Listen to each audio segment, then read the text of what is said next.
Hayato, I'm not sure if you're aware of this, but you hold Tanaka's life in your hands right now. At least his life as a student at Duel Academy, an official student on the rolls at Duel Academy. He could always go house up at the Black Dorm, if he does get kicked out. But as a dropout boy, rank duelist, Tanaka, if he loses, will be expelled.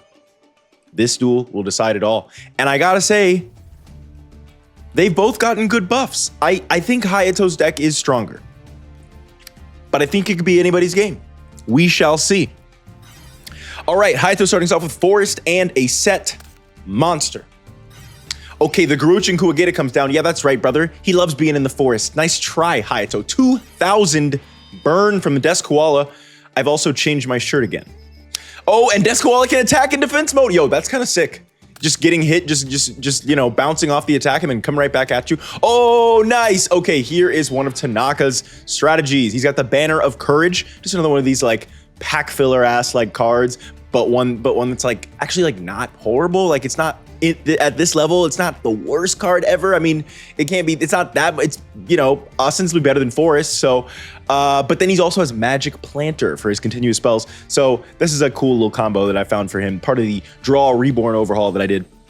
Basically tried to find different ways to give people Draw and Reborn cards that weren't all the same. I talked about it last time. It didn't actually get implemented until this tournament. So let's see it. He's got a Howling Insect face down. Desk Koala getting in on the Howling Insect and going into the Pinch Hopper.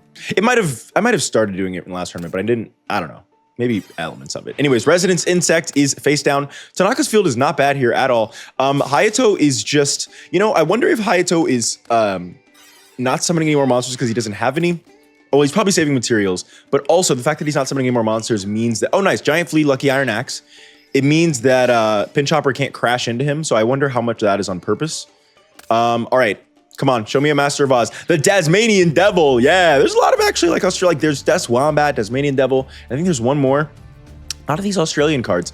So yeah, this card is very good. It's very, very good. It's a great new addition to Hayato's deck. When it triggers a monster, you can add any level 4 lower beast. And it does not have to be an Earth, unlike Giant Rats. We can search Kangaroo. Now, Metal Armored Bug does come down, but he searches Desk Kangaroo and he goes for Poly in main phase 2. An interesting choice. He could have waited until next turn. I'm not sure. I guess, I don't know. I think I might have waited until next turn. Let's see. Tasmanian Devil is back, baby. And it is searching again. There it is, another Desk Kangaroo. Master of Oz coming into the Metal Armored Bug. Defusion in the battle phase. We talked about it. I love that shit, brother. Oh my God. Limit Reverse to bring back the Pinch Hopper. Hold on.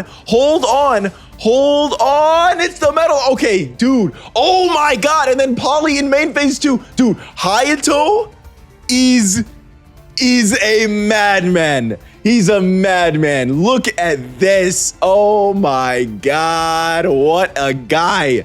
Dude, that was a sick turn. Okay, so Defusion in the battle phase for game. I've already talked about how I love that shit, bro. And then Limit Reverse into Pinch Hopper, into Metal Armored Bug, making it look like that was a horrible defusion because now Tanaka controls the field. But in main phase 2, he shows us what he's been bricked on all game, and that's a second Poly, brother. That is so cool. The defusion back into the Poly. That is a, Ryo Marufuji ass play. Hayato's been watching, bro. He's been watching and learning, I see. That is so cool. I love that. Okay, Metal Armored Bug getting in on the Tasmanian Devil. Poison Fangs coming out. Dude, I can't believe that was so cool. Okay, negate attack on the Master of Oz. I'm still just like not over it. Okay, he's gonna move the Desk Kangaroo to defense mode. Should have summoned that in defense mode in the first place. I think that was a little bit of a misplay. It's kind of hard to remember how this skill works. Block attack? Oh no way, he's got 2 Lucky Iron Axes. He has block attack, double Lucky Iron Axe. Oh my God. Wow. The last card in this, Wild Nature's Release. Why are they going this hard? This is insane. Oh my God. And now they both have no field and a continuous spell, baby. And they're both sitting in the forest. I love I can just imagine this game. You can see this game. This game is cinematic as hell. They're in the forest, and they both thrive in the forest. And just like like the complete back and forth. They both use Lucky Iron Axe, and then they like both basically crash, and they're both left with basically nothing. And now Tanaka is wow, what a game. Death Kangaroo coming down. He made that mistake again. It's fine. Death Kangaroo rooting in for 19. Poison Fangs 500 more. Tanaka, this is not good for you, man. Oh, and there it is. Tanaka loses game 1. Tanaka is 8,000 life points away from being kicked out of Duel Academy. Hayato, go easy on him, brother. Don't do that. No, we don't want you going easy, Hayato. We don't want you going easy. Come on. Show me something interesting. Howling Insect and 2 face downs. God, that was such a fun. That was such a. Wow. That was one of the best duels of the tournament. The Slifers are showing up today, man. Banner of Courage, Howling Insect, Girochin Kuwagata coming in on the Desk Koala.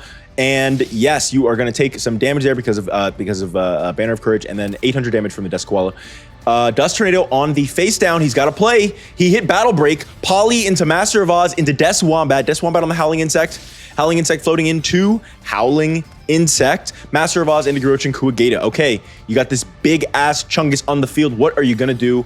What are you going to do? Okay, that's right. Giant Flea does get over Des Wombat. Ooh, that is a play that requires a major downside of 3,000 life points unless you have a trap, which you do not. Oh, God. To beat the Des Wombat, I get it. It's just a tough one. Okay, Pin Chopper might just be here literally for defense. Yeah, it's here for defense. Oof.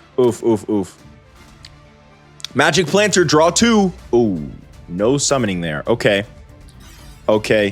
Oh, Desk Koala for 1,200. He's 400 life points away from losing everything. Bazoo getting in. Super Rush headlong to prevent the Howling Insect float. Tanaka, no!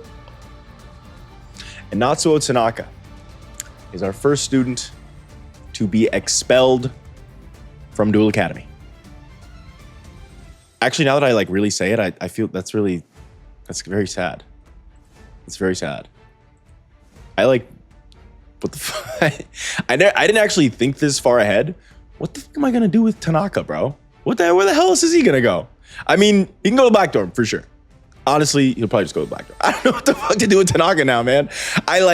It was not at all unlikely that Tanaka would get kicked out of Duel Academy in this tournament.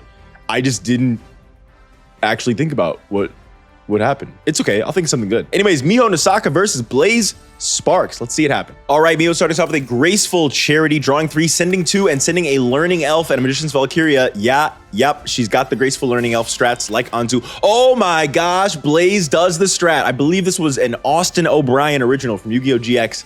Fire Trap, Blasting Vein, draw 3. That is the combo, and he actually got it off. That's incredible. Great work, Blaze. And then Volcanic Cyclone. Okay, I was gonna say, if you get Magic Jammer again, I don't think Miho runs Magic Jammer. The Volcanic Cyclone's amazing. He sends 2, but draws 2 more at the end phase. Graceful Chariot. Okay, they're drawing. They're drawing up a storm here. They are both mining through the deck. I do think that, given how much both of them are drawing, I want to say that Miho is definitely the favorite here. Although Miho was already the favorite, but I think that having the ability to Herald of Creation coming down is so good. Love this card. This card is so cool. Very much fits the vibe I'm going with for her deck here.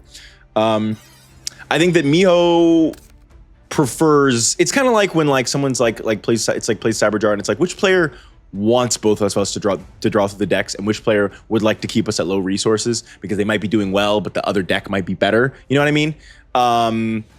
So yeah, I don't know. Anyway, Thing in the Crater revealed from Swords of Revealing Light. We got Defender the Magical Knight coming in. Thing in the Crater is going to float into the Twin-Headed Fire Dragon. Blaze's boss monster coming down, and you might say it's weak, but it held off Miho's onslaught. Salamander coming in. I believe that's just to protect it from a strong monster. I don't know what he'd be protecting it from because Silent Magician level 8 would defeat it anyway. And I think that's her only strong monster above 22. So I don't know. Maybe she got some equip spells. Who knows? They're crashing. They're crashing as they do. Thing in the Crater coming back. Hold on. Silent Magician level 4. Does she have level up in the main phase 2? Perhaps. Thing in the Crater is attacked. Backfire is doing damage, man. Backfire is stacking up. Mr. Volcano coming down from the hand and level up in main phase 2. That's right. It is the Silent Magician level 8 and Defender the Magical Knight. Again, this is one of Miho's amazing combos. So here, just imagine what Blaze I mean, with the Swords of Revealing Light, also, this is like an unbeatable field, really. But this is what I mean about why Miho's deck is so strong, is because so many of the Well, first of all, it's because of these insane staples. I mean, like Water of Life, for example, is a card that most students at the Academy do not have. That's a very, and this is the anime version of the card, not the normal version. So very good. You got Graceful Charity, right? Only like a few of the blues have Graceful Charity, and there's other staples in here. Very good. But really, think about what it takes to out this field. Silent Magician level 8 cannot be affected by spells at all. Defender the Magical Knight X2, if any monster would be destroyed, they can remove their spell counter from her field instead of destroying that spellcaster. So, like, what do? You have to destroy both of the Defender Magical Knights, and then you have to destroy Silent Magician level 8, and you can't use a spell to do it. It's tough. It's like really tough. And of course, the switch of the Light on the field, you can't even attack the Magical Knights. So this is like an impossible situation for Blaze. I just accidentally saw the top card of our deck, and there it is. It is one of the best staples in the game. Defend the Magic Knight, moving back to defense mode there. Now, luckily, Miho can't go super aggro. Little Chimera face down there because she only has one strong monster that has like more than 2,000 attack points. And this is the game. This is the game. The defenders are attacking. They're not defending no more. What is that in their hand? Is that a tiny like? Is that like a broken sword? I never actually noticed that. That better not be like a little chibi sword? That is so silly. I need to look it up. Guys, it's a little chibi sword. It's not like a broken hilt or whatever. It's not like a broken sword. It's a tiny chibi sword, and I'm so mad. I hate you, Defender of the Magical Knight. You are so silly. Get this shit. What the fuck is this? Get this shit out of my face, bro. This shit, bro. What is this, preschool? I'm so disrespected right now. That's crazy. Do not disrespect me by bringing that shit into this duel, bro. Get the fuck out of here with that shit. All right, Blaze starting us off with Tenkabito Shien. Unaffected by trap cards. A little bit of Wild Heart action there. Defense mode from Miho. I'm gonna guess it's a Shining Angel. Twin-headed Fire Dragon, the boss, is back into the Shining Angel. Shining Angel's floating into Silent Magician level 4. Salamandra on the Twin-headed Fire Dragon. Double Salamandra to specifically protect against the level up. That is very good. But we are back to, Domino City Season 0 level mining. Uh-oh, what is this? Forbidden Dress. Oh my God. Blast with Chain. Hold on. Wait, what happened? I'm so confused. Hold on. Wait, it was Defender the Magical Knight. Defender the Magical Knight removed a spell counter and prevented it from being destroyed. Oh, Blaze, you lose the duel. Guys, Blaze's deck seems bad. I know it seems bad. But he's got a lot of good stuff. It's obviously, I would say, a lot worse than Miho's deck. But just because his attack power is low on his like boss, I don't think that matters that much. So just now, oh God, double Silent Magician level 8. This game is over, brother. Goodbye, Blaze, Sparks. It was nice knowing you, buddy. But he's okay. He's all right. He's cool. He's cool with losing. He's in a good place right now. But I'm just saying this because, you won't get to see Blaze's deck anymore, and you won't get to see the ways in which it can actually pop off, because it can pop off. Anyways, let's see. We got Ryuta Kato versus Zachary. A very interesting game here indeed. All right, Ryuta starting us off with Senju of the 1,000 Hands. I almost said 10, but I stopped myself. You saw that? That was pretty good. Setting a card face down. Zachary is so gonna win this. I'm sorry. Even if Zachary doesn't give a damn about dueling. I mean, it's Ryuta. I mean, yeah, okay, Emissary of the Afterlife getting in on the guy. Oh wait, Ryuta's gonna be kicked out of Duel Academy too. He'll be happier at the Black Dorm. He's definitely going to Black Dorm. Senju into Zachary's life points. Yeah, I made these rules about them getting kicked out of Duel Academy. I just never actually thought about the implications of it for even a second. Zombie Master with the King of the Skull Servants in the graveyard. That is going to be a 2K attacking King of the Skull Servants. Not bad at all. There's no shot Ryuta can defeat this. He just can't. He just can't do it. He could like Enchanted Fitting Room into Sword of the Soul Eater. Oh, I guess Beastly Mirror Ritual actually does out this field. Oh, and Soul Taker to prevent it from floating. Okay, you know what? See, look at me out here disrespecting Ryuta. This guy's doing it, man. Look at that. That's pretty good. That was pretty, well. Depth, it's Depth Amulet. Depth Amulet. This card sucks. Okay. All right. Okay, setting a card face down. Foolish Burial. Sending another King of the Skull Servants here at 4,000 attack points. Make him discard the last card in his hand. He set a card face down that he might have needed for a discard, so it's interesting. We will see if that's a good face down or not. Oh my god, it's at 5,000 attack points. Sonic Bird is being used specifically, good play, because you can use Sonic Bird to search for another card to discard, so that Sonic Bird gives you a +1, so then you can use that +1 that you just got to discard, so you don't have to discard Sonic Bird itself. You have another body on the board. Not a bad move. Depth Ambulance sending the Beastly Mirror Ritual. Yeah, we knew what that was. Yeah, Beastly Mirror Ritual. You got to have something here, Ryuta. Did not get any more of your monster destruction. That Soul Taker was a great draw earlier. Unfortunately, you might have used it too soon. You didn't have to use it against that King of the Skull Servants, but it was a little bit of an aggro play that it looks like is backfiring. The Lich Lord King of the Underworld. Is it Lick or Lich? I feel like this is a strong debate on the internet, and I do not want to be in the middle of it. It's whatever you prefer. I'm going to say Lich, but I'm not married to that. Goblin Zombie in. Milling the Dark Factory mass production. He didn't want to draw that anyway, probably. So, yep, that's going to be the game for Zachary. All right, Ryuta is just going to set 2 and pass. All right, Goblin Zombie is in. Goblin Zombie getting in 11. That's going to be another mill. I like to see the Goblin Zombies attack just because I'm like, ooh, I wonder what's on top of their deck. It's a little fun little treat, you know? Soul Resurrection is a tough card to lose, though. Searching for the Fiend's Mirror. Goblin Zombie searching Zombie Master. Uh-oh. Okay. Foolish Burial sending a Skull Servant, of course. Zombie Master sending a Goblin Zombie, or sending a Skull Servant and bringing back Goblin Zombie. Energy Drain is good here to get rid of that Zombie Master. That Zombie Master is going to be a problem. And once the King of the Skull Servants get high enough attack points, you won't be able to Energy Drain them anyway. So, not bad. Black Pendant on the. This is a strange. Oh, I guess it beats Lick Lord. It beats Lich. I said I was going to say Lich, and then I said Lick, and I didn't like it, by the way. It didn't feel good. Lick. I wasn't raised using sounds like that. I'm sorry. I respect you guys in Eastern Europe, though. You guys got a cool thing going on. MSC on the Depth Amulet, Foolish Burial into the Skull Servant, sending Skull Servant, King of the Skull Servants. MSC, like the Black Pendant. Okay, yeah, no. I was going to say it doesn't make sense because of the King of the Skull Servants, but yeah, it plays around Lich Lord specifically. So, I guess. But it's kind of sad. I guess that I don't know. You could have maybe saved it and hoped that it could have let you get over a King of the Skull Servants at some point. But yeah, that's probably a losing gamble, to be honest. I think it was probably the right play. What do? You're Ryuta. You don't have you're an idiot. He's not an idiot. That's so sweet. I don't even know why I said that. Sonic Bird in on Goblin Zombie. Goblin Zombie is not floating, searching. Uh-oh. Yeah, I don't know why. That was obvious that was what he's going to search. Now we have the double 3K attacking King of the Skull Servants.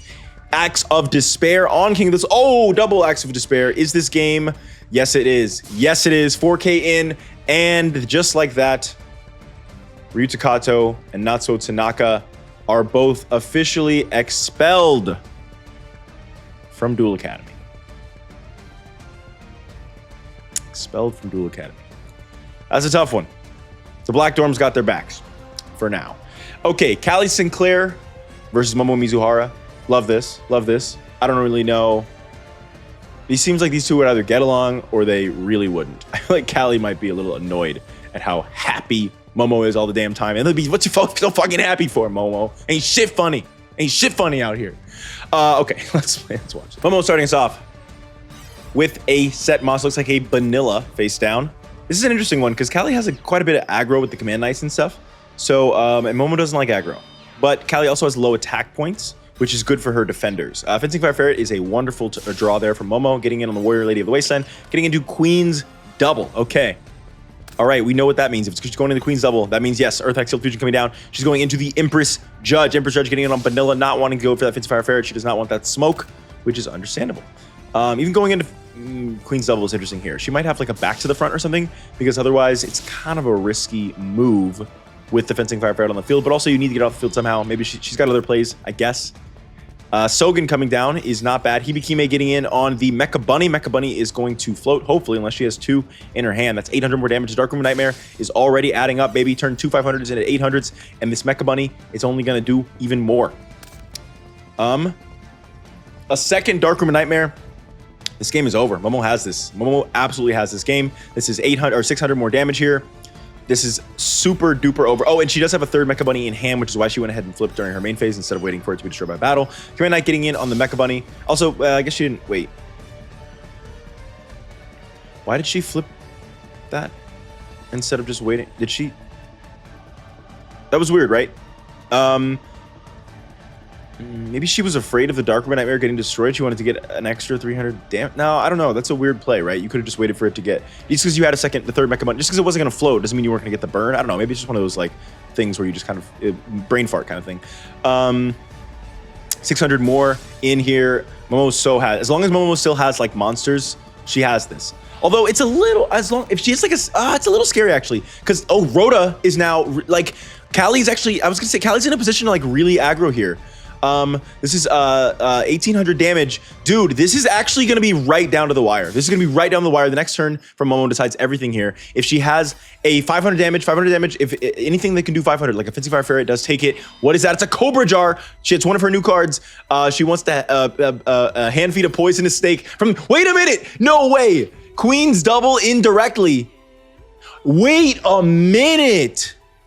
That is a play from Callie Sinclair, not wanting to attack into, I'm wondering, like maybe a Fencing Fire Ferret. No, Fencing Fire Ferret can still crash. No, yes, it can. Fencing Fire Ferret can crash. No, Fencing Fire Ferret can't crash. So maybe she's playing around Fencing Fire Ferret. Fencing Fire Ferret can't attack Command Knight. It has to attack Hibikime, and she would lose that crash. I'm sure there's also other cards. I'm trying to think of like the other like monsters that do damage in Momo's deck. Actually, I guess one of them is, she could be playing around Cobra Jar, actually. Mecha Bunny would be the normal one, but Mecha Bunny's already in the graveyard. So there's all these different cards that Callie needs to be destroyed by battle to do the last bit of burn damage. And Callie Sinclair, very interestingly, goes for the Queen's Double, boosted by double Command Knight, Divine Sword, Phoenix Blade. Who would have thought the Queen's Double would ever be used this way? This is a really, really interesting play from Callie. I'm very here for it. That's so cool. That's so cool. I'm not saying for sure it was... Cobra Jar is flipping here, but she can crash into Inspiration for Game. Look at that. Look at that. What a game. Momo is going to go down to 100 life points from that crash, but Inspiration takes the game, the slightly better reinforcements from back in season 0. That is wow. Great work, Callie. Like seriously, that was a really good game. All right, Momo, let's see it. Dark Room Nightmare coming down, setting a Desk Koala and another face down card. MST on the Dark Room is great from Callie. That's really, really good. Desk Koala is going to do a ton of burn. It might behoove these people to start playing around Desk Koala a little more intentionally against Momo specifically. Against Hayato, it's not as much of a problem, but setting in the main phase 1 might be a little more of the move against Momo. In fact, I think it definitely is. Fencing Fire Ferret number 2 coming down. That's really scary for Callie. The more of these Fencing Fire Ferrets Momo draws, the scarier it is. He's already taking a lot of battle damage here, and that's before Momo's even got out most of her burn tools that she has waiting in the deck. So we didn't see a single Marin proc last game. Rhoda into DD Warrior Lady is very good here. She can banish one of these. Ceasefire for 2,500 damage. I'm going to go ahead and say that Momo's going to win this game. I did say that last time, and I was wrong. So we'll see. Swords of Living Light is great for Momo here. Giant Rat to get rid of the last Warrior Lady in the deck, I believe.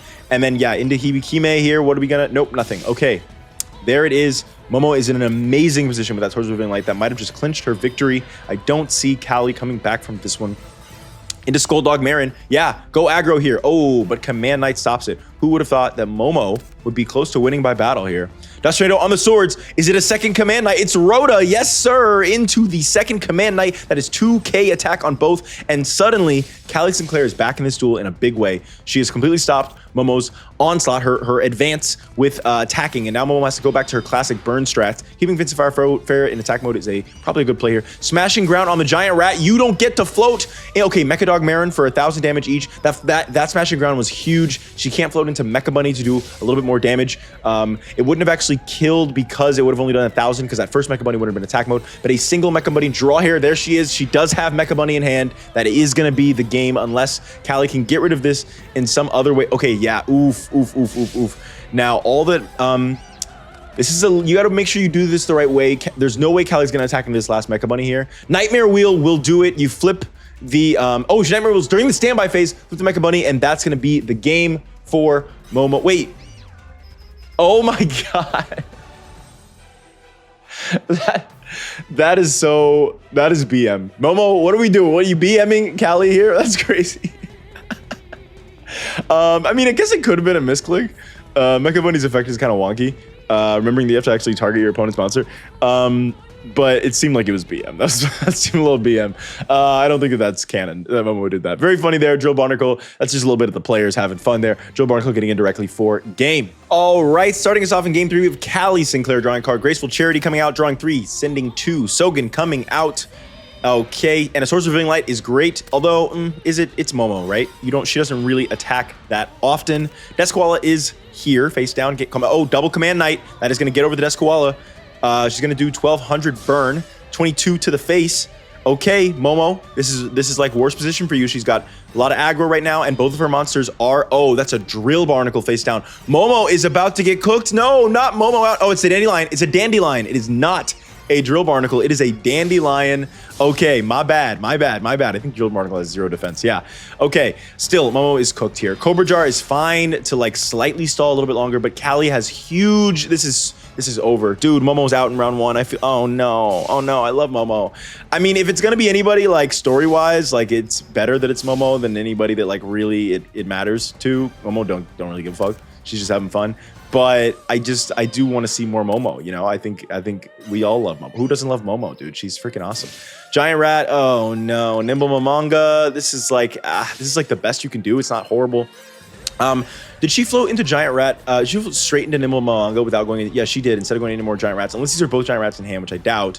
It seems like she did this because if she went, maybe she's like mathematically, if she went into 2 Giant Rats first, maybe it's not necessarily that she would have lost, but she would have just, she wants to maximize the life point gain as opposed to having more monsters to defend with. I feel like that might be the wrong play, right? I feel like you would prefer to just have more bodies. Oh, maybe she had 1 Giant Rat, or maybe she had 2 Giant Rats in hand. Maybe that's the only reason. Queen Cell, is she not again? Yeah, no, she's not gonna do that again. Okay. Dude, she actually had 2 Giant Rats in hand because she just floated straight into Mecha Bunny instead of Giant Rat. Or I don't know, because Giant Rat makes you go into attack mode. Maybe if she would have Giant Rat and then Mecha Bunny, she would have just lost. I don't know, man. But this is super over, dude. Queen's double wins next turn. Momo has to get it off the field, and it's bigger than Fencing Fire Ferret. She has to crash and then use. This is over. What are we even doing anymore? Momo, just scoop, dude. Swords of Light, Memphis 2. No, this is over. Does she have Wabaku? She might have Wabaku in deck. Scapegoat. Okay. I believe this is one of Momo's new cards. I'm not sure. Scapegoat does save her from losing, but this, dude, you lose, Momo. No, not like this, Momo. There it is. R.I.P. Momo is out. Very sad, very sad. All right, next up we have Karako versus Shogo. Let's see how it goes. Starting us off in game 1, it's Shogo. Shogo is going to start with the Mountain Field spell. Coming down with Winged Dragon, Guardian of the Fortress #1. Horrible card to draw. You really want to be able to send that from deck. MST on the Forest is good here. Vampiric Orcus is coming out. Desdindle getting in on the Winged Dragon, Guardian of the Fortress. And Karako is setting a card. I do still think, I mean, the field spells, except for in Karako's deck, obviously Karako's Forest is insanely good. It is one of the best cards in her deck. That MST was very, very good against Karako specifically. And the other reason why these like low power field spells are still in the decks is it's more thematic than anything else. I think that largely, obviously they do make differences. They do. We saw those small differences did end up mattering a lot, even in the Momo duel, just so we just saw, the match we just saw. But they're not that good. They're mainly there for theme. Because I do still consider us kind of in the Duelist Kingdom era of the world, and in Duelist Kingdom is when these field spells dropped. The pros aren't still running them, but it's kind of like story, like world building, how the pros got them first in Duelist Kingdom, and they've kind of trickled down to the academy level, and now the academy students use this. It's like the era of the game that we're in, that field spells are still like these low power field spells are still part of the sort of a meta of the academy. So that's kind of why they're here, even though they're not good. Okay, Vampiric Orcus in on, Shogo drew horribly here, drew both of the cards he doesn't want to draw. He does have 2 copies. Oh, but Dragon's Mirror is not bad. He does have 2 copies of each, just because even if drawing a single copy of either of them would just dead the Future Fusion, which I didn't really want. Desdindle coming down from Byroad Sacrifice is great there for Karako. Troop Dragon is going to float. Hopefully that last card in his hand is not a Troop Dragon. That'd be very, very sad for him. And then a set card from Karako. Gotta have a Wall of Thorns down there, I bet. Oh, and Kaiser Glider's in. Now, okay, it's not a Wall of Thorns. Okay, we're good. Lord Poison into the Vampiric Orcus. Luckily for Shogo, she does not have Regenerating Rose. Malevolent Nuzzler. Desdindle is going to equip to protect this thing. Does it protect from card effects? Oh, and Plant Food Chain is very interesting. What does this protect from? It's only bad. Oh, That's a smart. She has 2 Destendals, so she doesn't mind losing one necessarily. Destendal coming down specifically to play around Shogo's like battle traps, like Rush Recklessly. I guess battle trick is really the word for the ones that change attack and defense points, I think is what it's called. Are they all called battle tricks? I think that, I don't know what the term is. I'm gonna say the battle tricks are the ones that change attack and defense points. So very interesting play here. In the middle of the damage step, she specifically prepared for a situation like this with Rush Recklessly. Plant Food Chain in the middle of the damage step to go up 500. And then Rush Recklessly does allow Shogo to win the duel, but because Karko prepared for this exactly, that Destendal is going to protect it from losing here and protect her monster. Oh, and Rush Recklessly is gone at the end phase, so now she still has control of the field. This is a great play from Karko, actually. And you can see here how many cards she has to raise attack and defense points, which is just why that Regenerating Rose is so good. Because she's got Forest, she's got Malevolent Nuzzle, she's got Plant Food Chain, she's got so many ways to make it really good. Now, Kaiser Dragon is going to put Vampiric Orcus back on top of back into the hand, which is going to dead the Malevolent Nuzzler and Plant Food Chain. He's got another Kaiser Glider here. Good position for oh no, but Regenerating Rose is out. Now she just needs the one more like Plant Food Chain, Malevolent Nuzzler. Forest is already gone. She doesn't have it, so Regenerating Rose has to be just Crash. Oh, Rose Blizzard is, and that's going to allow her to get over because Kaiser Glider has more attack than defense, so Regenerating Rose is going to, and an attack position monster your opponent controls. My bad, I forgot. Yeah. Okay, and Oasis of Dragon Souls coming out to bring the Kaiser Glider back from the graveyard. Dude. Wait, why did you move to defense mode, Karko? That was a horrible play, right? It was a really, really, really bad play. You couldn't attack the Kaiser Glider. That doesn't mean you go into defense mode. Karko has just made a major misplay. Unless she was forced into defense mode? No, she was not. That was a horrible misplay, Karko. I'm so sorry. You've just fumbled really badly. Seed Cannon is not what you need right now. Lord Poison is pretty good though. Man, I can't believe he fumbled that. Lord Poison going into the Regenerating Rose. See, wait, what are we doing? What am I missing? What am I missing? Guys, I know what I'm missing. I just realized what I'm missing. Have you realized what I was missing? Have you realized why this Regenerating Rose keeps being in defense mode? Did it already happen? Did we already see? Hold on, I gotta go back. Okay. Guys, this did not happen yet because they haven't crashed yet. Karako's been playing around this whole time and I haven't even noticed. Have you figured it out? Kaiser Glider has a second effect. It's technically, I guess, the first effect. Cannot be destroyed. Why does Shogo have a Regenerating Rose? He's got some damn garden clippers, man. He's got an exact counter to Karako's strategy, which is insanely good right here. This is so good. Kaiser Glider is the regenerating. This is so anime, bro. Look, these duels are very cinematic. This is very cinematic. You can imagine Shogo having the exact out. It's like one of those super specific things that only, it's like, oh, I actually have a card that does this exact thing for this exact situation. Shogo actually has it. Kaiser Glider is the Regenerating Rose counter. And so now, the Seed Cannon was actually a great draw because Karko has switched her win con. No, she hasn't. She's the one with 3,400. Never mind. I was thinking that Shogo had 3,400 life points and we're trying to get the Seed Cannon off. We're not. That's not how you're not winning that duel that way. Never mind. She's just using Lord Poison and Regenerating Rose to stall. And you can see here how Shogo has had control of this duel for a few turns now because of this Kaiser Glider stuff. But Karako's just been able to Lord Poison. This is the second time that he's had to like get these tokens off the field. Botanical Girl is great here. Now she's already used both of her Lord Poisons. I don't think she has 3, so that is pretty good for her. Did he not use Phaedron's effect? Yeah. He did not use Phaedron's effect to give piercing to one of his monsters. That was a bit of a misplay there. Shogo. Oh, wait, that's only on summon. My bad. Okay, Seed Cannon is going to do 25 here.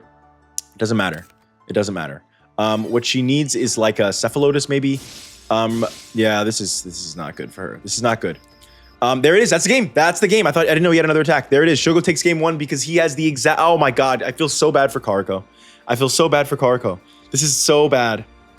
She has to face in Karako's deck. You know what? I don't feel bad for Karko. You know who I feel bad for is me, because now I look like an idiot because I've been telling you how crazy Regenerating Rose is, and we haven't even seen it. We've almost not seen it at all use the main core combo of her deck, which is giving it Malevolent Nuzzler, Plant Food Chain, or Forest to be able to go insane. If she loses this match quickly because of these Kaiser Gliders, she's got to have like Forest. She's got to have Forest. That MST on the Forest turn 1, turn 2 was the determining play of the game. It was the determining play of the whole game because that is what allowed the Kaiser Gliders to do what they did. If she had that single forest for the rest of this game, goes completely differently. I really hope that we get to see Kariko's combo, partly because I want Kariko to do well. I mean, I actually like Shogo too. I don't mind him winning, but I'm like, I feel bad for her if she gets out round 2, but also I feel bad for me because I don't get to show off what I said is such a strong combo. I went on and on and on about how strong it is, and now look at me. Look at it. Look at us. God, I've been made the fool. All right, Seed Cannon coming out, Death Stendhal coming out, and setting 2 cards face down. You can see, based on these decks, how much stronger we are than even last tournament. Like Shogo's deck is, even just as an average duelist, his deck is a lot stronger than what we were doing with the 2-star duelist last tournament. Master Dragon is going to float into Element Dragon. Interesting float here. You must have a plan. It's a future fusion, first of all, and then Master Dragon to raise the attack points. That's what it is. I didn't think about that. Rose Blizzard is good here. That is going to let you get over the Element Dragon next turn. Dust Tornado on the future fusion is quite good as well. Let's see it. Botanical Lion is amazing here. She really could have used that last duel. Master Dragon is going to float into another Master Dragon, and Botanical Lion is going to float into Element Dragon.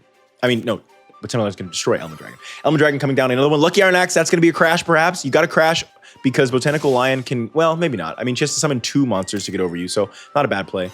That's 1. Mark of the Rose is insanely good here. That is insanely good here. You fumbled by not attacking with Element Dragon. Actually, no, you didn't. It's fine. It's fine. Okay, Mark of the Rose is going to give it back here, but it's a lot weaker without a Master Dragon on the field. If he had another Master Dragon, what he could do is crash into the Botanical Lion, and then that would also dead the Mark of the Rose, but he doesn't have it. Troop Dragon is face down. It's a decent card to have right now. Oh, 2,500 from the Seed Cannon. Kariko is about to take this game. This game is super duper over right now. He can't even get like a Dragon's Mirror off. He can. No, he doesn't have a float left. This game is over. Oh no, but he has this. Okay, all he needs is Kaiser Glider. Well, no, he needs Kaiser Glider and something else. I don't know what that is face down, I'm gonna be honest. Oh, Burst Breath. Oh, Burst Breath. Oh, dude, what is the... I said it in the first tournament, maybe the second one. Don't sleep on Burst Breath, folks. And I know what that face down is. It's a Fairy Dragon. Worst card ever. But does he have... No, he cannot Dragon's Mirror from here. Winged Dragon Guard. Now he can. Now he can. Now he can. Kaiser Dragon is out. His old boss monster, and they are left. This is a low resource game. Kariko, what do we have? What do we have? We really want that to be a Mystic Tomato. If that's Mystic Tomato, then Kariko's in a great position. Or Adora of Fate, one of Shogo's new cards. Pay 1,000 life points. Target monster you control gains 1,000 attack until the end of the turn. Apply this effect. Each time it destroys an opponent's monster by battle, reveal the bottom card of your deck. Place it on the top or bottom. So if you reveal a good card, you put it on top of your deck. If it was a Dragon, Dinosaur, Sea Serpent, or Worm, draw 1 card for every 1,000 attack of that monster, then gain 1,000 life points for each card drawn. This card is very good. This card is very good. Imagine if he's got a Kaiser Dragon on the bottom of his deck. What does that mean? He gets to put it on top, or it actually doesn't even matter. He can put it wherever he wants. He can put it on top or bottom, and then he will draw 2 and gain 2,000 life points. But it is a gamble. So we will see. Botanical Girl, she's going to search Lord Poison. Lucky Iron Axe, unfortunately. Wait, did he reveal 2? Oh, no, he didn't reveal 2. He revealed and then decided whether to place it on bottom or top. Okay, we're back. All right. Not searching Mystic. Oh, Mystic Tomato you can't search unless it has more than 1,000 defense. She really needs a Mystic Tomato. So what you're doing for Kaiser Dragon here, Kaiser Glider here is okay. It's actually probably good because you're playing around Mystic Tomato. Although you could have done that main phase too, I don't know. Oh, Seed Cannon is here. Seed Cannon is here, and she has a Lord Poison. This game is over unless you get rid of that Seed Cannon. You have to. You have to get rid of that Seed Cannon. You got to do it now. Wall of Thorns is amazing. That's worse for you because now you just lose. You just lose. Any monster with Lord Poison. Yeah, Rose Witch. That's enough to take it. That's enough to take it. Actually, Lord Poison would have been enough as well. Yep, there it is. All right, Shogo is down in game 2. Let's see what happens. Kariko, I don't care if you win or lose. I just want to be validated by showing off your extremely consistent, extremely powerful strategy. Please, please. It is so consistent. Rose Marker coming out. Future Fusion. That is very good for Shogo there. Phaedron, the Wings of Mischief. The Winds of Mischief, maybe. Okay, Ordora of Fate again. Let's see. Is Fate in his favor? We will see here. It's a Rush, Recklessly Damn. On top of the deck. That's a good choice, putting it on top of the deck. All right, and then setting 2 from Kariko. Future Fusion coming out with the Kaiser Dragon. This is a great position for Shogo. Dragon Heart, because he's not going to normal summon this turn, is very good. Is very, very good. By Road Sacrifice, though. Oh, and now Regenerating Rose is out. Uh-oh, we are in trouble if we're Shogo here. This is bad. You need a Kaiser Glider. I'm never gonna say which one it is, right? Kaiser Dragon, Kaiser Glider. You need a Kaiser Glider. I will say the fact that he put Dragon Heart on Phaedron instead of Kaiser Dragon was very lucky for him, because that meant that was the one that Karako had to pick which one she wanted to destroy. Mass Dragon is going to crash into Mystic Tomato. We're going to do a little bit of a crash war here. We'll see who wins the crash war. Mystic Tomato floating into Mystic Tomato. Mass Dragon floating Mass Dragon. Mass Dragon is going to float again. A Revival Rose is so good. Element Dragon is not bad as well. Actually, no, there's no wind or fire on the field. Oh, am I wrong? Was there a fire on the field? Is there a fire on the field? What's the fire on the field? Why did he win that battle? Oh, I'm so stupid. I'm like, why did Element Dragon win the battle against Vampiric Orcus? Kaiser Dragon attacked Vampiric Orcus. That was the wrong monster. I saw that. The Link Zone, the extra monster zone, is what confused me. The arrow looked like it came. Troop Dragon in attack mode. Troop Dragon in attack. Oh, Plant Food Chain. Okay.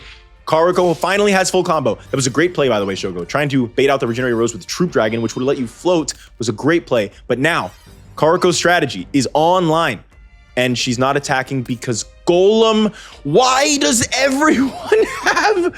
Guys, every deck does not have a Regenerating Rose out, okay? This is crazy. It's Prickle... This has the exact same effect as Prickle Fairy. It is the exact same effect as Prickle Fairy. I am in shock. I am in shock. I am like truly, genuinely in shock.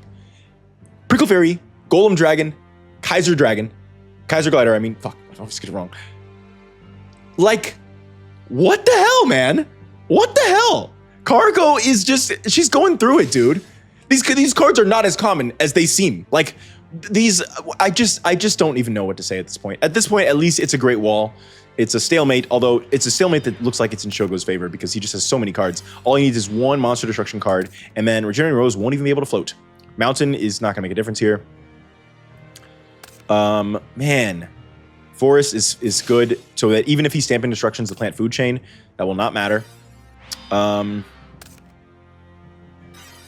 Okay, it's a stalemate. It's a stalemate. Stalemate in game. Burst Breath is interesting here. That is a kind of a crazy play. Revival Rose comes back. Did you know that was going to come back, or did you forget? Kaiser Dragon in on the Revival Rose. And then a Troop Dragon face down. That was a really, yeah, I was just going to say the problem with the Burst Breath was that she can get this thing back super easily, and you just lost your whole field. I get it. I get doing that to get rid of the house of Regenerating Rose, but the problem is that it doesn't make sense when she can get it back so easily. And there it is. She has the exact card she needs, and she gets a seed counter cannon off of both of these. Yeah, you're in trouble, Shogo. You're in trouble. You really need like a Smashing Ground. You run that? I don't remember. You have like all these Rush Recklesslies and stuff. That ain't gonna do it. Now, Regenerating Rose is beaten by just sitting in defense mode. She does have to draw her other cards. Botanical Girl. I think you preferred the Lion, but that'll do. 200 damage. Okay, Oasis of Dragon Soul summoned in defense mode specifically, which is pretty good. Although, wait. Oh, whoa. Wait a minute. What a play. What a play. What a play. What a cool interaction. Phaedron, the Wings of Mischief. He can bring it back with Oasis of Dragon Souls and then immediately chain its own effect to put Regenerating Rose in defense mode, which turns off its ability, and then put Phaedron back into the hand to summon it back next turn, although it doesn't have enough. He does need to get over at 17 somehow, which I'm guessing he can, otherwise he wouldn't have done all that. But she's got a ton of traps. So what are we doing? What are we? Oh, Lucky Iron Axe, that'll do it. But she's got so many traps, dude. She's got so many traps. You have to go for this because, oh yeah, Wall of Thorns. My body as a shield, his body as a shield. MST on the Lucky Iron Axe. Dude. The Chain Link 3, he does get the draw off Lucky Iron Axe and the Rush Recklessly in the damage step. There it is. This is what we do it for, folks. This is what we do it for. The Regenerated Rose tokens, Shogo has played amazing, but he did not realize she has 5 seed counters. And that's the game for Karako. Dude, what a game. Shogo played amazing in his games. He got out early, but this is what I mean about everybody in this tournament is better than last time. Like, even the people that are getting out early are playing really well. Like, these are some really good games. Think about how many game 3s we've had in this tournament. We've had more game 3s than maybe any tournament ever so far. Like, almost every single match has gone to game 3, and like, I'm so here for it. That was so much fun. That was an incredible ending. Like after the Chain Link 3, the Rush recklessly during damage step, and then the Seed Cannon to top it off was wow. That was so much fun. The Feedron play was so cool. Love that, love that, love that. Briar versus Hayato. Let's see it happen. Briar, he's a lot stronger than Hayato, but maybe Hayato can pull a Briar on Briar. Hayato starting off with a Nimble Mamanga and a Poison Fangs, another face down card. Let's see it, let's see it. Rampaging Rhinos coming in with the Nimble Mamanga. And Nimble Mamanga is going to float into 2 more Nimble Boys and 4 sets. Briar has a lot of good spells and traps. A lot of good spells and traps. Also, I think that he does have more tools against the Kaiser than I remembered. I looked back at his deck since the last time I recorded this, and I realized that he actually, he still is not a great matchup for him, but I think last time I was thinking a little too much about last tournament, and I forgot about some of the changes that were made to his deck. Although he does still have a lot of this Kunai with Chain stuff, so yeah. And a lot of cards focus on putting your opponent's monsters in defense mode, of course, because that goes with his piercing theme. Okay, Exarian Universe. Oh, he knows these are Nimble Mamangas, so the Exarian Universe can do piercing. He is healing back up this damage here. I think Briar with 4 sets is terrifying. I don't think Hayato can possibly win, especially because his big combo involves using all of his resources for a fusion play. I just don't see it. Death Koala doing only 400 damage here.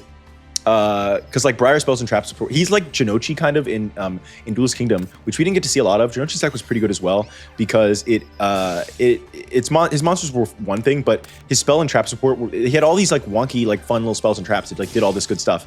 And Briar is very much the same here, but it doesn't even matter. Hayato just he's just not even. He's cooked. He's cooked. Hayato is crushed in game 1. Crushed. All right, Hayato. Coming out with the Death Koala and the Poison Fangs, same as last time. I think it was Death Koala last time as well. Rampaging Rhinos, and it's the same play from the beginning of the last duel. Rampaging Rhinos to Death Koala, although this time you're taking a lot more damage. 2,000 to the face. Desmanian Devil. Oh yeah, because yeah, that works. 500 and 200 more. Desmanian Devil searches. Death Kangaroo. Desmanian Devil is so good in Hayato's deck to search. This is what I mean again about their engines, their core gameplay loop, their engine as opposed to non-engine. And the Slifer's deck has gotten a lot better. Searching Death Kangaroo was something that he could not do before. 2 Poison Fangs. Poison Fangs is kind of bad, but like once you get 2, it's like kind of good. It's kind of good. 1,000 damage, that adds up very, very quickly. And he's still searching. He's like offsetting the minuses, like the inherent minus of drawing Poison Fangs in the first place, and that it doesn't really do anything. He's offsetting that because he's just searched twice with Desmanian Devil. Like this is a really good position for Hayato. Shallow Grave here is good. Tripping for Saber Beetle. Here we go. You got to get rid of that Desmanian Devil. That thing is scary. Let's see it. Giant Rat. Fisher from Hayato is pretty good. That's 2,400 damage. Briar, you're in trouble. And 18 over. I forgot about his skill. 18 for game, guys. Every match goes to game 3. I love a game 3. It must be my freaking birthday. Let's see it. All right, Briar starting us off with 4 set cards. Again, when you see a big back row from Briar, you need to start sweating because those back rows are scary. And Hayato is playing well around the Rampaging Rhinos, making sure that if this monster doesn't get destroyed, which it didn't, then there's a monster in the opposing zone so that he can't use Rampaging Rhinos on Desmanian Devil. That's the point of that placement there. Anyways, Rage Battle Axe hitting in directly there, and Death Koala face down, again playing around Rampaging Rhinos. Wolf Axe Wielder, okay, the beatdown. Briar's beatdown is coming out hard, 800 damage. And yes, I always forget you can attack with Death Koala. Command Silencer is very good here from Briar, and then setting a face down another Death Koala. He is holding the field until Briar can get more than 1,800 attack points on the field. He can hold with Death Koala, and then he can attack with them next turn.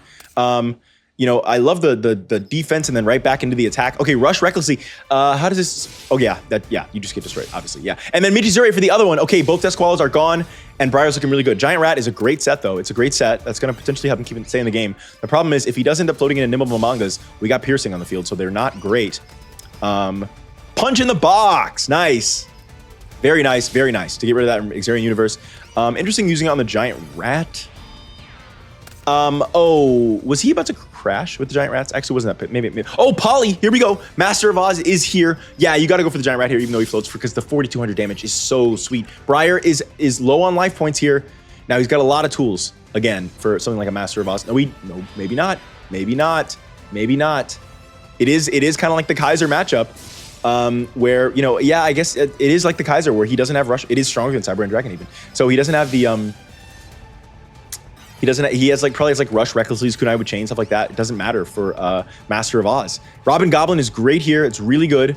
Getting rid of a Poly in the hand. Make sure he doesn't get a second Master of Oz later in the duel. But he does float into two more Nimbles. And setting a card from Briar here. What do we have, Briar? Oh wait, he must have something because he put that thing in attack mode. Let me guess. Unbreakable Spirit. No, Kunai with Chain. Okay. At least, yeah, that's just to make sure. He wanted to destroy the Nimble manga, but he didn't want to lose the game. Robin Goblin is going to... Oh, he used Kunai with Chain on the... Whoa! Wait a minute. Hold on. Did you mess up that chain link? Oh, he messed up the chain link, dude. He messed up he was going for game. That was game, and he messed up the chain link. Check it out. If you play Shrink and then Unbreakable Spirit. Oh, he messed up the chain link, dude. If you play Unbreakable Spirit first, you gain... or if Unbreakable Spirit resolves first, you gain 4,200. You're at 62. And then Shrink puts Master of Oz down to 21. It wouldn't have quite been game, but it would have been 4,000 damage, 4,100 damage. A lot more than it was, but he did the chain link in the wrong order. Oh no, Briar. It's okay, you still did a decent amount of damage there, but messing up the chain link is pretty punishing. Now, the main thing is that you got Master of Oz off the field though. That's the key. And yeah, that really was, Hayato was close to winning here, but without that, again, he needs a lot of resources to get into his big plays, and he doesn't have any board wipes. This game is over. This game is super over. It's over. Goodbye, Hayato. You played well. You are still at apprentice rank. You didn't get down to dropout boy from this tournament because you did win a game. And that's going to be it. Briar takes it. There it is. Briar takes it. Great work, Briar. You are moving forward to fight Haruko and Motatani versus Manjome. Oh, Motatani did very well against Gokaido. He still lost, though. But let's see how he does against Manjome. Manjome, this is your chance. You gotta be... Oh, look who he has to fight in the next round if she beats Toramaki. Manjome has a tough round, some tough rounds ahead, but Manjome can absolutely beat Miho. He is one of the people that can. I'm talking about their matchup, and they haven't even... Both of them have to win games before we even get there. Let's wait till we get there. But Manjome does have a good matchup against Miho, actually. So, Motatani versus Manjome. Let's see it. All right. Starting us off in game one, it's Motatani with 2 set cards. Manjome, what do we have? Machine Assembly Line coming down. Nobleman of Croc. You didn't play... Nah, God. It's funny that the Blues... Like, this is definitely, again, not on purpose. It's just like when the players forget, they happen to forget. But it is very funny that they forget. I think the last time that someone forgot a Nobleman was, I think somebody from Domino maybe forgot a Nobleman, but it was also a Blue who forgot a Nobleman. I think it was Motatani versus Hokkaido, actually. I don't remember which one of them it was. But it's funny that the Blues are the ones forgetting the Noblemans because they're the ones that are not going to Briar's classes, right? So it is very lore accurate. And Domino, someone from Domino as well. It might have been Ushio or something. I'm not sure. But yeah, it's very funny. Gakko Golem, Gravity Axe Garl is great here. Getting on the Wide Dragon Head. And MST on the Gravity Axe Garl as a battle trap. There it is. Destroying the Gakko Golem. And then another face down card from Motatani. What do we have? Wide Dragon Head getting in directly for 17. Another face down from Manjome. Setting a card from Motatani. And Chthonian Alliance feels good. Getting in for 25. Limited removal for game in the middle of the damage step. And there it is. Oh my God. Oh my God. Oh my God. Well, what a game. Easy first game from Manjome. Motatani starting us off with a medium piece golem. Very nice, very nice. Manjome X-Head Cannon coming out, very good. Getting in on the medium piece golem and setting 2 cards and activating Chthonian Alliance to defend against, I guess, multiple piece golem specifically? I'm not sure. Miracle Rupture on for Tackle Crusader is amazing there. That flips the X-Head Cannon. A second Miracle Rupture is so good. He just drew 2 off those. Rock Spirit, Giant Rat coming in. Giant Rat getting in directly. All right, Manjome. Show me something cool here. Your deck needs to be popping off, and right now it is not currently doing so. You can't get over this V Tiger Jet, though. It's a good position for Manjome. Frontline base. Special summoning. Wide Dragon Head. Iron Draw. Love that. You haven't even normal summoned yet. Machine Assembly Line is going to let you get over your opponent's monsters here. But not Rock Spirit because it does increase its attack points during the battle phase. During the opponent's battle phase, unfortunately. But Gravity Axe Garl will do it. Gravity Axe Garl will do it. He gets into the Wide Dragon Head. It's interesting.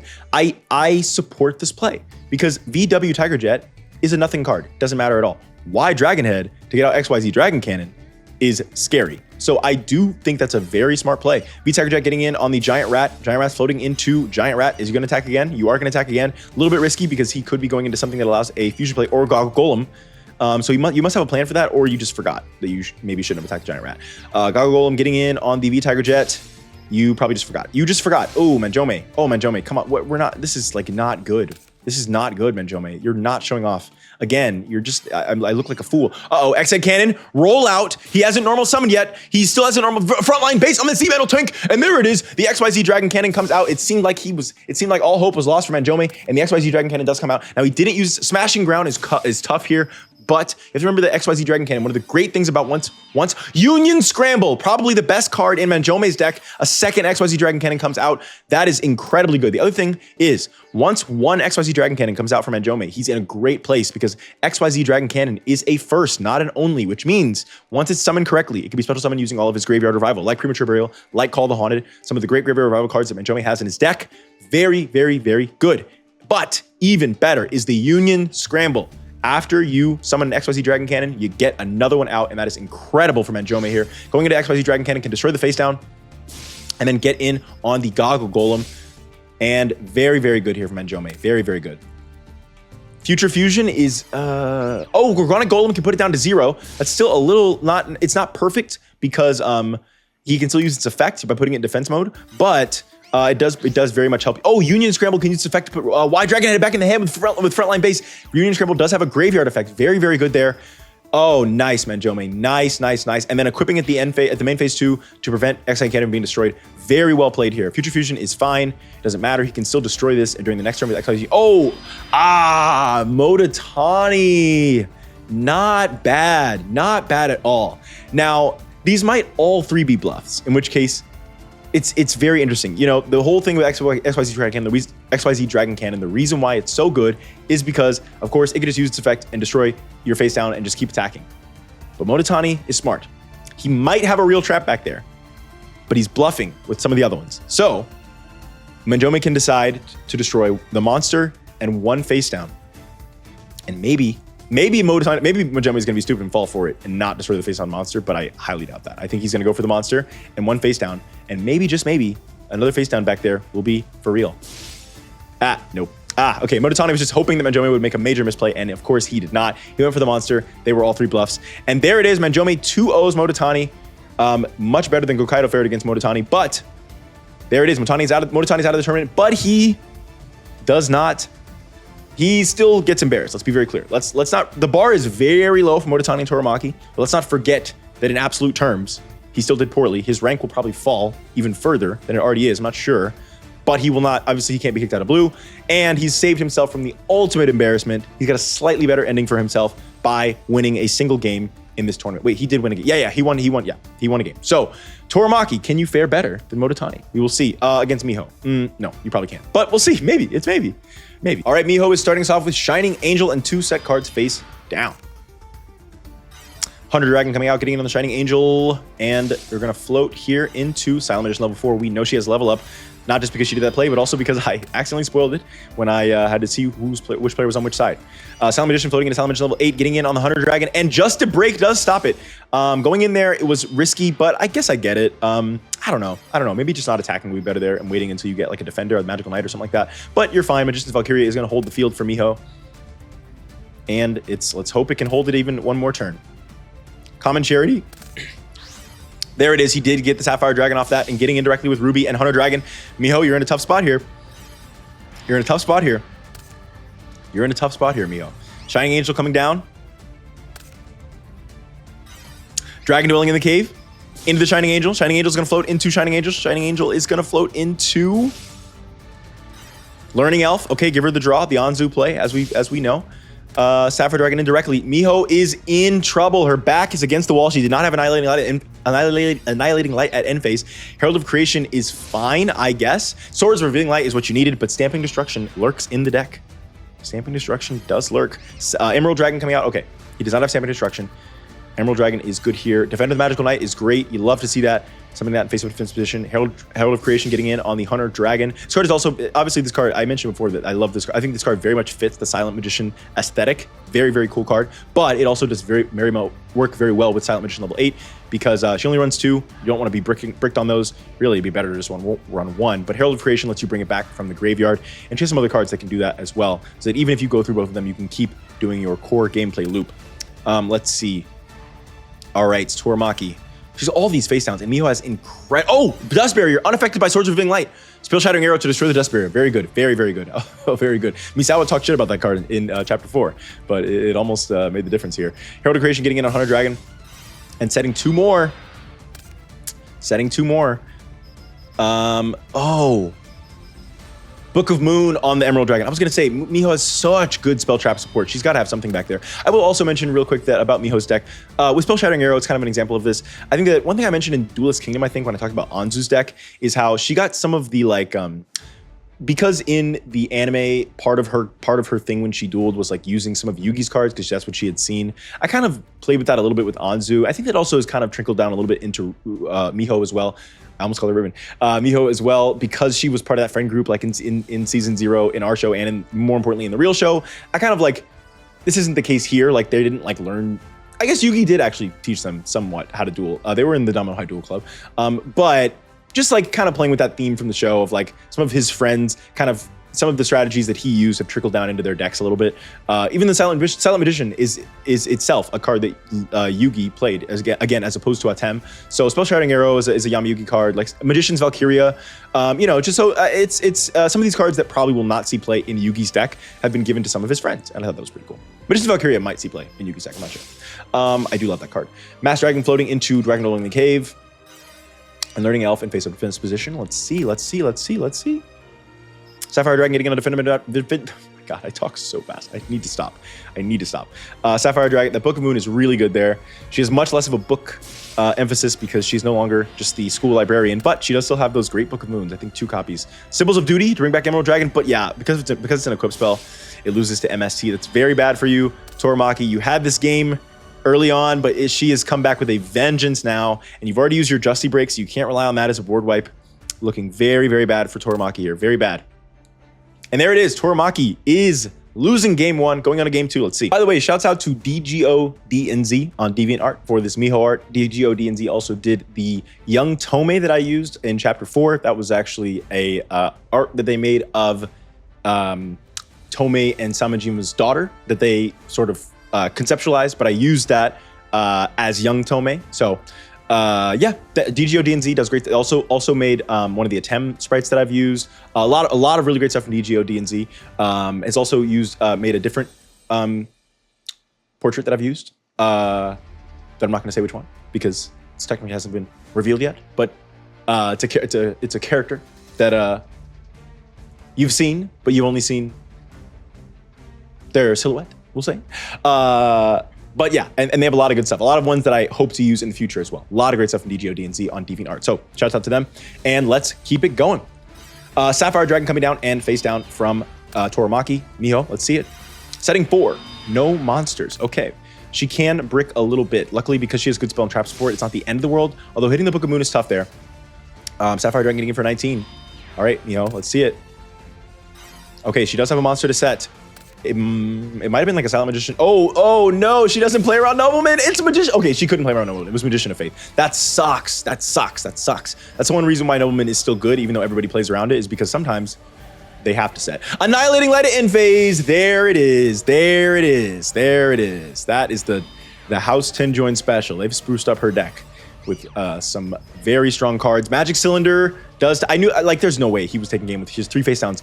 Like, she's got to do something here. Come on. Oh my God, there it is. Toromaki, dude, she bricks all game. She draws 1 monster she can summon, and it gets Nobleman.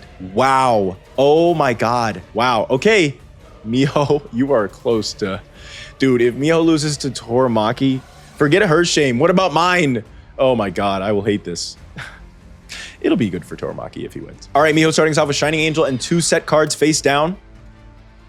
Unexpected Die, great card to get first turn here. Sapphire Dragon coming down, second Sapphire Dragon coming down, hitting in the Shining Angel. Shining Angel is going to float into the Shining Angel. Shining Angel is going to float into the Silent Magician level 4. You know what's coming next. Silent level up is coming up in the main phase 1. Here we go. Let's see it.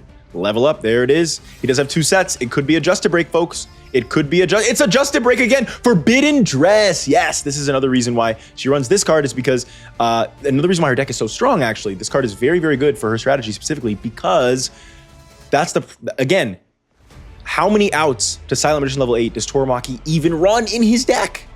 And when he gets his 1, she counters it with Forbidden Dress. Like, this protects Silent Magician level 8 basically for a turn against any kind of card effect, almost any kind of card effect. And that's like one of his only outs that he even runs. Like out of 33 cards left in his deck, I'd have to actually, for the sake, because I have made this point about why Miho's deck is good, for the sake of this demonstration, I'm gonna look and see how many cards he has in his deck that out Silent Magician level 8, besides through battle, which is the other way that he could do it. Guys, Toramaki has 3 monster destruction-ish cards left in his deck. Smashing Ground, Order Charge, Faustian Bargain. All spells. All spells. All spells. And when it comes to beating it by battle, he's got 4 cards that can raise his attack points. 2 Acts of Despair, 1 Ego Boost. He would need, for even his strongest monster in his whole deck, he would need 2 of those 3. One of them doesn't do it, unless he actually has one like this exact turn. He could have Ego Boost like right now. No, was that on attack deck? I think it's too late for Ego Boost.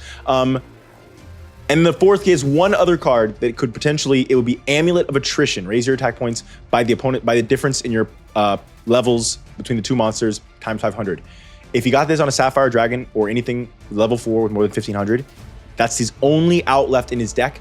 That's an equipped spell. So it's stopped by Book of Moon, it's stopped by MST, it's stopped by Dust Tornado, it's stopped by any normal battle traps. Toramaki basically can't out this card. He basically has no other outs left in his deck, and that is why. Sorry, every time I open a new instance, I have to, there's some sounds that are part of the sound pack that I use that are like horrible to the ears, so I have to delete them, but I have to delete them every time I open a new instance, so when I open the deck editor, I delete them. Anyway, that's why Miho is so strong. That's like the big reason, is because so many of the decks are just, it's so impossible to out her stuff. And that might be considered unfair, but I like it as one of the strongest duelists here. I think that it adds a fun, like if you think about all the different strongest duelists, let's just leave Anzu out of it for a second. Like you have the Kaiser doing OTKs, you have Miho doing like this kind of control strategy here, and also just like it's like towers, really. It's like a tower strategy is exactly what it is, really, in the context of this tournament. And then Judai's got like the versatility, and just like very consistent, consistency, and all these, like he has like 12 different elemental heroes that all do different things. It's like kind of like his own little like his extra deck is like a toolbox. And then Rinko is just complete disruption, and I just think that like all of the best duelists have such different versions of why they're super strong. And so I like the variety that it adds, even if it might be considered a little mean to some of the weaker characters. And also, as we saw with Toramaki's in the last game, like they absolutely still can take games against her. So it's not like, it doesn't feel like they're just like sitting on gravity bind. It's not like a floodgate. It's not a floodgate. It's just, it's making your opponent be kind of unable to win the duel, but it's not like a floodgate. It still feels fun to me. Anyway, common charity coming down, drawing 2, banishing the Hunter Dragon. Dragon dwelling in the cave is face down. And Toramaki is going to lose his game. Magician Circle is great here. Again, another Yugi card, Defender of the Magical Knight coming out. But its effect doesn't activate because it wasn't normal summon. I think that's why you went for that. You would have gone for like Herald of Creation or something to get over Sapphire Dragon. So you fumbled. Mass Dragon is fine here. It's actually pretty good. You hold the field and you thin your deck. It's like the only way that you're going to find your win con here is if you are able to do both of those things. So Magician's Valkyria into the Mass Dragon. It's over, brother. Scoop. This is my in Duelist Kingdom levels of I don't have a single card in my deck that can beat this. Oh, dude, this is so over. Silent Magician level 4, Defender Magical Knight, Birthright, MST. I think if Miho had taken the time to look through Toramaki's deck and realize that MST can stop his, actually no, you just win the game. Never mind. I was gonna say MST can stop the Amulet of Attrition, so maybe you save that because it's his one out, but no, yeah, you would just win the game. All right, Miho takes it in game 3. Great job, Miho. We're moving forward, and yeah, this is gonna be a fun match. I'm very interested to see what happens there. America Uchimura versus Sho. Oh, that's a bad matchup for Sho. Maybe not. If he can get his Power Bond engine stuff going, his strategy is he plays very similar to the Kaiser, actually, with these giant OTKs, which is good against America. But his deck is a lot slower than the Kaiser's. He requires floats very often to get into his big plays, like UFO Roid. America's not going to let you float. And his deck is just a lot slower in general. If he can draw Power Bond in 2 pieces, turn 3, then maybe he could beat America. Otherwise, very tough matchup for show. So we'll see. All right, America has won the die roll. Dark World dealings coming out. Draw 1, send 1. Chainsaw Insect coming down. Finite card. Sending Shining Angel makes sense because he won't be floating. Although we changed. Oh my God, he did. Oh, Dark Bribe on the Power Bond. Damn, dude, he actually drew exactly what I said he needed to draw, and America freaking Dark Bribed it, which, by the way, if you remember, one of the reasons why... Oh, but you know what? I forgot. America does get you through all your deck. It does get you through your deck. He does get you through your combos. The problem is by the time he gets there, by the time you're drawing through your whole deck, he's already got all the things he needs to win. But it's funny, in the last tournament, if you remember, one of the reasons that America misplayed is because he sent Dark Bribe against the Kaiser and wasn't able to Dark Bribe a Power Bond. Maybe it was limit removal, but... He's learned his lesson, and he's... Oh my God, but he does have Poly. Dude, Show could do it here. This is Morphing Jar? I feel like Morphing Jar could work in Show's favor here, because America's not quite deep enough through his deck to where he could, like, just, you know, hit the turning point where he wins. So, 1 day apiece is amazing, though. If he's gonna do it, it's with 1 day apiece. Dust Tornado on a random face down is not bad, honestly. It's not bad. King of the Swamp here. Might as well. America does. Oh, present card is... Whoa. Okay. Look at that. Very cool. Present card so that Show has to draw into 2 more monsters that confuse. Oh, but he's got Steam Gyroid on field. I'm guessing he was fusing from hand because, you know, like, because that helps you push further. Maybe that's what America was guessing he's fusing from hand, but he could just still go into Steam Gyroid. Although that might have... Yeah, because he has Lucky Iron Axe on the Steam Gyroid. I'm guessing... Yeah, he definitely was fusing from hand because Steam Gyroid is stronger with Lucky Iron Axe. And then side effects as well to give him 1 extra discard as well from the present card. He drew... Oh my God, he actually drew... Now let's see. Was he going to fuse from hand? He was going to fuse from hand. But dude, he actually drew King of the Swamp and Steamroid. Amazing. Amazing from Show there. Now, remember, 1 day apiece is on the field. But Morphing Jar... Oh, this is over. 10 cards left in deck. America's just drawn 6. It's over. 1 day apiece, it's over. Damn, Show. You really got, like, everything you needed to win. And you just... It wasn't enough. Shield Crush is fine here. I guess, yeah, for Morphing Jar to hope you don't lose. But it's too late. It's too late. Double Book of Eclipse in the same turn. I never even considered you could do that. Twister, so he does have discarded everything. That's pretty good, but it's not. Ah, yeah, you just lose. Oh, man. Dude, double Book of Eclipse in the same end phase. I've literally never thought about that. That's pretty good to just win the duel immediately. Wow. RIP, Show, you fought really well in that game. Really, really well, but not enough. But maybe you can do it in game 2. Drillroid coming down and ending his turn. Drillroid is great. I honestly wouldn't even summon that. You don't summon the Drillroid here. You don't summon the Drillroid here because Drillroid beats Morphing Jar. It defeats a lot of like Hero Shadow Scout even has made it different in some of these duels. Bistro Butcher destroying Drillroid is exactly what you don't want to happen. You just lost like one of the best cards you have against America's deck. I mean, of course you get the draw 2 out of it, but you were gonna... Okay, well, you already had a Drillroid, so I guess that's fine. But he might Book of Eclipse you? Nah, no, that wouldn't be the move. Okay. Chainsaw Insect coming down. Yeah, see, oh man, you should have saved your Drillroids, man. Maybe it's like all you had and you need to go aggro against America. Maybe it's all you had. You do have to go aggro against America. Poly into present card again. No, he doesn't get it this time. Dude, the present card as the counter to Poly is so funny. Rocket Warrior in for 15. And let's see it. Power Bond, Dark Bribe again. Oh my God. Show, this is so mean to Show, man. Like, he's only got 1 copy of Dark Bribe in his deck. That's so mean. Like, if those 2 Power Bonds might have gone off, you know, these duels might be so different. Shield Crush. Shield Crush. Lucky Iron Axe. He does have game on board. He does have Book of Eclipse. Yep. Book of Eclipse. Yep. There it is. That'll do it. That'll do it. He didn't save the Book of Eclipse for the 3rd attack. I guess he's saving his life points here, probably because he doesn't have another one. I'm guessing he doesn't because he's deep drawing through the deck to try to get something else. Oh no, he does have another one. What are we doing about? Never mind. My bad. Okay.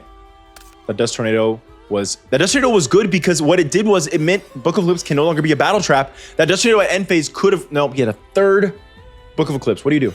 What do you do if you're Show here? What do you do if you're Show here? He had a 3rd Book of Eclipse. You just can't beat him. You just can't beat him. Bistro Butcher is fine, I suppose. Oh, to try to make him float. That's kind of funny, I guess. Roid Reinforcements. This is a fun card. It lets you send any number of cards. This card is very good. I would not use it if it wasn't this good because the manga artwork is so annoying.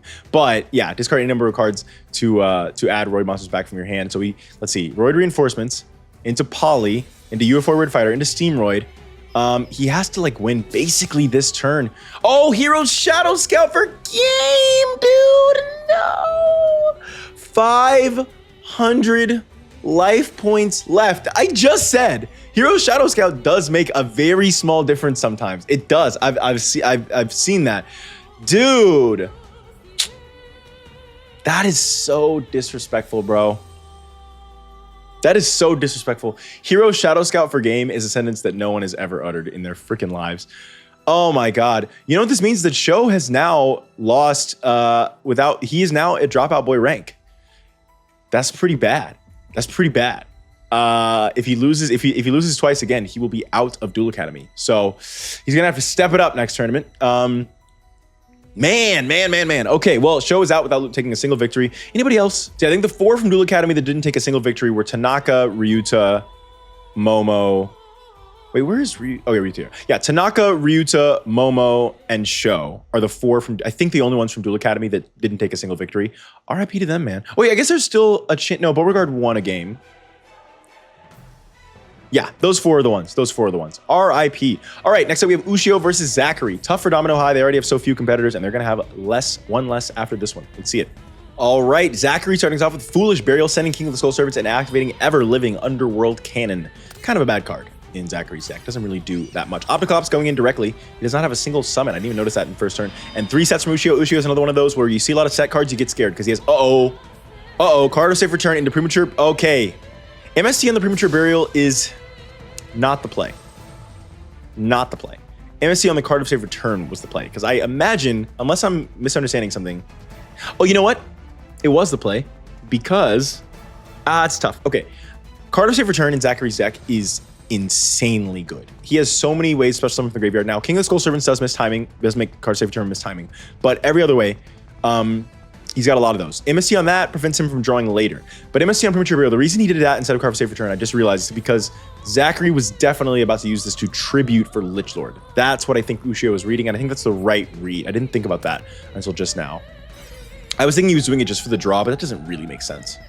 That might make a difference, dude. Ushio might just take this right here. Allure of Darkness.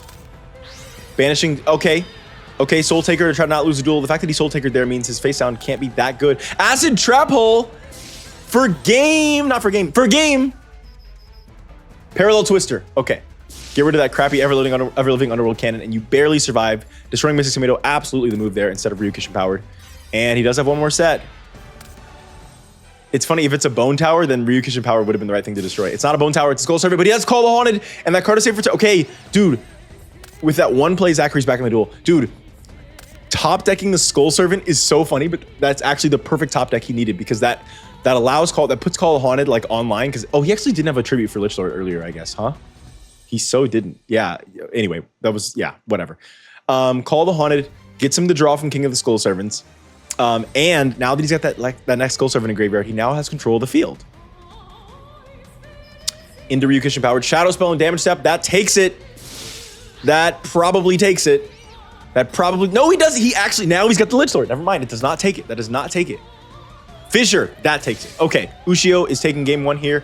Good little back and forth there. But yeah, pretty easily. All right, Zachary starting us off with a Skull Servant face up. Oh, he's playing around Acid Trap Hole now. Acid Trap Hole. You got to play around that just like Nobleman. And setting 2 cards face down. And let's see it. Although he didn't have any face down, so you really didn't need to. Whatever. Oh, Graceful Trap. This is a tribute summon for sure into Lich Lord. Lich Lord getting it on Opticlops. And another set there from Zachary. Ryukishin Power coming in with Axe of Despair. He has 2 face downs though. Parallel Twister. That'll do it every time. But he does have to lose his own Axe of Despair. Interesting. Fissure in main phase 2 is not bad at all. Not bad at all. Low resource game here. Soul Absorbing Bone Tower in face-up defensive position is fine. And that's a Mystic Tomato set. You love that if you're Ushio. Love that if you're Ushio. Foolish Burial on the Skull Servant. King of the Skull Servants at 2,000. Into Cryuel. Okay. Not bad. Not horrible. I might have just gone for another tomato there. Confiscation for the last card in your hand. What is it? It's a Dark Hole. Oh my god. Super valuable confiscation there. Now I know why he went to Cryuel. He didn't want to tribute a Mystic Tomato. He wanted to, he wanted to tribute to Cryuel instead of the Mystic Tomato. Makes sense. Setting a face down card. Opticlops coming out, getting over the Bone Tower. Beast Talwar getting in. Suddenly, Zachary has completely lost control of the duel. He is top decking. That looked like it might be a bluff there, buddy. That might be a bluff there. 42 in. We're close. We're so close to losing here. A second Beast of Talwar coming out. This is Ushio's mini boss. It used to be his real boss. Now it's his mini boss. He has Call the Haunted. That's why he played that. Yeah, he played that because he has Call the Haunted. Card of Demise. I guess you're trying to deep draw through for a Mystic Tomato or a Haunted Shrine. Even cooler. That is going to hold the field barely, but you're going to lose. Oh, dude. See what happens when Zachary doesn't draw a Painful Choice turn 1. So Ushio has to discard. Yeah, he has to discard here. I think he was trying to deep draw, I guess, for MST or something. Or, I mean, I guess, I don't know. It made sense as a Card of Demise. He just drew monsters, really, is what it was. I think it was the normal Card of Demise play. He just ended up drawing more monsters than he'd hoped. And that's sort of the downside with that card. It's not very good, to be honest. Okay, Lich Lord coming back. Everything, okay, yeah. Oh, this is great. With Card of Safe Return, this is so good. I forgot about Haunted Tride's Graveyard Effect. Axe of Despair. Hold on. Hold on. We're kind of back. We're kind of back in a big way. He's just cleared Ushio's field. And there was no Blast with Chain. There was nothing. Oh, Giant Germ takes it. Giant Germ takes it with 500 life points left. Giant Germ takes it. Ushio, not bad at all. Ushio 2-0. Zachary did not draw a single Painful Choice. And let me tell you, Zachary does not care at all. All right, next up we have Beauregard versus Koji Nagumo. Oh, that's fun. All right, not Zachary. Koji starting us off with the Thunder Dragon and a Tribe Shocking Virus. Let's see. He doesn't have anything. I don't think he has anything in his deck for Beauregard's warrior types. Here, Magnum Shield on the Throw Zone unit is very good turn 1, and then a face down card. If Koji loses to Beauregard, that's a pretty massive step down for him, to be honest. Rye Rider face down monster, Giant Rat. Okay. Yep, the Rye Rider is great there. Throw Zone unit can no longer attack. Might as well put it in defense mode at this point. Thunder Seahorse is great. Koji's got a lot of +1s here. You need to start using some of those +1s for discard fodder. He needs a Lightning Vortex. He needs a Raigeki Break. That is part of the engine there. It's kind of like, it's an old GOAT format move, is run Thunder Dragons. If you end up running Thunder Dragons for whatever reason, because you're doing Chaos or whatever, the way to pair the thing to pair those with is Raigeki Breaks and other cards that require discards, so that you have something to do with the +1 that you get off the Thunder Dragon, and the 2 dead draws in your hand, basically. So, Koji does have a decent amount of those, and he needs some of them now because he's getting kind of creamed here. Oh, Throw Zone Unit's effect works here, and Giant Rat gets in directly. Yeah, Koji was like pretty good in Season 0. He was always like one of the top duelists at Domino High, so like he really does. He losing to Beauregard would be a pretty big step down. Beauregard is one of the worst duelists in the tournament today.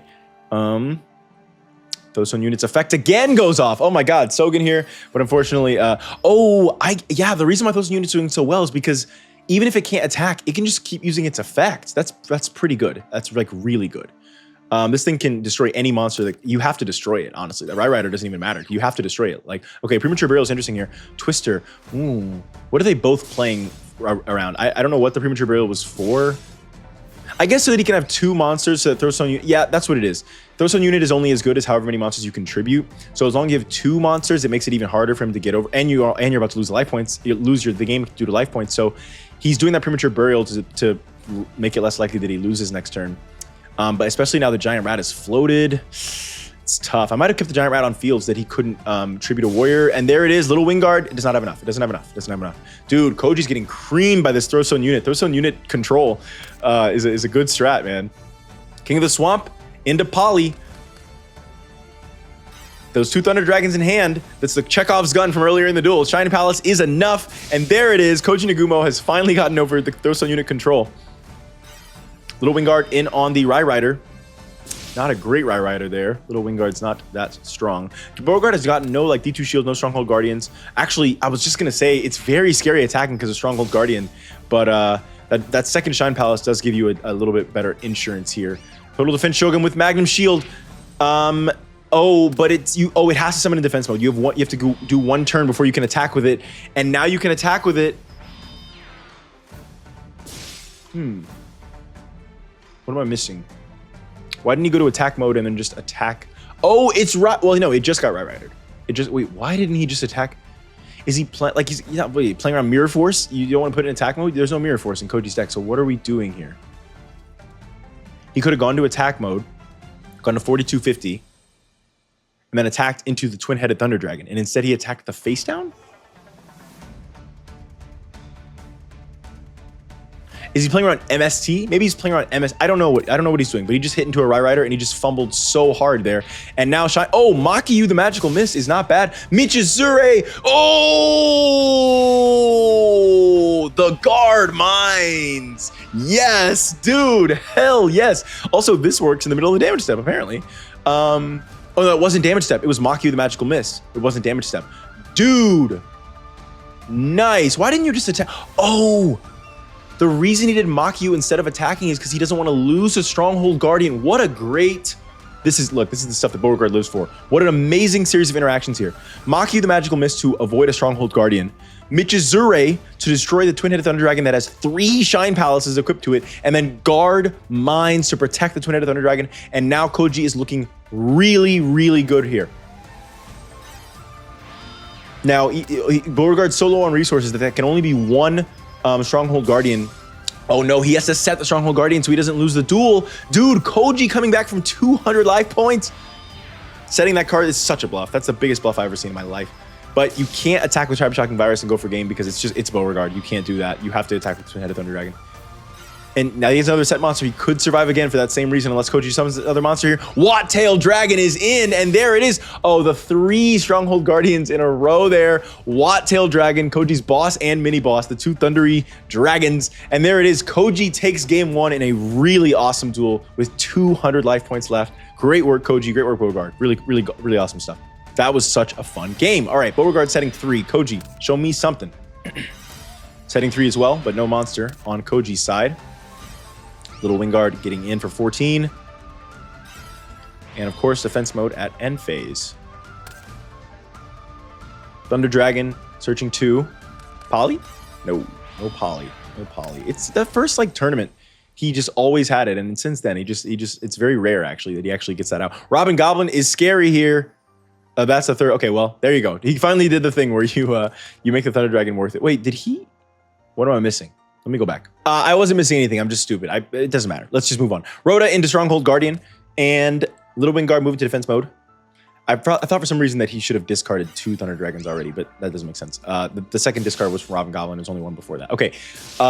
Dude, all of Koji's destruction cards are going in here, and this is a good play. This is a good way to handle Beauregard. If Beauregard doesn't have any monsters in defense mode, then most of his strategies are offline. So he uses up both of his 2 best traps basically to get rid of Beauregard's whole field so that he can get in directly and start setting up Raigeki Bottle. This is a great start from Koji, but if Beauregard just has another monster, I don't know.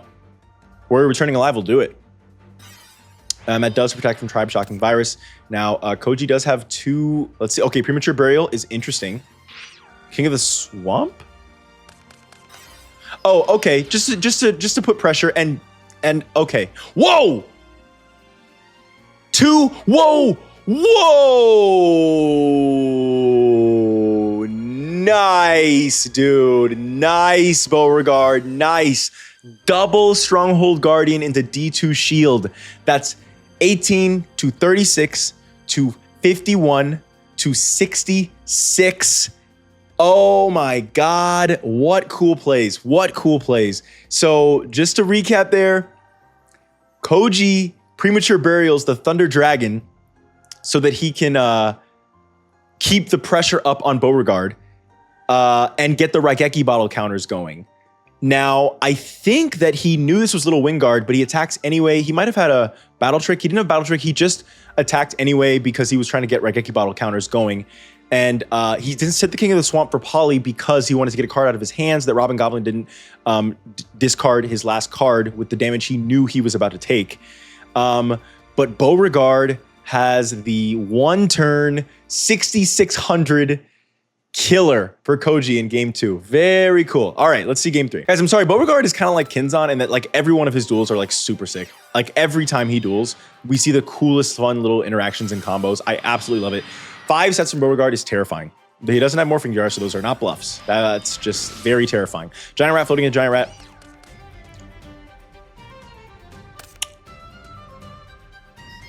Giant Rat attacking into the Rider. Robin Goblin.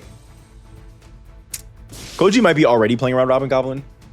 Seems to always have it. Into Wattail is good here. Into the Giant Rat. Giant Rat's gonna float. Oh, Michizure, dude. Oh no, Michizure. I love Wattel Dragon. That card is so cool. Total Defense Shogun coming out, hitting for 1550. Robin Goblin, last card in hand. Oh, the Rye Rider. That's tough. You really wanted to save that. Pot of Avarice is awesome. Is awesome. That is so good. Thunder Seahorse. He just went from 0 cards in hand to 3 cards in hand. Now he might get Robin Goblin at the end though. Sogan's enough for Total Defense Shogun. But Energy Drain will do it. It's season 0 all over again, baby. Energy Drain. We're still running this crap, I see. Okay. Thunder Seahorse is awesome here, getting in big. Raigeki Bottle's going to start. Oh, but I think you needed to... Did you... Yeah, you played it a little too late there. You need to play before you declare the attack, which is stupid. I don't like that. But there it is. Little Wing Guard is face down. I accidentally saw that. And you're not going to be able to get over this, buddy. But you are going to set up these counters. Wait, no, just attack, bro. No, attack, dude. You could have gotten all your counters and just won the game. Next turn, this turn. Okay, well, maybe. Twister on the Raigeki Bottle is so good. That's so good. And strong. And D2. Oh, God. Beauregard has it every time, dude. Koji, you can't lose to Beauregard, man. You just can't. You can't. Oh no, Warrior returning alive on Stronghold Guardian as insurance is so... Raigeki Break does it. That's game 3 for Koji Nagumo. He takes it from Beauregard. Another incredible match. Incredible match from these two. So much fun. Great work, Koji. You're moving on to fight Junko or Kali. Now, Junko has been in the unfortunate position of losing to Anzu. And what that means is one of the strongest duelists at Duel Academy is at risk. One bad match from her. She did, unlike most people who get 2 matches, you know, she didn't really get 2 matches before she gets this low. If Junko loses to Kali here, that'll be really bad for her. And really tough to write around too. So I'm really hoping Junko wins. But you know, Kali is strong too. They're both strong duelists. So we'll see how it goes. All right, Kali Sinclair. Let's see it. Beautiful Headhunters coming down, setting a face down card. Winged Sage Falcos is great here. Stack that back on top of the deck. But she probably has like equips and stuff. She loses her draw, but I don't think she's super. Nope, she doesn't. Okay, yeah, that was a great Winged Sage Falcos. Flying Kamakiri is awesome. One of the best draws in the deck. Command Knight is scary. Command Knight number 2. Okay, swords. Probably not Command Knight number 2, otherwise you wouldn't have played swords there. But still, Beautiful Hunters can still clear this. Oh, but Hunter Owl. Oh, Hunter Owl. Okay, but it's weaker because of this. And swords is good. This is not... Oh, Dust Tornado does it. Dust Tornado is great here. This is... It's still not... Ah, Malevolent Nuzzler was the missing piece. Yeah, I was going to say. Dust Tornado. Trap Jammer. All right, guys. All right. We're in it. That was amazing. That was like, that turn was really so key. She needed a little bit extra. She needed that Malevolent Nuzzler because otherwise, with the 2000 attack point Beautiful Headhunters, you don't want to crash your Hunter Owl. It's too valuable. And Command Knight and Hunter Owl, of course, kind of counterparts.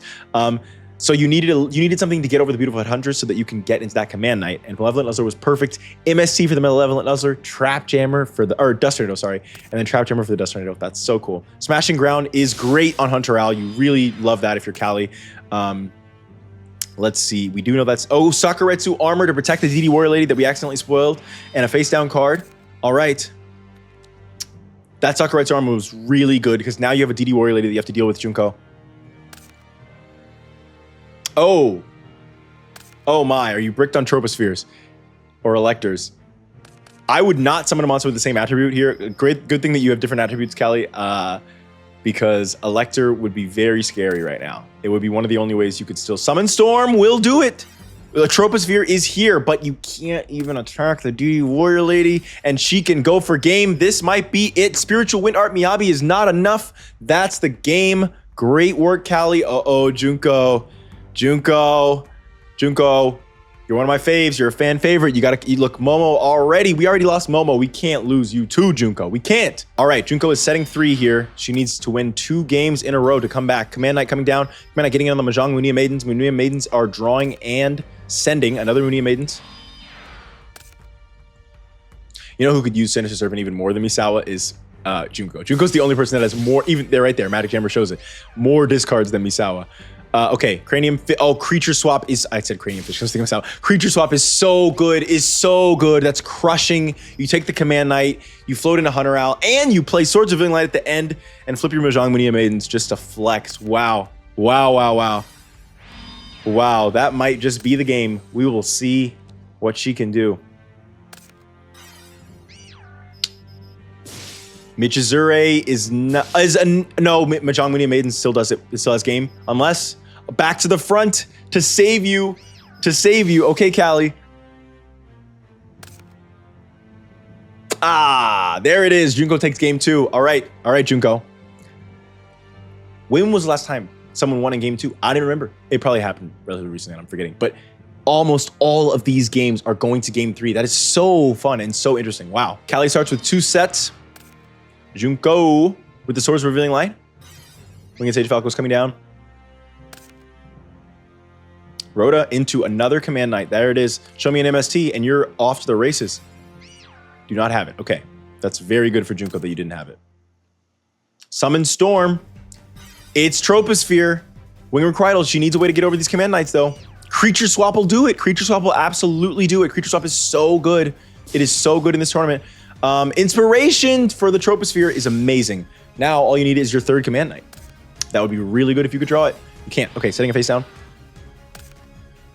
Gotta get this Command Knight off the field. Got to. Oh, but the face down monster, if it's a floater, you're in trouble. It's Warrior Lady. It's Warrior Lady. This Command Knight stays.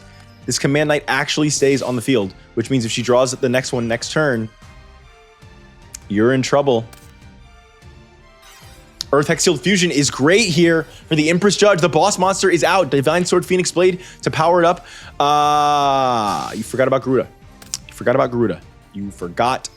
Garuda. Oh my god. Now what that does is means she has one more chance to try to draw that 3rd Command Knight. Returning Live doesn't work because your other Command Knight is on her field. Whoa, Polly into Magic Jammer. Magic Jammer. Wow. But this no, now she can finally get rid of that last Command Knight by crashing. And Flying Kamakiri's here. And you can crash the Flying Kamakiri for Hunter Owl. Callie, I think this is it. I think that you have officially lost this game. Oh, she doesn't have to crash anymore. Yeah. Oh my god. Wow. Does Command Knight set up a... No, it only works with Wind Monster. Okay, yeah. Never mind. Actually, no, there is a lock, right? There is a lock with these two. Because Command Knight can't be attacked while you control Hunter Owl, but Hunter Owl can't be attacked while you control anything else that's a wind. So I do think that neither of these can be attacked. Anything else can, but I do think that neither of them can be attacked. So that's kind of interesting. Sakuretsu on Hunter Owl. Doesn't matter. Oh, well, she's alive. For some reason, I was thinking that was game. She's alive, but she doesn't have any cards in her deck to deal with this. She can't win from here. Graceful? And she's, putting Phoenix Blade back in the hand before Graceful to give her an extra discard is so cool. That is awesome. Back to the, dude, wait a minute. Michizure, wait a minute. Okay, that was one, you were able to do that to survive one turn. You can't do it twice. Phoenix Blade is not enough. You lose here. Just scoop. Wind Effigy is still in the field. You just lose. Damage is already on board, Callie. What are we even doing here?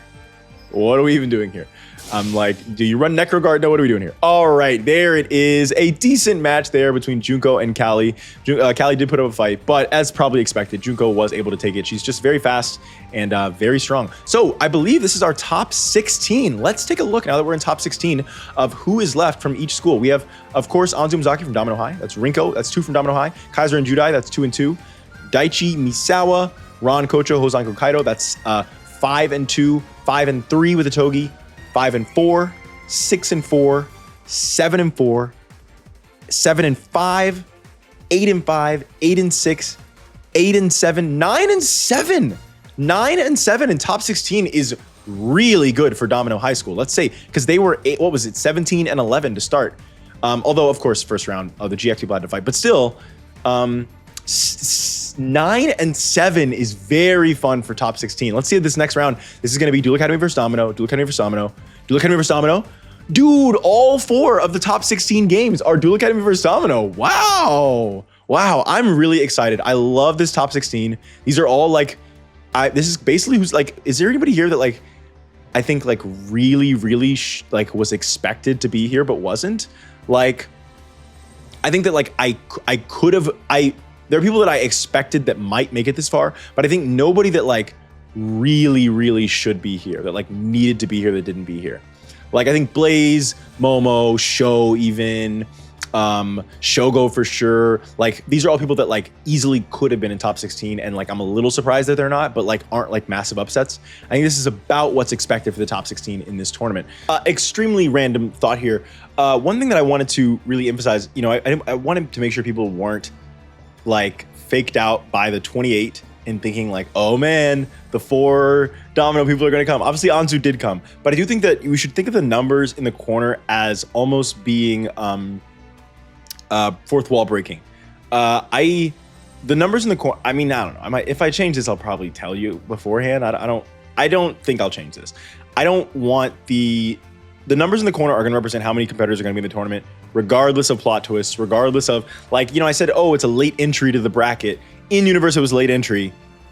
In the 28 in the corner is for you to know there's going to be 28 competitors in this tournament. Anyways, Karko versus Briar. Karko, I got bad news for you, sister. You are a bully and you're facing the bully destroyer. All right.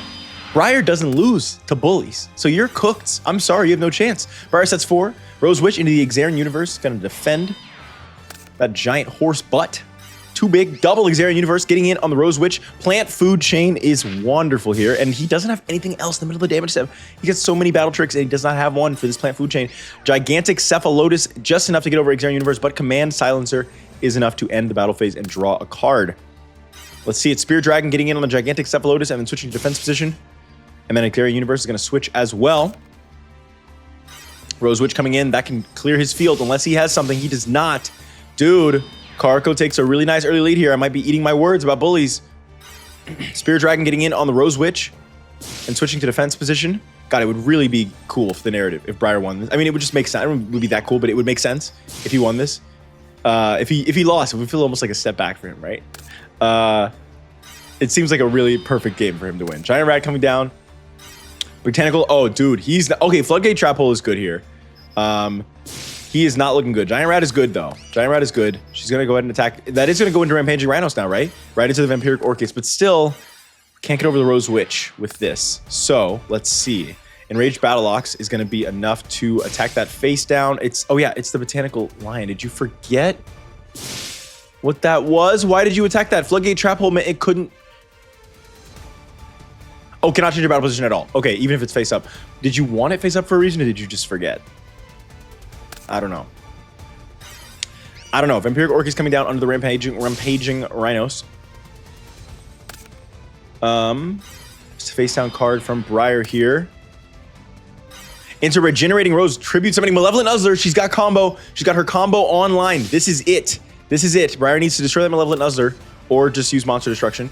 He's already used his Hammer Shot. That's a Wolf Axe Wielder face down. Tomato into the Axe Wielder, 700 damage, Pinpoint Guard. Xarian Universe is enough to hold the field against the Regenerating Rose. She's going to need some other way to get over this thing. K9, oh, just for the Mystic. Oh, Robin Goblin is good here. But, oh, you hit the Revival Rose, not great. Now, what's your play for Regenerating Rose is the thing. You just consign, yeah, you can consign one of your monsters to Oblivion. I suppose that makes sense. Oh, and she top decked Gigantic Cephalotus. That's going to be enough to, yeah, clear his field. Mystic Tomato indirectly. Oh, you should have kept Xarian Universe in defense mode, man. You fumbled with that play. Oh, no, Briar's going to lose to Karko, guys. Okay. He still has a chance. He still has a chance, all right? We can do this, Briar. Just breathe. You know how to do this. You know what you're doing. It's fine. It's fine. We've had a lot of 1-0s turn into 2-1s. We've had a lot of them, actually, in this tournament. So it's not impossible. Here it is. Giant Rat and 2 face downs. He didn't get any of his really good spell trap support last time, and that really did end up harming him. Let's hope he can get some better ones this time. Rampaging Rhinos is great here. And a face down from Karko. Xarian Universe coming in. Hitting over the Ceph. Oh, no. Right into the Wall of Thorns. 3 face downs is fine, but I feel like a lot of his face downs require him to have a monster. Not Command Silencer. Okay, we're going to draw off that. That's pretty good. Enraged Battle Ox coming in. Okay, he definitely has Shrink, one of those Unbreakable Spirit. He's got all kinds. He's got good stuff here. Kunai with Chain is enough to beat the Gigantic Cephalotus, and I'm guessing he has some... Oh, Unbreakable Spirit now. Okay, yeah. Uses 2 battle tricks to get over 2 monsters here. Raigeki Break on the face down. That is going to be enough to get over Botanical Lion. Very good here. And Saber Beetle off the top is great. It is his last ditch effort, though. If she can get over this, he might just lose this duel straight up. Lord Poison in attack mode because of the piercing. I always forget that. Canine Taurus here. Canine Taurus is what it is. Like Centaur. Canine Tar. Something. All right. Face down for. Oh, this is not good for Karako. Yeah, Briar is in this. Oh, he's creaming her right now. I regret saying that immediately after I said it. Lord Poison's good here for the botanical line in defense mode. She gets another turn. Enough to get over his other two monsters, but not enough to get over the Saber Beetle. Not enough to get. Okay, but a face down. It could be plant food chain. Are you going to play around it? You're not. Okay, he didn't have to. It was fine. I was going to say you could attack Gigantic Cephalotus and play around plant food chain, but didn't matter. It was good. Face down monster from Karako here. Into Xarian Universe. Saber Beetle into Gigantic Cephalotus. Xarian into the face down. Karako, you're on your last legs. Briar's taking game 2, it looks like. There it is. He takes it. Very nice, Briar. Very nice. Okay, guys. Every match goes to game 3. I love this tournament. Wow. All right, Karako starting us off with a Gigantic Cephalotus and 3 face downs, a Rose Marker coming out. Oh, no. Briar bricked, guys. Briar bricked, dude. Wolf Axe Wielder to kill the Rose Witch. Robin Goblin is amazing. Gigantic Cephalotus is going to get stronger from this, though.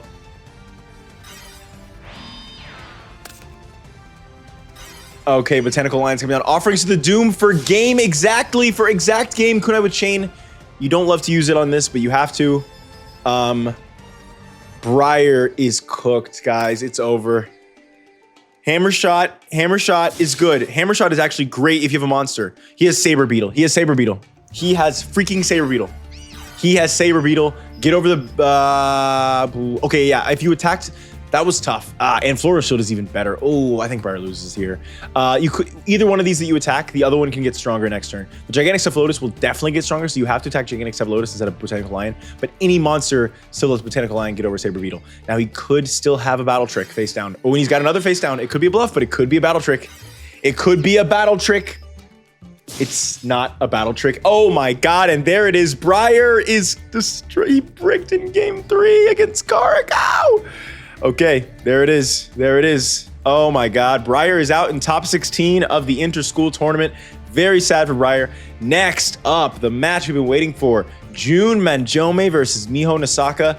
This is actually, now that I think about it, it kind of reminds me of like Bandit Keith Piranha Taker in Duelist Kingdom, in that these are two, like, either one of these two is easily a top 4 competitor. So I don't know about easily because, you know, Anzu takes up one of those spots, and either one of these could be a top 4 competitor without it being anywhere close to an upset. So the fact that one of them has to lose in top 16 is bad. And I really want Miho to do well, especially with all the, you know, backstory I've written for her. But Manjome, if he doesn't do well here, he got way, dude, not only is it two people that could definitely be in top 4, but two people that probably stand the most to lose. They both got the major upsets in round 1, and now they, like, whichever one of them loses here is going to be really bad. It doesn't matter which one loses. It's going to be really, really bad. If Miho embarrasses herself in front of House Tenjo, that's really bad for her. And of course, we know Manjome's situation. So I don't know, guys. I don't even know who I'm rooting for. Okay, we'll see. All right, Miho starting us off in game 1 with a Magician's Valkyria and a face down card. Setting a monster from Manjome here. Magician's Valkyria comes up. The Magician's Valkyria lock is live. Let's see it. What are you going to do, Manjome? Do not attack another Shining Angel is smart. That is very smart. XYZ Dragon Cannon can definitely break that lock of yours. So he is waiting. I'm guessing he really wants this Shining Angel to go off. But he's not going to let it. She's not going to let it. It's not going to be able to. She could destroy the Z Metal Tank, and there it is. Unfortunately, Manjome, she has stopped your float strategy. Feeling very much like the Kaiser here. VW Tiger Jet coming down. Iron Draw with the X-Head Cannon. XYZ Combine is the other best card in Manjome's deck alongside Union Scramble. This card, basically you don't have to read any of this. All you need to know is that instead of having needing X, Y, and Z to make X, Y, Z. You just need X and Y, or X and Z, or Y and Z. If you have any two of the three, this card gets you the third one.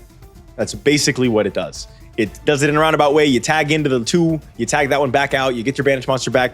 It's basically just you need 2 to get into 3. This is one of the reasons why his deck is so strong, because this card makes XYZ Dragon Cannon so much easier to get out, and it's really, really good for him. So here he goes. He goes into XZ, start to summon Y Dragon, then tag the XZ back out, bring Z and X back from the banished zone. Frontline base for W Wing Catapult? No way. Yes! I'm sorry. That was too. That was like pure. Like, oh, Book of Moon. No, can VWXYZ still be summoned while face down? I don't know. But that outburst, that was pure like childhood like glee. I was just like, that awoke something in me. Like seeing VWXYZ summoned is so cool. I hope that it completes summon while face down. So this is good here. Before VWXYZ comes out, you XYZ Dragon Cannon the 2 sets, then you could use VWXYZ's effect to banish the Magician's Valkyria and get through the lock. And that prevents her from using a face down card on VWXYZ. But because she booked a moon to the XYZ, she could. Okay, but never mind. Oh, but he didn't destroy the face down. That was risky. Now, here's the thing. Silent Magician level 8 gets over this. All she needs is Silent Magician level 8 to get over this. That's kind of scary for Manjome, right? Wow, VWXYZ is a first as well. That's pretty good. Okay, yeah, I forgot. Yeah, you always forget this thing's effect because you never get to see it. Oh, yay, VWXYZ is here, baby. All right, she sets a Magician of Faith, which is quite good to get a Book of Moon back. Getting rid of that Forbidden Dress. Ooh, there's gonna be a lot of damage for Manjome here. Dude, Manjome is on fire right now. I can't believe he got into V through Z. That is so cool. Union Scramble to get XYZ Dragon Cannon back. Dude, that face down card's got to be a bluff because she's hoping he doesn't banish the monster. Is he gonna fall? Oh no, he can destroy her whole field. It doesn't matter. It's game. That's game. Oh wait, he can even do more here. He can. Oh wait. Now he can use. Oh, he gets an extra discard. It doesn't matter though. Yeah. Wait, what is he? Okay, yeah, he's just gonna. No way, he's gonna call the Haunted. I was gonna say, what is he doing, Dude, Manjome is mad, bro. He's mad. He is mad, and he is coming with a vengeance. He's BMing hard as hell. This BM is canon, for sure. VWXYZ flanked on either side by an XYZ Dragon Cannon is awesome. Oh my god. Cooked her. Absolutely annihilated her. And now we see, I love, the thing that I want to see more than anything else in the tournaments is showing off how the deck is good. And that is what I like to see more than anything else. And we see now why Manjome can be an absolute force. This is not a rare occurrence in Manjome's deck at all. I mean, getting the VWXYZ and 2 XYZs is rare, but being able to just like control the duel and like get so many power pieces out is not a rare occurrence at all for Manjome. Miho is now down a game in top 16. Very bad for Miho. Let's see. Keep in mind that both of these competitors have to get top 4. They even whoever wins, they still have to get up to top 4 for them to not be completely like in a really bad place. So let's see. Okay. Defender coming down. Getting in on the wide Dragon Head with Shining Angel. Oh, because she's going to level up in main phase 2. Okay. I can support that. I guess. The thing is, it also makes sense because at any point he can go into XYZ Dragon Cannon and destroy your Shining Angel without letting you float. I was going to say maybe it's better to keep this for when he has the monster out. You could beat it by battle because his monsters win on his turn, your monsters win on your turn because his monsters have ignition effects and you have more attack points. So it might be better to save this so that you can like surprise him and attack his monster, because if he gets out any of his bosses, he just destroy this. But I do understand because he might just destroy Shining Angel anyway, so it's a tough choice. It's tough. Assembly line coming down, setting a face down monster into the face down Wide Dragon Head and into the direct life points with Defender with his little ass sword. Okay, Manjome, you just set a card. What are we doing here? What are we doing here? Call the Haunted. Oh, you're in trouble. MST, is this game on turn 7? It's game on turn 7. Manjome cooked by Miho in game 2.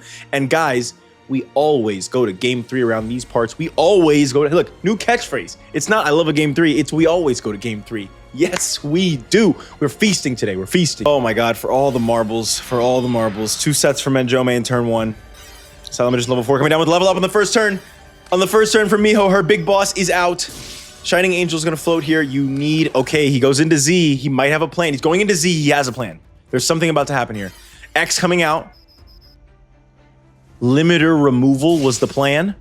I mean, it's not a horrible plan. You've outed her. Oh,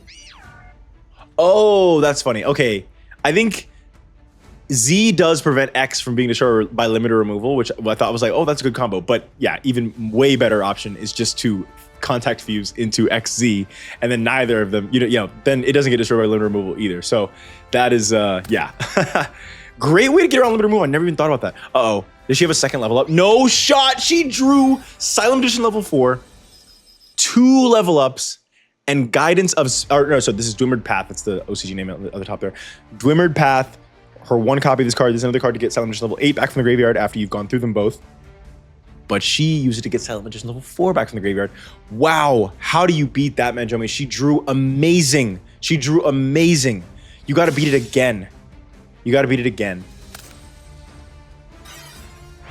Okay. Sometimes like a single set for Manjome doesn't mean he's not doing well. Sometimes a single set for Manjome is okay. She brings the Silent Magician level 8 back, but maybe not here. Because like sometimes he's setting up a Shining Angel, or like he's setting up for like a rollout or something else. Like there's different ways that he might be setting up with even just a single set. Because he's always like one. Oh no, that's game. Oh my god.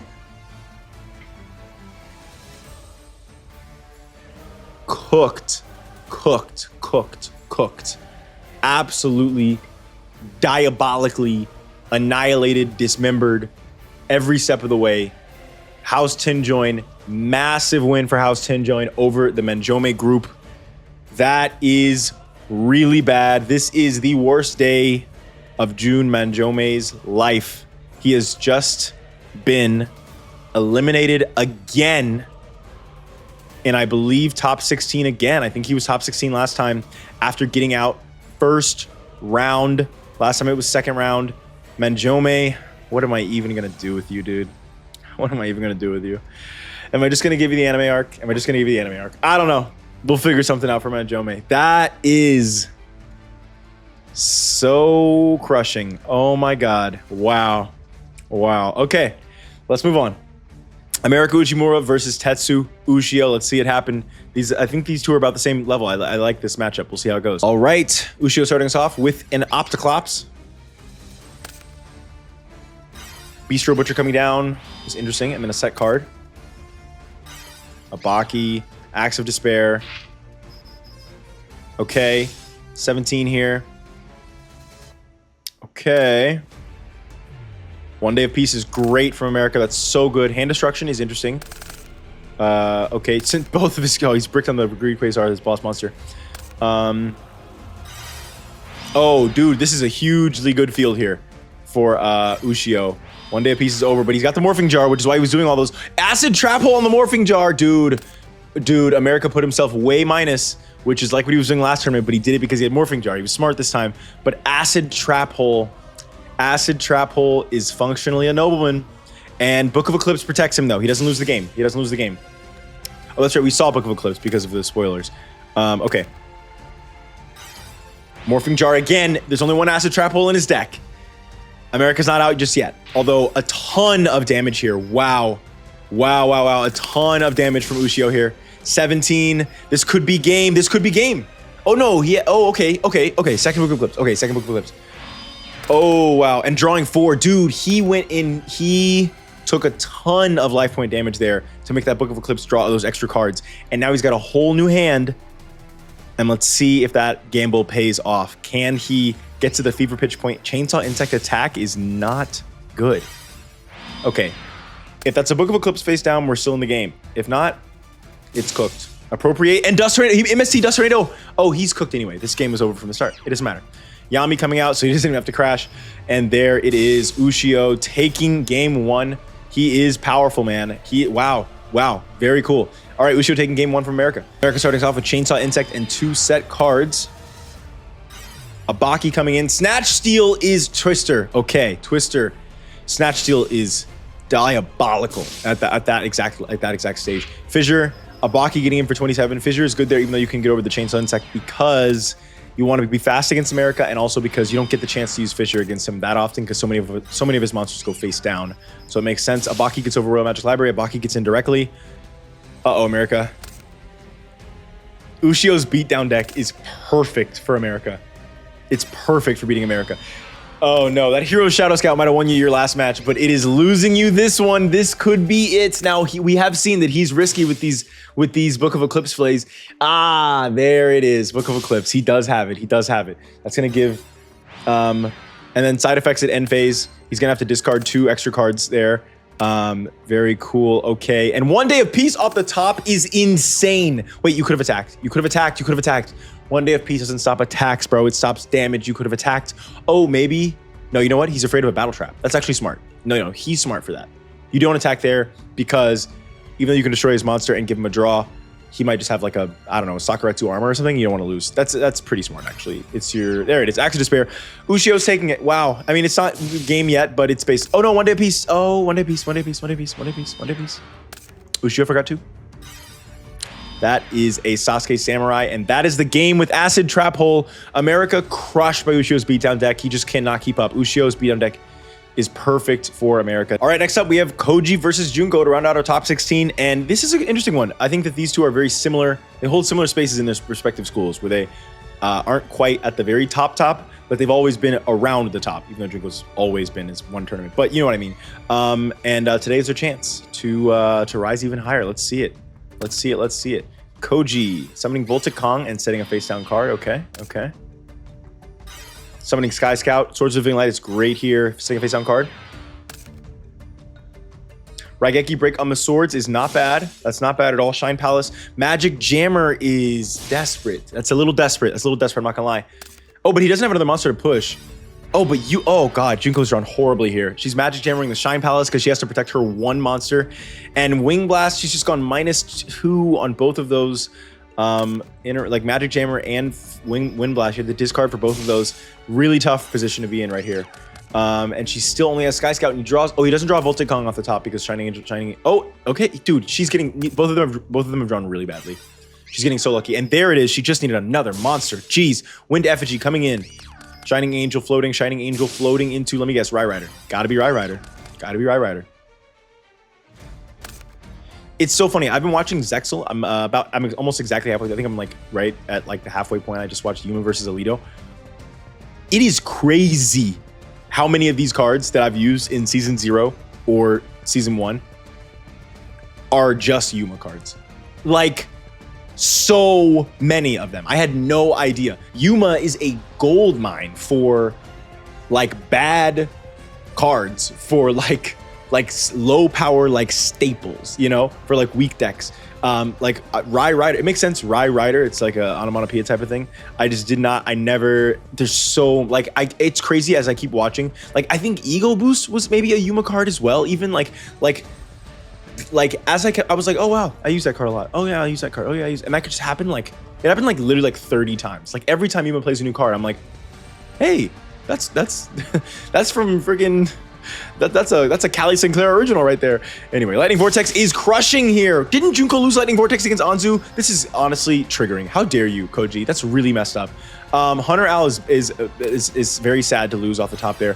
Oh, but Electra, the Sovereign of Birds, and Wing Request. Oh, Junko is back in the game. Negating the Rai Rider. Does that work? Yes, it does, because the effect activates while on the field. Dude, nice work, Junko. What an amazing exact cards there. Elector, special summon into Sky Scout into, wow. That makes me realize that actually, maybe for the whole beginning of the game, when it looked like she was like bricked, which she was waiting for him to have another monster, but he only had one. So maybe she was bricked on Elector because of that. Anyways, he gets out his mini boss, the Watt-tailed Dragon. I love this card. It's so cool looking. Getting an Elector. Does she have anything? She doesn't have anything. His mini boss is slightly bigger than hers. Call the Haunted on Hunter Owl. One more monster and you can crash. Summon Storm so you can still normal summon for Elector. Very cool. Very cool. Okay. That's huge. That's really good. Koji. And there it is. Junko takes game one. Junko takes game one. All right, let's see it. All right, Voltic Kong coming down and a face down card. Junko's going to set a flying Kamakiri in 2 face downs. Very similar to Mai in Duelist Kingdom. Junko can turn 1 flying Kamakiri into like full combo. Like 1 flying Kamakiri is very, very good. It's like the best floater it's one of the best floaters in the tournament. It's like Kaiser with his Shining Angels. Like a single flying Kamakiri can go into a Hunter Owl. Now she couldn't do it this time because Hunter Owl would have died to Volta Kong. But dude, you should have crashed the flying Kamakiri into the Volta Kong and then attacked over the Volta Kong. Misplay, and now he can, oh dude, punished. You better have a trap or you just got punished so hard. Wing Blast. Okay, that does it. That absolutely does it. Wow. Okay. Keeping the MSC in hand, normally at this level you can set as many cards as you want, but Junko is smart. She has to play with the resources she has when it comes to discarding. She can't just discard. She can't just set anything she wants because she needs to have discard targets for a lot of her cards. Unfortunately, Sinister Serpent just does not match her theme. It's not even a water like Misawa. Getting in huge here, and Swords of Revealing Light is awesome. Koji is annihilated by Junko Jorimoto. Wow. I really thought that was going to be closer. Wow. I am just, damn. She cooked him. 2-0 easy. That was her first 2-0 in a while. No more game 3s here. All right. Karako has made it up to top 12, where she'll be fighting Daichi Misawa, one of Duel Academy's best and brightest. Can you do it? We will see. Okay, Misawa starting us off with 2 set cards. Let's see it, Karako. We do know that 1 Regenerating Rose is in your hand. Vampiric Orchis coming down. Desdindle coming down. Desdindle getting in on the Vampiric Orchis getting on the Ocean's Keeper. Cranium Fish is searched, and a face down card. Face down card is kind of scary when Cranium Fish is on the field, but we'll see. Ocean's Keeper, in the hand. Ocean's Keeper sending Water Dragon. You love to send Water Dragon. And there it is. Okay, Karako. What do you have? Oh, that's actually really, you shouldn't have set this. This was a really bad misplay. I guess he could have had like Oxyget on a 7-colored fish. Maybe you had to, but the thing is, if you would have waited a little bit longer to set this, and then she used Cranium Fish to destroy it, you could have punished. But very sad. Okay. Botanical Girl crashing. Revenge Sacrifice during your own battle phase. I've never actually seen that. Okay. Why didn't you just normal summon a face of defense position and let him kill you? Oh, you couldn't set this because of Cranium Fish. Dude. Smart play, Karako. Wow. Very good play. Premature Burial, back the Cranium Fish. Oxygeddon to dead the Regenerating Rose. Get out the 2 tokens. She doesn't have full combo. She just needs a Forest, a Malevolent Nuzzer, or a Plant Food Chain. Look, she fumbled the Plant Food Chain earlier in the duel, and now it's coming back to bite her. Big time. Hydra Lord Poison does bring it back, and now we see the Regenerating Rose don't play, but it's not great because I would have crashed the Hydra Absolutely should have crashed that Hydra That was a misplay. Okay, Negate Attack. That's why you didn't do it. Okay, Negate Attack is interesting here. Yeah, I think that when I was talking about how good Regenerating Rose was originally, I didn't talk enough about how key the attack boost is to why it's so good. It's still very good in general, but when I was saying it was like so good, like game winning, it's because of the synergy it has with attack boosting cards, which by the way, I feel like in this tournament, she's not gotten as many as I expected her to get. I'm in testing. I felt like it was like she always had an attack boosting card. Okay, Mother Grizzly into Sinister Serpent. How to get on into the token? Sinister Serpent indirectly. He's got the Sinister Serpent Cranium Fish combo. She's in trouble, dude. 2 cards in hand. Mystic Tomato is not good enough when you have Regenerating Rose in grave instead of in deck. It's not good enough. Cranium Fish with Sinister Serpent. Why did you set that? Dust Tornado. Oh, nice. Okay, very good. No, you know what, Karako? You're kind of back in the game with that. Low key, dude. Low key. You're kind of back in the game. Oh, I thought the Hydrogeddons were already out of the deck. Oh, it didn't proc off the token because it didn't go to graveyard. She still has 1. Oh, Revival Rose was your best float. Oh no, Karako. Face down from Karako. Send her servant back to hand. Another Cranium. Dude, Cranium Fish is insane. It's insanely good. Oh, it doesn't work. Okay, I didn't realize Cranium Fish is one of those. So never mind. Plant Food Chain wouldn't have worked like I said originally anyway. But damn. Okay. You lose. Call it. Yeah, we knew it. Okay. All right. Game 1 goes to Misawa. Not unexpected, but yeah. All right. Let's see it. Is she going to get to game 3 at least? Okay. Game 2. Karako comes down with a Seed Cannon turn 1 and a gigantic Cephalotus. That thing is a big boy. The big Cephalotus. Hydrogeddon, Book of Moon. That's one of his strategies. That's one of his combos. Hydrogeddon in on the gigantic into another Hydrogeddon in and indirectly with the 16. Setting a face down card. Dust Tornado on the face down. She must have a play. For the blind Dust Tornado. Empiric Orcus. Okay, well, I guess this is a play. It's not a play. I mean, she does have a play. Fossil Dig. Into Oxygeddon. No way, guys. No way. It would be main phase 2. If she had it, it would be main phase 2. It would be in main phase 2. If he had it, I mean. Yes! Bonding H2O. Guys, this is the episode for anime boss monsters, brother. GX is out in full force. We've seen VWXYZ Dragon Cannon and Water Dragon. Yes, sir. Yes, sir. Yes, sir. Yes, sir. Seed Cannon again is not great off the top there. Double Malevolent Nuzzler. No way. No way. No way. Not bad. The last cards in her hand. She is able to get over the Water Dragon. What a cool comeback. It's so risky. Anything takes it at this point. He doesn't have it. He doesn't have it. Cargo is back in the game in a big way. Wow. Magic Cylinder for, oh no, for game, because he can switch to attack mode. You lose. Oh, Magic Cylinder for game. We count those as Magic Cylinder. Oh, Mother Grizzly for exact damage. We count those as Magic. That counts as Magic Cylinder for game. I'm counting that. I don't care. Man, Karako, dude, great work, Karako. Top 12 in the Interschool tournament is not bad at all. It's not bad at all. But Misawa is a force, a 2-0 here, and we are back to getting 2-0s, I guess, 2 in a row after so many game 3s. Now, Ryuji Otogi versus Miho Nasaka is an interesting one. Oh, look, this will be fun. Originally, remember I said that I kind of thought it'd be cool to have the two like Brainiacs like fight Miho Nasaka and Daichi Misawa. They could still do it. They could still do it. It depends on how this game goes. All right, Miho, you need to get top 4 to redeem yourself in the eyes of House Tenjoin. So let's see. Can you beat a Togi? In case you're wondering why we have this the spoiler card at the beginning of every duel, where we didn't for the last few tournaments. We haven't had this since I think the second tournament. It's because now that defense mode is built into the client, I don't have defense mode, which I would normally look at one card in their hand at the top of their deck to see which player's on which side, and then I would put the mouse over defense mode so that it wouldn't spoil to you what card I saw. But now the defense mode's not in the deck anymore. It's just part of the client. I can't do that, so you have to be spoiled alongside me with the one card that is in their hands. Okay. Coming down, Ryuji Otogi starting us off with a giant rat and a face down, and look at that. I did all that to switch the sides, and I got the sides wrong. Defender of the Magical Knight coming out. Getting in on the face down, Giant Rat's floating into Marauding Captain, and we already know he has a Marauding Captain in hand because of our spoiler.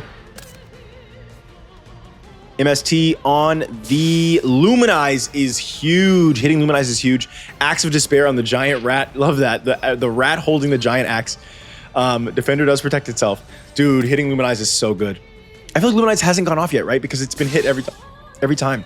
Okay, Stole Taker is amazing to break the Marauding Captain lock. And Royal Magic Library face down. She does still have one copy of that. Rhoda into DD Assailant is interesting. Yeah, now she can hit the Defender of the Magical Knight with that, and then go into the face down. And lucky you, it was a Royal Magic Library. Miho, you're not looking good here. You're gonna have to do this for DD Assailant just to get it off the field. But you're wide open still. You're wide open still. Just saying, like, man, the luck factor in these games is something that's always so hard to come to terms with. Like, imagine if she just, level up. Damn, I was about to say something. Maybe I was wrong. But I was saying, imagine if she, like, basically opened the same way that she opened here, but against, like, Manjome in one of those duels, like, where she didn't just draw every single thing she needed. Like, it's still kind of mind-boggling how much that changes, like, the trajectory of the whole story. It's really crazy. But maybe she did draw pretty well here, because Silent Magician level 8 is now on the field. Doesn't want the Giant Rat to float, which is a smart play. Perhaps, but if this gets destroyed, I wonder how many into Exiled Force. That's why she didn't attack Giant Rat as well. She knew he could float into this. Yeah, that's tough. I was gonna say I wonder how many outs Otogi has. I know he at least has Exiled Force and Blinded Obliteration. And Cyber Jar. Yeah, Otogi has a stronger duelist. I guess it's not really stronger. Like he's got, he didn't want the smoke. He doesn't have, I don't know if it's necessarily stronger. It's just that he has a lot of destruction. That's the part that makes him stronger. But the part that he's just kind of, he happens to be lucky with when against Miho is that a lot of his destruction is not spell based. But that's not necessarily correlated to being stronger or weaker. You could be a lot stronger and have some more spells, or a lot weaker and have less spells. It just kind of depends. It's just your matchup against Miho changes though. But he's lucky. As always, he's lucky. Face down card here from Miho. She kind of seems like she is back in control here. Heavy Storm. You forgot. I did Chekhov's gun this as well early on in the tournament. I mean, maybe she didn't forget, but it seems like 2 sets when your opponent has 0. probably should not have done that when you're going against Otogi, one of the 2 Heavy Storm players today. Summon Magician level 4. Oh, because it's Twin Sword Marauder, you're just gonna lose. You're just gonna lose, Miho. You're just gonna lose here. Oh my god, you have 1 turn left. Oh my gosh. Miho defeated by Otogi in game 1. This is getting kind of scary. It is a bad matchup for Miho. Her good matchups are the people that have a lot of spells destruction, and Otogi has a lot of non-spell destruction, so we'll see. Otogi is particularly good because he has Giant Rat Exile Force, that little tiny engine there. That is a searchable destruction is very, very rare at this level. Very rare. So searchable destruction that can get over Silent Magician level 8. Any Giant Rat can turn into his 1 Exile Force is a really bad matchup for Miho. It really is. Because part of the reason why her strategy is so good is because everybody has less destruction. Okay, Accident Spell on the Marauding Captain into Royal Magic Library. Spell Shattering Arrow is great here. It's really good here. And then 3 sets from Ryuji. Okay. Okay, oh, that's a 3rd spell. Oh, nice, nice, nice. Swords of Living Light is great here. So good. And he doesn't have a Dust Tornado MSC at end phase.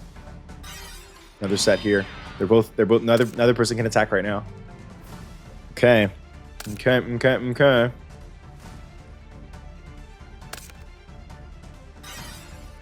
Stalemate. Valkyria, she has her version of Marauding Captain on the field. Rhoda into Exiled Force. Are you going to use this here? Oh, Tribute Summon into Orgoth the Relentless. Not bad at all. Not bad at all. Not bad at all. I might have waited until Swords was gone just in case. I think Marauding Captain would have been... Oh, that's 6 Orgoth. He's got his combo. Oh my god. He's got the Orgoth, that 6 combo, almost guaranteeing. I think, how does it work? I think as long as you roll either a 1 or a 6 on any of your 3 rolls, then you can guarantee either the first or the last effect. You can probably pick which one too, as long as you roll an even and an odd as your other 2.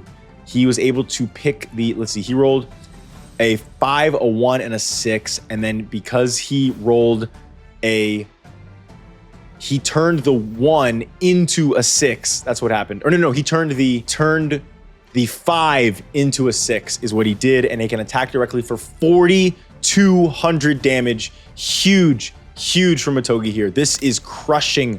Miho could lose right here. Defender.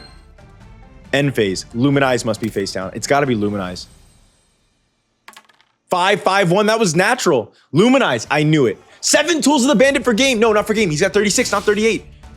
Oh my god. Luminize is so good, and we have not seen it all tournament because it keeps getting negated and destroyed. Soul Taker's huge. Soul Taker's huge. Soul Taker's huge. The draw 1 off the Royal Magic Library. She's got damage on board, but he's got 3 face downs. Blind Obliteration for her whole field. Oh. Water of Life in main phase 2 to make sure she doesn't lose, but it has to be in attack mode, and 1800 takes it. Otogi. Dark Crusader, Axe of Despair for game. Wow. Miho is out in top 12. Neither her nor Manjome were able to stack up today, and this is bad. Miho did not meet House Tenjoin's expectations. Wow. The thing is, if she hadn't lost round 1, she could have done it with top 8. But because she lost round 1 early, she had to get top 4 to make up for that. But she didn't even get either of those. She got top 12, and House Tenjoin is discarding her like trash. I mean, I don't know if she's completely, like, I don't know if she's necessarily out of the faction. Like, they're not like literally like discarding her. You know, more like a discard in like a Dark Gold deck. No, I'm just kidding. No, but she's low on the, she's not getting, she was gonna maybe going up the ladder maybe, but maybe not now. Maybe not now, but who knows? Who knows? The story always goes in various ways. You know, this is a starting off point. The duels are the starting off point. We'll see how it goes. Ron Coach over. Oh, dude, if Ushio wins here, he could take the spot that she was going to be taking. Okay, interesting. Ron starting us off with Graceful Charity into Insect Invitation, Howling Insect. Sending Prickle Fairy is tough there, but those 3 face downs must be godly. They must be so good because Prickle Fairy is like the best card ever. The card is so good. Prickle Fairy is so good. MST on a face down. Shadow Spell. Okay. She must have a play. Cross-Sword Beetle. That'll do it. A second Insect Invitation in case the first one gets destroyed. But I'm not sure. like why it matters that much. I maybe would have saved that until you needed the effect, because you're clogging up your zones pretty big here. Okay, Insect Princess is good here, searching for an Empress Mantis. Now is when you activate the second one, and this is going to be huge. Okay, but Cryuel, he needs this Cryuel to go off, or Insect Princess is about to start going crazy. No, he did not get the Cryuel. Okay, Insect Princess she's got combo out. She's got combo. There it is. She wins. Damn, a coin flip decided that game. All right, let's see game 2. That was quick, man. If Ushio is able to beat Ron Kocho, like, that would be really, really bad, because he's just like a pawn of House Tenjoin, and she's the heir to House Kocho. Okay, Graceful Charity, Insect Knight into the Giant Germ. Giant Germ's gonna float. Oh my God. This motherfucker opened triple Giant Germ. He opened triple Giant Germ in top 12 against the heir to House Kocho. He opened triple Giant Germ, and now he loses the game because of it. He loses the game because he opened triple Giant Germ. Wow. Wow. There's no shot, brother. There's no shot you can beat Ron after opening 3 Giant Germs. Blast with Chain and Damage Step is pretty good. It's pretty good. But that was atrocious. That was absolutely atrocious. Armored B gets over the Ryukishin power. He has no traps because his hand was full of freaking Giant Germs. Abaki gets over Armored B. That's very important. You got to get rid of that thing. She could just maybe take game next turn, depending on what she has. No, probably not. Actually, never mind. That doesn't really make sense. Crosshair Beetle getting in. Okay, now he's got one more turn left. He's got one more turn left. Dude, he opened triple Giant Germ. Wow. And she does piercing. Oh my God, Ushio. Oh, I almost said poor guy, but that's can't really say that about Ushio. Ron Kocho annihilates Ushio in top 12. Man. Oh my God, it's the rematch of Junko versus Gokaido. Bro, oh my God. This is very, very... Oh my God, and if Junko wins, for Queen of the Blue Girls, if she wins here, dude, this is 2 incredibly interesting games in a row here. Gokaido versus Junko. Ah, man. I had them at odds in the bios, man. She talked some mad shit. She better hope she can back it up, brother. Oh my God. Dude, and you know Gokaido is pissed about that comment. I love this. I love this because you know that motherfucker was embarrassed. She read him for filth in that bio. And so he's got a vengeance, man. And Junko has a more spell trap destruction than normal. She can negate stuff with Elector, so his equipped spell deck might not fare super well. So yeah, I'm just trying to think of other ways. He definitely has her on power when it comes to these like Guilford plays, but those require, like, she swarms a lot, so it's hard for him to do. I don't know, man. I don't know. This is gonna be interesting. Okay. Oh, I love this. All right, Junko, setting 2. Start us off. Gokaido, let's see it. Dark Blade coming down. Bao is here. If that's Flying Kamakiri, you're a god. It's Mahjong Maidens, you're still kind of a god. Wow. I told you guys Bao is good. You cannot sleep on Bao. Even though it requires a discard, it is a high risk, high reward card. It's very high roll, but if you get off a good Bao, it could just end a game. It could like actually just decide a whole game. Okay. Elector's here. Sakuretsu armor on the Elector. Trap Jammer, hold on. Trap Jammer, that's right. Yes. Okay, Armory, okay. Oh, no. Dude, nice work, Gokaido. That was awesome. That was super awesome.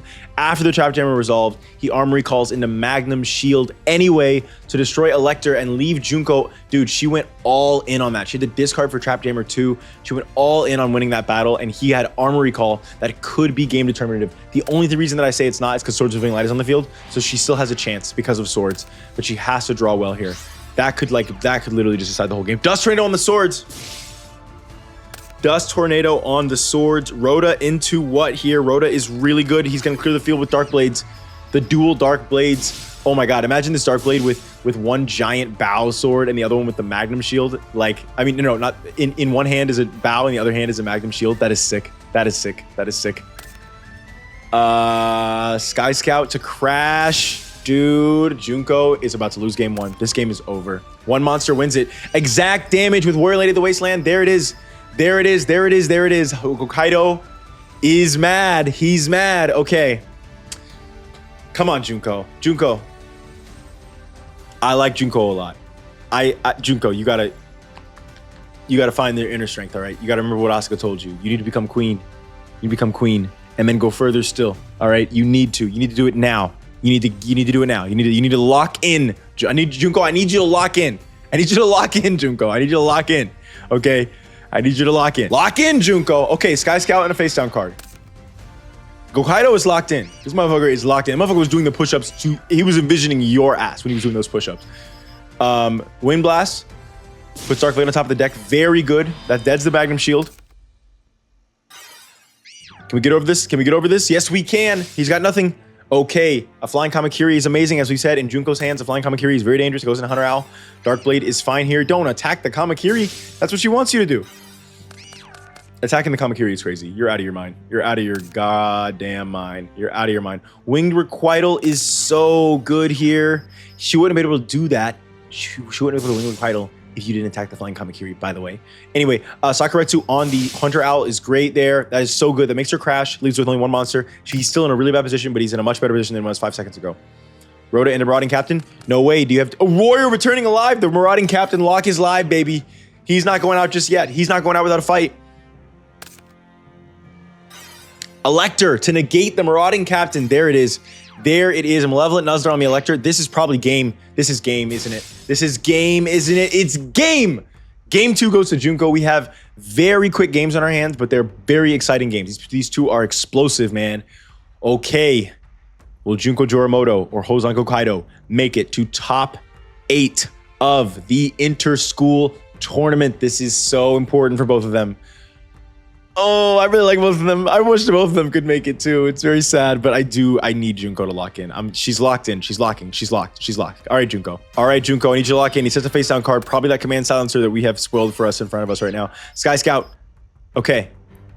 Yeah, you don't chain command silencer at that point. Although maybe just because you want the draw earlier. It's not a bad play. Marauding Captain into Warrior Lady. Into A Forces. He hasn't played this yet. The A Forces. This card is so good. In low power Yu-Gi-Oh! This card is insanely good. It's a new card in his deck. It's a card that we'll probably see a lot of going forward in a lot of these Warrior decks, but Hokkaido got one copy early. It's like how Ron had like Tragedy. We're starting to get some like little hints of some of the cards that are going to sort of define the next era. A Forces, I think, is going to be a big feature in a lot of the Warrior decks. For now, it kind of is like the big field spells like Luminous Spark and Mystic Piping Zone and Multi-Destruction that it's a little too strong, but Hokkaido got one. He got one.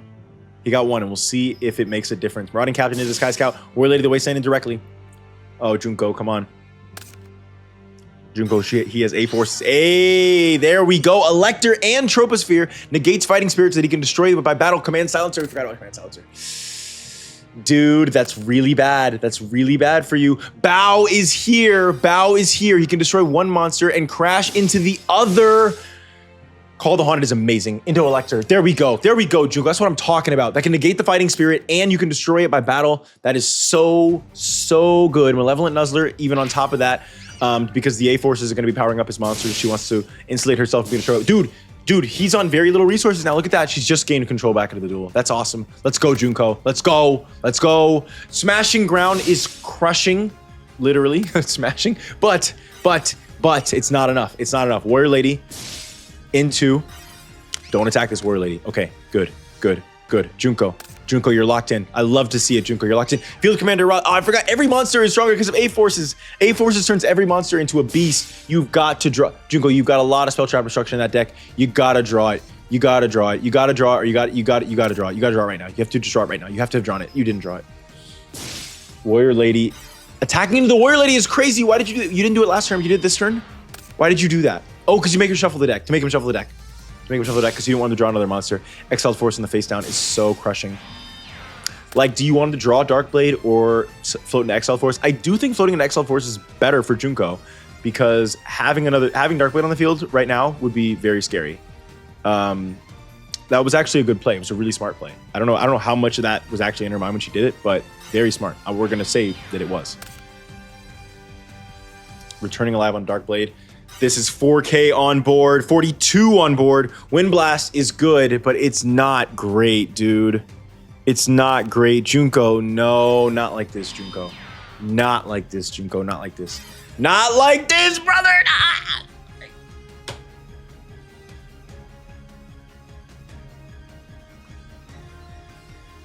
I'm going home. All right, whatever. I don't give a fuck what happened. Goodbye. I'm out of here. I'm leaving. I'm going home. Junko Joromoto still doesn't do badly in today's tournament. Top 12 is a respectable showing, but it is slightly lower than her last showing as a top 8 competitor. And Gokaido has taken her spot. He did not like that comment. And that motherfucker trained for this, dude. He trained, and you got to give him his props. I do also love Gokaido. I think, we have our top 8, actually. Let's just unpack that for a second. Huge Duel Academy focus here. That's actually, no, there's still 3. It's 3 and 5. It's not bad, actually. It's not bad. The usual suspects, Misawa, Kaiser, Judai. But Ron and Gokaido have leveled the fuck up, okay? I guess when there's no genetic experiments, we get to see who the best are. Although, RP to our girl Junko. Misawa has now made it top 8 in the tournament again. It's amazing for him.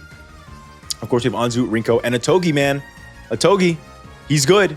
He's really good. And especially when he's not worried about all the crap. He's not worried about the bull crap. Not worried about his father. He's living life. He's feeling good. He's enjoying the tournament. He's having fun. And he's a great duelist. He's a fantastic duelist. I really like that, actually, for Atogi. I really think it's cool that he's doing this well. Yeah, that's so cool. Okay, well, all right. This is our top 8.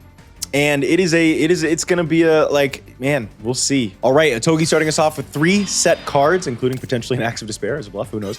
Mother Grizzly coming down, getting it on the face down. It is a giant rat. Love to see it if you're Atogi. 2 face downs as well from Misawa. Giant rat crashing. It's a crash war. Who will win? Mother Grizzly coming back. Marauding Captain. That looks like a main phase 2 Marauding Captain if I ever saw one. Rhoda into the second Marauding Captain, and the lock is up. And special summons. Dark Crusader, Torrential Tribute, 7 Tools of the Bandit is here. That is the second time in a row that card has been potentially game determinative. Otogi with the 7 Tools of the Bandit is no joke. That is no joke. Maximum 6 coming out. That is big. It rolls a 3. A nice average number there. Wall of Disruption. Dude, Misawa drew both of his big power traps. Both of them. After not seeing Torrential all tournament, by the way. This is the first time I think that he's played Torrential Tribute all tournament. And he got it and Wall of Disruption. What do you do if you're a Togi? You only run 1 7 Tools of the Bandit, man. That's messed up. Creature swap? Oh, to stop the lock. Hydra get on into the Mother Grizzly.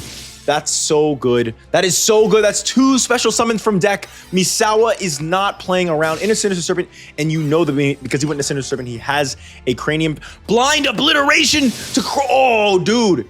He said, brother, you can board wipe me, basically, with Wall of Disruption, but I'm board wiping you back, bitch. Oh my God. Wow. What a game. Okay, 2 sets here from Atogi. Sinister Serpent. 7 colored fish is fine here. Getting in on the face down. Cyber Jar resets the game. Akashic Record, Dark Core, Dust Tornado. The other thing that looks like Akashic Record and 7 colored fish. Axe of Despair, Dark Crusader, Twin Sword Marauder, Heavy Storm, and Enemy Controller anime. That is, we have not seen that yet in this tournament. It is so good. Okay, 7 colored fish in on Dark Crusader, Akashic Record, draw 2, Ocean's Keeper, Book of Moon. Lucky you, those haven't been played yet in the game so far. Heavy Storm. Oh no, you had to set those for hand size. You didn't forget to play around Heavy Storm, you just had to set those for hand size. That's tough. Into Cranium Fish is huge, but can you Enemy Controller? That is left up, left down, right A.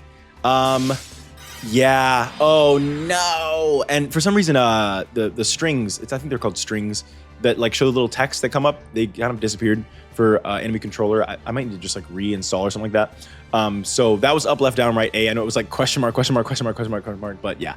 Okay. Oh no, 26 in. Book of Moon is great here. Book of Moon is so good. Now show me a Hydra get. No, you're out of Hydra get on. Dust Tornado on the face down. That means you got something, baby. That means he's got something.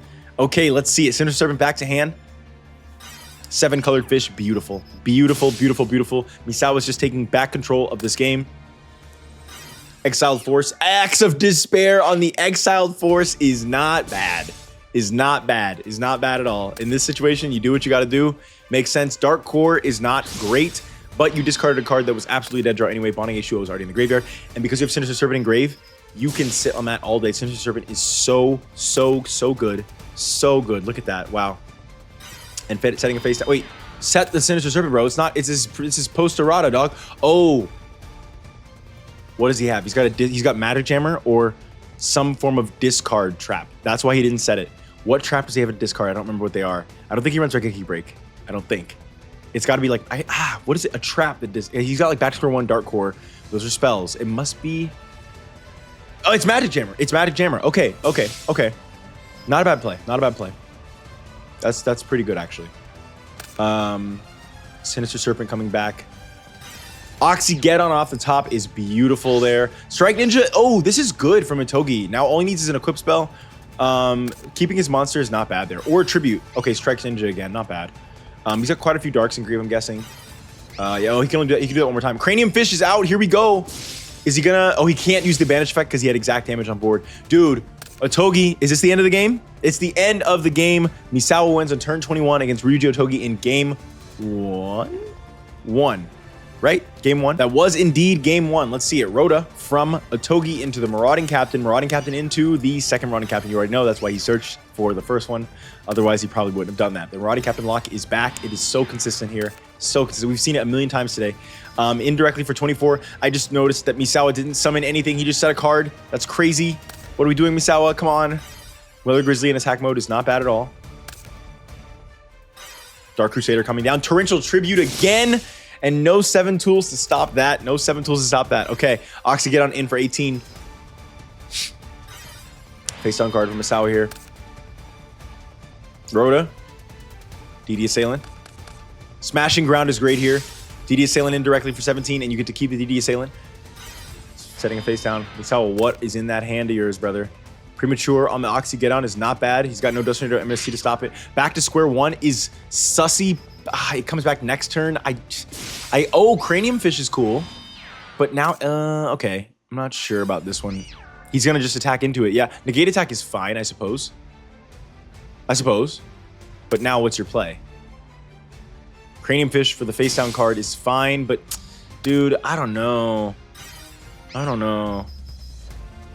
It's not a great position, but I understand why. I'm not saying he made any misplays. Just tough position to be in. Tough position to be in here. 7 colored fish off the top is incredibly good. Exactly what Misawa needed to say in the game. Look at that. Look at that. Look at that. Look at that. Dust Tornado on the face down is unbelievable. Oh my god. As soon as he summons that Twin Sword Marauder to bait with Skull Dice, he has Dust Tornado. Wow. 15 to 15 here on turn 15. Hold on. What a match. What a match. Okay. This could be it. Cyber Jar.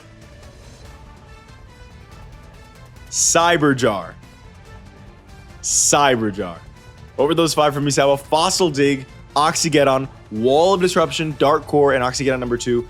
Great pulls there from Misawa. Like, incredible pulls there from Misawa. Now, if only he had Sinister Serpent, if he had Sinister Serpent in play, it would be even better because of that Dark Core. But let's see, Otogi, what do you have? You're going to need quite a lot to beat that. Premature Burial, Sakuretsu, Orgoth, Maximum 6. No monsters off the Cyber Jar. He loses. Oh my god, no monsters off the Cyber Jar for game is crazy, man. He got amazing draws. Look at that. He got his Sakuretsu Armor, his Board Wipe, Premature Burial, his boss monster, and the best card in his deck. Maximum 6 was the killer in the end, I think. If he had just had a monster instead of Maximum 6. Actually, he needed a monster with either more than 18. Yeah, he needed a monster with either more than 18 attack or 18 or more defense, which is not that many monsters in his deck. So, man, that is so crushing for Otogi, but he's feeling good. He had a great time. He had some great duels. He had a great tournament today, and he really enjoyed that. Next up, we're going to be able to see if Misawa can take on the Kaiser. But first, Ron and Hozan, Gokaido, have to duel. And that is an interesting one. That's an interesting one. House Kocho versus House Gokaido. This is like really, again, you can feel this moment. Like it's very, you know, the big warrior full frontal assault versus the spy who works from the shadows. The kind of, you know, Gokaido charges head first and Ron slips to the side and puts her foot out and he trips kind of thing. Ooh, who's gonna win? Who knows? Who knows? Okay. I like this a lot. And the winner gets to face Judai. All right, start us off, Ron, with Insect Invitation. Very nice. Insect Knight coming down. Insect Invitation is crushing for Gokaido's deck. Crushing. A-Forces doesn't matter. I don't think he's realized that yet. Wait. Oh, because no, it does matter for this one turn. Sakurai's armor. Yeah. Not the turn they're summoned. They aren't insect, so it did matter. But man, Sakurai's armor is crushing. 37 to the face here is really scary. It's really scary, Gokaido. And you don't have any 19 beaters. You only have 18s with Dark Blade. Oh, we have A-Forces, so you literally do have them. You have better. For one turn at least. Okay. Now they go back to normal attack. Cross-Sword Beetle is good here. Second Insect Invitation in case the first one gets destroyed. That's good. Before the Heavy Storm Arrow, you got to do that. Cross-Sword Beetle on the Dark Blade. What is that? That is a Warrior Lady of the Wasteland, but he's got Piercing. He's low, man, dude. She's crushing him. And not even going to attack the Warrior Lady because why would you? It makes perfect sense that you wouldn't do that. Especially because you have, you know, you're piercing him. Let's see. Now you need one more insect to pierce. You can't pierce. Okay, that's good. Although you would have attacked Dark Blade anyway there, probably. Word Digrapher. Okay.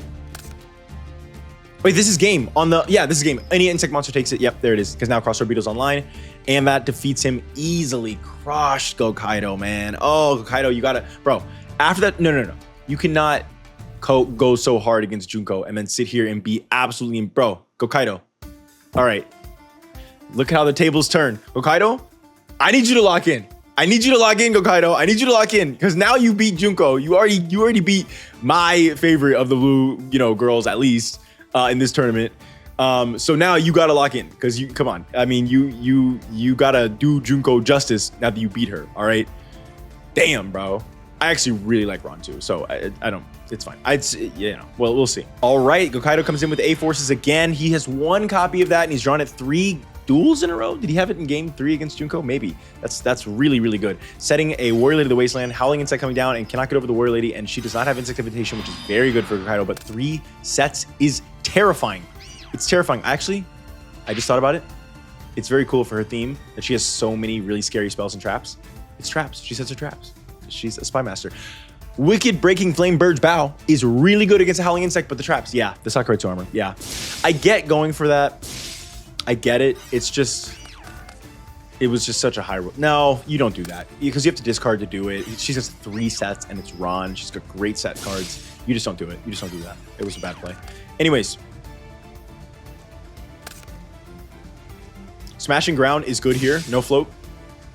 This is amazing. Dark Blade into with the A-Forces is great. Shrink. That'll do it. But as long as A-Forces is on the field, Gokaido is like always like one summon away from like winning the game, basically. Not winning the game, taking control of the field. Warrior Lady goes into Warrior Lady and okay. Guard Mantis in main phase 2 is interesting. Very interesting. Okay. Setting a face down here from Gokaido into the Howling Insect. Howling Insect floats into Resonance Insect. Okay, she cannot push this. You didn't want to do it last turn. You're doing it this turn. I guess you don't want. You just have to put some pressure on. But I don't know. It was kind of sussy. Lucky you. He did not draw another Marauding Captain, so you're good. And now he's letting you search Empress Mantis. I wonder if he has a trap. He let you search off that. Oh, MST. What did he have? Okay, she also read a trap. Yeah, I think that when because otherwise just why attack the Resonance Insect? He had a plan for that. And that was Kunai with Chain. Kunai with Chain on the Empress Mantis would have been so good, right? Because you can. No, actually, no, it wouldn't have worked. It wouldn't have worked because because unless she attacked Marauding Captain with Empress Mantis, which she wouldn't have, she would have attacked across her Beetle almost definitely. Kunai with Chain couldn't put Empress Mantis in defense mode and gets a 19 over the Cross-Sword Beetle, so never mind. It wouldn't have been that good. Anyways, okay. Gokaido, this could be your last turn in this tournament. What do you have? Warrior Digrapher. Magnum Shield is insane. We're still at Lair Wire. Lair Wire. Let's go ahead and pause real quick. The 3 cards that Ron set in the beginning of the duel were Sakuretsu Armor, Shrink, and Lair Wire. Maybe one of them was MST. Maybe I don't know. Maybe I'm wrong about that. But either way, even if it was MST, insanely good stats. This is what I mean. Ron is really good with these face downs, man. Wow. Okay, that's game. Also, yeah, that's just fully game. Damn, Gokaido, you got annihilated, dude. Honestly, like, you were not prepared. Ron Kocho crushed you, and she has moved into top 6 of the tournament. We now have 4 Duel Academy students, the only people that could stand up to these top 4 Duel Academy students are Rinko Aomi and Anzu Mizaki. But, notice, because Rinko is our final losers bracket duel, we will know if we have a new king or queen of Duel Academy by round 7 of the losers bracket. It will be very soon. Let's see what happens. Okay, Misawa, this is your chance to level up, brother. This is your chance to level up, and I believe in you, Misawa. I believe in you. All right, your deck is absolutely insane. It goes crazy. All you need is for the Kaiser to get... Look, Misawa actually has a great matchup against Rio. Cyber Larvas and Shining Angels, we got Hydreigon for that. We thought about that. We got Hydreigon for that. The Cyber and Cyber Twin stuff, Wall of Disruption, Torrential Tribute, you know, he's got like Dark Core. He's got a lot of removal. But mainly the Shining Angel, Cyber Larva plays are basically offline against the Kaiser. So Misawa actually has a really good chance here. A really good chance. So we'll see. Okay, starting us off in game 1, it's Misawa with the 7 colored fish and a face down card. All right, show me something good here, Kaiser. Setting 2 as well from Kaiser. So show me a Hydreigon and destroy this MFer. Yes, Hydreigon is out. Oh, okay. It wasn't Shining Angel, but still. MST on the face down is scary. Why did he MST the face down? Oh, Misawa is smart here, putting extra sets down because of OTKs. That's very good. That's a Misawa level play. Against, yeah, it makes sense. Against the Kaiser, you probably just want to be setting a lot of stuff. Cyberbird is seeing, dude, he MST'd. Why did he MST? Armored Cybern on the Cyber Dragon? What is he about to do, dude? Oh, he set 2 bluffs. Okay, premature? No way into Cyber Twin Dragon. Dude, oh my God. Limiter! Guys. It's not game yet, actually. It's not game yet. But dude. That's MST, Armored Cybern, Cyber Twin Dragon, limiter removal. Insanely busted opening for Kaiser, like the best opening that he could possibly get. It is designed to OTK, and somehow he still wasn't able to. But man, that's crushing for Misawa. Here's the thing. Oh, limiter removal destroys Cyber Twin at end phase. Did he not do the math?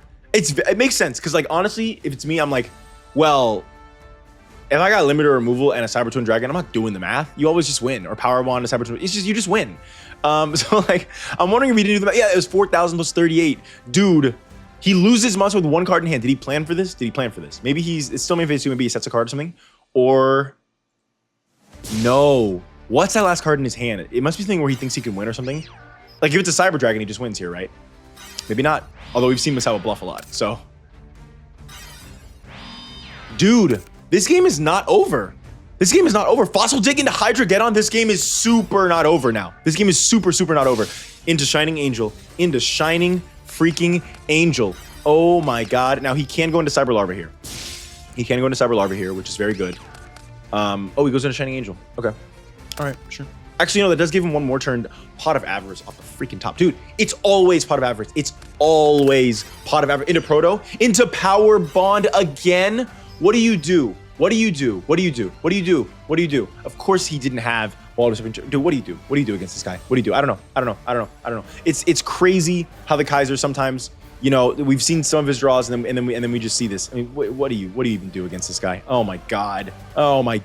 So unlucky, Misawa, so unlucky. If he had drawn like slightly worse in like so many different ways, like 1 card different in like there's like 10 different cards, and if he didn't draw like any one of those, maybe like 8, if he drew any one of those, Misawa could have still been. No, actually no. I was thinking the MST and the Armored Cyber mattered, but those face downs were bluffs, so that's not really true. So I don't know, but damn, dude. Cyber Dragon into light. No way, man. No way, dude. No way. Limiter, dude. That is crazy. This is crazy. This is crazy. That's turn one. The fastest game of the tournament. Fastest game, maybe of the whole series so far. The turn two victory. This guy opened again. Cyber Dragon, Sealed Fusion limiter removal. That is so disrespectful because it's against Misawa, who is someone who absolutely can beat Rio. Absolutely can beat the Kaiser. And to just draw this 2 games in a row, that is so disrespectful, bro. That is so fucking crazy, man. Oh my God. Oh my God. And now it's up to Ron Kocho to beat Kaiser, to beat Judai, or we're stuck with our same 4. Well, Ron, this is your chance. I think Misawa beating the Kaiser was way more likely than Ron beating Judai, but it's possible. It's possible. It's certainly possible. She's shown that she is very strong. She wiped the floor with Kokaido there. What kind of bracket did she have? She had Ushio. It's not all that great. She lost to the Kaiser. She beat Breyer. She beat Kark. Dude, honestly, Ron's had kind of an easy bracket. She's gotten all the way to top 6, beating Kali, Karko, losing to Kaiser, beating Ushio, beating Hokkaido. No, don't get me wrong. Those are all good duelists. Especially later on, Gokkaido's very good. Karko is pretty good. Ushio's pretty good. But she ain't dueled to Judai yet. She dueled to Kaiser and she lost. So all right, we'll see. All right, Ron is starting us off with 2 set cards. Let's see it, Judai. Emergency Call into Bubble Man for sure. Bread and Butter's opening here. Bubble Man +2. Skyscraper is great. Polly into Thunder Giant. Is it a favorite hero? Oh God, she's cooked, bro. She's cooked. Please have MST. Whoa, Revenge Sacrifice. Wait, that doesn't target. That doesn't target. Sorry, it doesn't. It can destroy. It just can't target. It doesn't destroy either. But either way, Revenge Sacrifice is an amazing counter to Favorite Hero. Favorite Hero is very similar to Silent Magician level 8 in that a lot of people do not have many outs to it at all in their decks. But Ron had her one, bro. Sakura Armor didn't do it. Shrink didn't do it. Lairwire didn't do it. Revenge Sacrifice freaking does it. That's amazing, Ron. Love that. You're in this game. You were so in this game because you weren't. I'm going to be honest. When you played the Favorite Hero 5 seconds ago, you were not in the game. MST on the Skyscraper, we're so in the game. This is actually, hold on. This is the perfect situation for Ron here. Perfect. It's literally perfect. He got out his killer combo, the one that has won him so many duels. And the problem with it is, even if you out the Favorite Hero, you still have to deal with the Skyscraper, which in itself is a top 5 card in Judai's deck. And she had the out to both. Ron is in this game and she's gonna win. She's gonna win this game. She left Judai with 2 cards. Now, maybe not, because all he needs is an emergency call or a Stratos to get back in the game. And remember, he's going to get an extra turn no matter what because of Wing Karibo. So, I don't know. Maybe not. Maybe she's not. Maybe not. Maybe he's not breaking. Maybe he's got 2 out of 3 pieces for a poly, and he knows that Wing Karibo can protect him. So, that's probably what he did. I would have just kept Guard Mandus, and maybe you put Guard Mandus in attack is enough to make sure he uses Wing Karibo. I don't know. Stratos. Here we go. Here we go. Into Sparkman?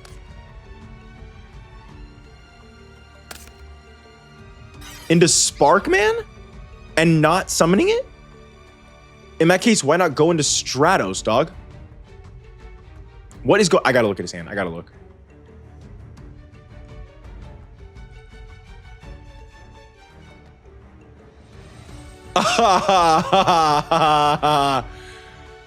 Dude.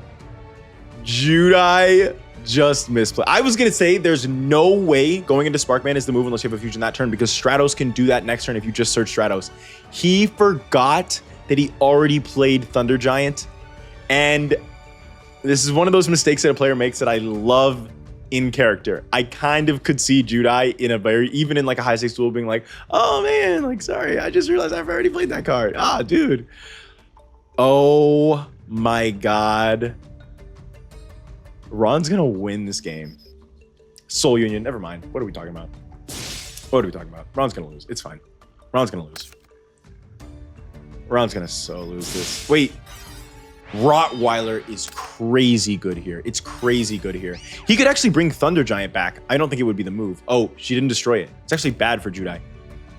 Future Fusion off the top is insane. He's back in the game. He's back in the game. Empress Mantis coming down.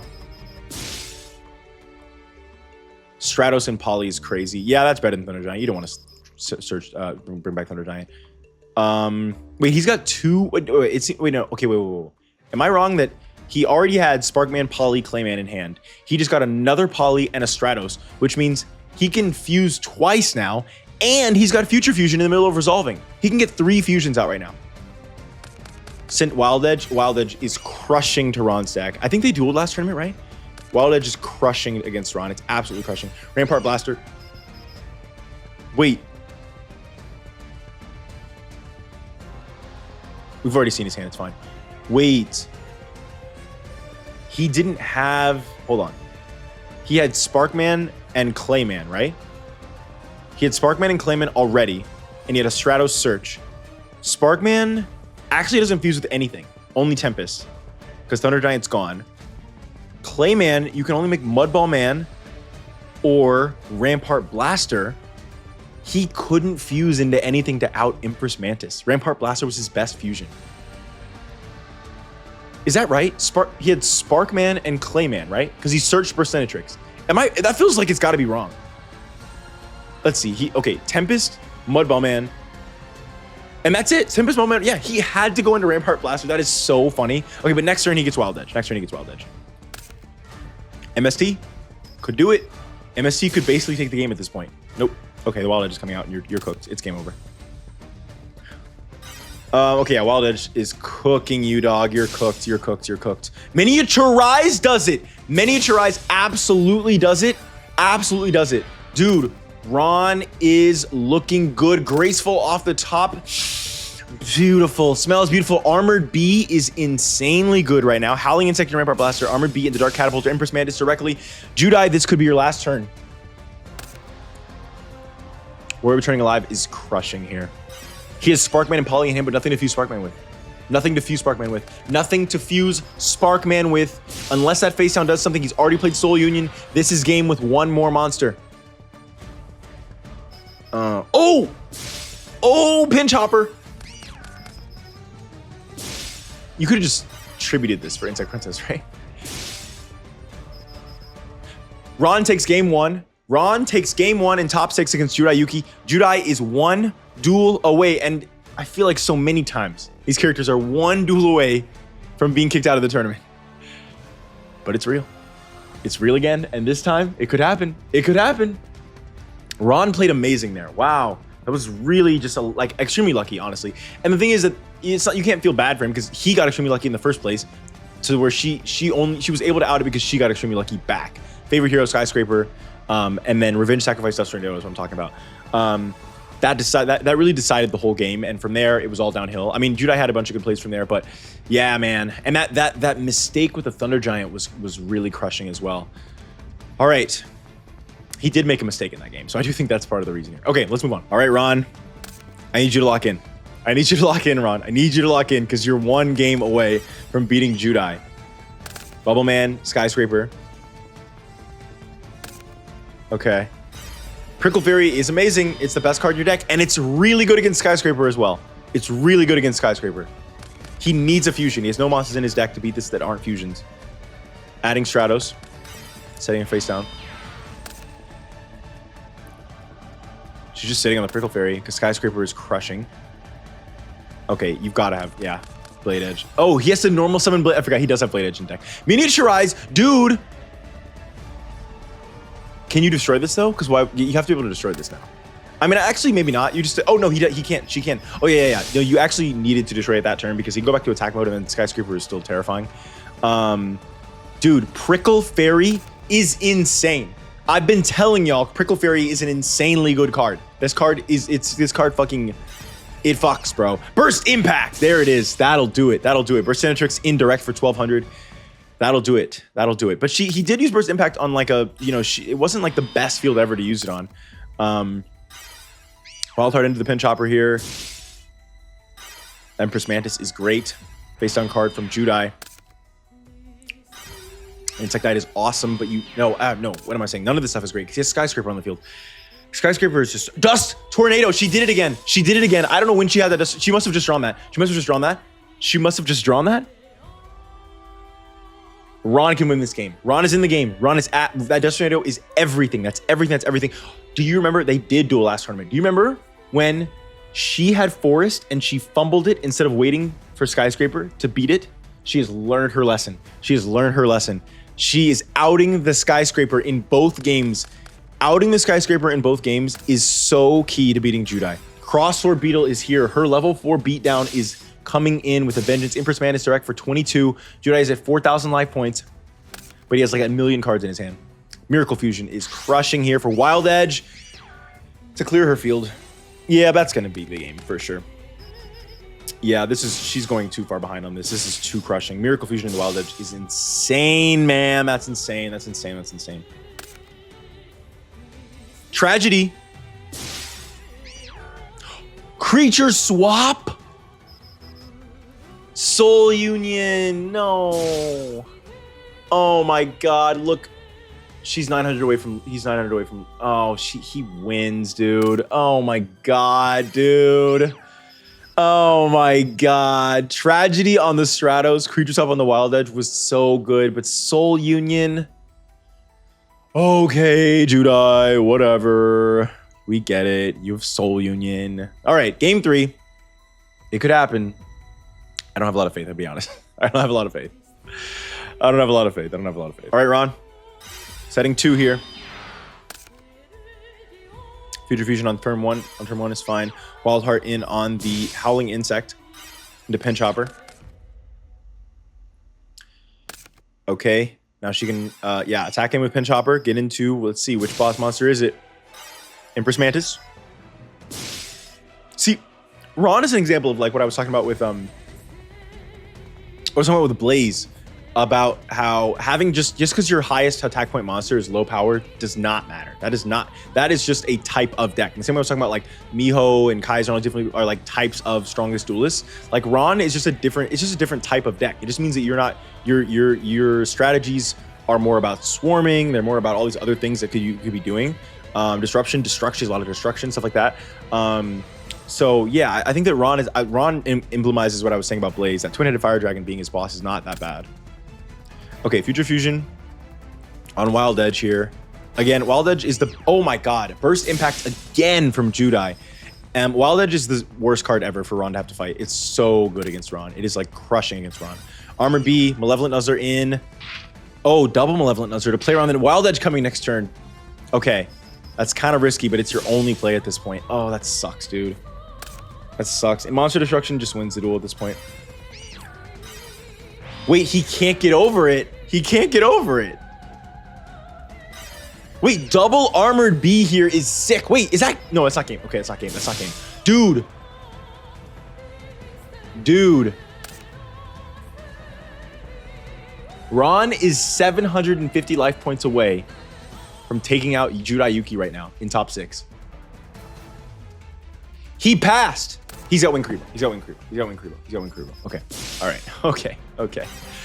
Oh my God. It's always Wing Creepo. If that decides this game, oh my God, dude. Poly. Rampart Blaster again? Is that your best choice? Dude, Clayman kind of sucks ass, bro. I'm not gonna lie. Oh no, he had Burstinatrix. Oh, dude. You know what? He set that Clayman for insurance because he had to, because his life points were so low. If he hadn't set that Clayman, he could have gone Thunder Giant. Wait, he didn't have a discard. No, he did. He just sent 2. Yeah, he just set 2 cards. He could have gone Thunder Giant to get over the Armored B, but he couldn't go Thunder Giant because he lost the Clayman. Dude, what is that? Rottweiler face down? Okay. One monster, depending on Judai's face down, one monster could take this right now. Wait, creature swap. Okay, what's his face down? Ron Kocho eliminates Judai Yuki in top 6. Guys. Ron Kocho is the new princess of duel. Oh my God, dude. Oh my God, she did it, dude. Wow. Wow. That is huge for her character, dude. That is so huge. Oh my God. Dude, House Kocho just got a massive, massive boost. Oh my God. Well, looks like I got time to return to that that storyline about the experiment on loose in Kyrgyzstan that Pegasus mentioned, because wow, House Kocho, Ron Kocho is the princess of Duel Academy now. No, let's be clear. She could be queen. Highly doubt it. I think Judai has a much better matchup against the Kaiser than Ron does, but she could. She would have to draw like she has to draw like her Sakuretsu, Lair Wire, like she'd have to draw really well to stop his OTKs. Or he would just have to draw badly and she can swarm fast enough. Like Armor B kind of beats Cyber End. Like there are some ways that she could win, but it's not a great matchup for her at all. Dude, Ron Kocho in the final four. That's incredible. Wow. Okay. All right, let's see it. All right, guys. And now Ron Kocho is about to teach us if lightning strikes twice. Can she defeat the Kaiser? Tough one. Tough one. Future Fusion out. Cyber Dragon out. Light Tech Shield Fusion coming down for Cyber Twin. Cyber Twin getting on the face down. That's a Howling Insect. Not bad at all for the Cyber Twin. Of course, he draws like literally amazing. He draws like the best cards ever. Of course he does. Of course he does. Because he's just the Kaiser. What else are you gonna do? Creature swap? Wait, creature swap is insane right now. Wait. This what is premature burial? This is an wait, the Howling Insect. This is an OTK. Oh my God, guys. Ron Kocho just stole his Cyber Twin Dragon and will OTK him with his own strategy. Howling Insects crash. Howling Insects both float. He OTKs with Cyber Twin, Insect Knight, and the two floats. That is fucking sick. That is fucking sick. That is fucking sick. That is so House Kocho, right? That is so House Kocho that she just took his whole shit and just OTK'd him. OT fucking K'd him. Damn near FTK'd because it's the only first turn she can attack.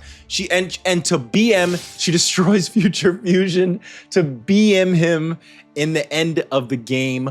Oh my God.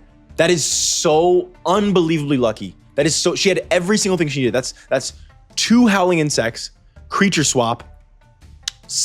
He goes into Cyber Twin Dragon. He doesn't have any sets. She also had Insect Knight. Like, wow. And now she's up a game, dude. Now Kaiser's been down a game a lot. Let's be clear. He's been down a game a lot. Dude, you know what else though? Ron has a way worse matchup against Rinko. Didn't she already lose to Rinko? Am I crazy? No, she didn't fight Rinko. Ron has a really bad matchup against Rinko. Kaiser has a much better matchup against Rinko. But dude, Ron could do it right now. She could do it right now. Okay, let's see. All right. Oh, sorry, switch the sides. Did I have the sides wrong last game? I might have. I might have to switch them in post. Or I just won't care about it. We'll see. Okay, Cyber Larva. Horse. Oh, she bricked. She's bricked. But she's got good sets. Those might be bluffs because he's got like a lot of spell trap destruction. Maybe she's bluffing with a lot of them. Like Misawa was bluffing a lot. Insect Invitation. I'm trying to think of that. That matters for limiter removal. Okay, getting in with Cyber Larvas here. She's bricked, dude. This is crazy. This is crazy. I wonder how many of those are bluffs. I'm guessing 2 are real, 2 are bluff. That's my prediction. Resonant Insect in on the Cyber Larva. Floating into Cyber Larva. Dude, I can't believe how well Ron is doing. This is insane right now. This is insane. Sakuretsu on the Shining Angels. Okay. And Dust Tornado on the face down? What is she about to do? Sakuretsu on the Shining Angel is kind of crazy, right? She did not save this for Cyber Twin Dragon or Cyber End Dragon for an OTK. She was on the Shining Angel, which means A, she's probably trying to protect this for Tribute Summon because that's why she's playing Dust Tornado because she's going to go for a big play right now. But B, she must have a better set that also deals with Cyber End or Cyber Twin because Wall of Disruption is a crazy hit right there.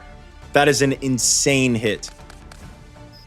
Oh, Insect Invitation to the field. Okay, Insect Princess is online. This is very cool. Very cool. Hitting Sealed Fusion is really tough there for Kaiser. He can't put these in defense mode because of Insect Princess. It doesn't really matter though, of course. Insect Princess is powering up, man. Slowly but surely. Okay.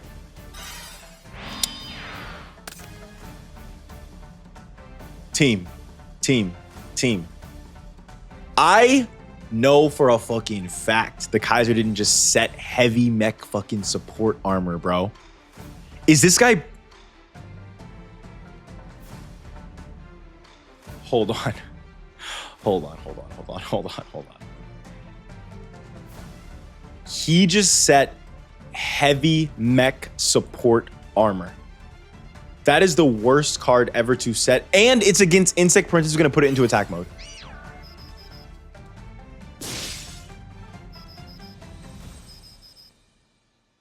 He's got one turn. No way! He just set heavy mech support platform as a follow-up to his set of heavy mech support armor. Is the Kaiser just... Did he just brick against Ron Kocho? One attack takes it. Insect Princess attack is game. He cannot Metal Reflex time his way out of this. Insect Princess attack is game. He can MST his way out of it. There's a few things he can do. Dude, no fucking way she 2-0s him here. He's got piercing. No! Guys. Ron Kocho is the queen of fucking Duel Academy. Oh my God. Oh my God. Oh my God. What am I gonna... Oh my God. Guys. What? I gotta be honest. I gotta be so honest with you. There are a lot of people that I thought would overthrow either the Kaiser or Judai today. I had Rinko in mind. I had Misawa in mind. I had Miho in mind. I had Menjome in mind. Even Otogi, I was considering it. I knew that he was going to be pretty good today. There are a lot of people that I had in mind for this. Ron Kocho was nowhere near my radar for one of, let alone both of them. That is insane. I won't say she was nowhere near my radar. That's probably too strong. I knew Ron Kocho was one of the best duelists here. I just didn't think she had the sauce to defeat, dude. Okay, wait. What the fuck am I gonna do with this? What am I gonna do with this, dude? What am I gonna do with this, dude? What the fuck? Holy shit, man. And now she's getting no, okay, Ron, your run is over. Dude, Ron is the queen of Duel Academy? Oh my God.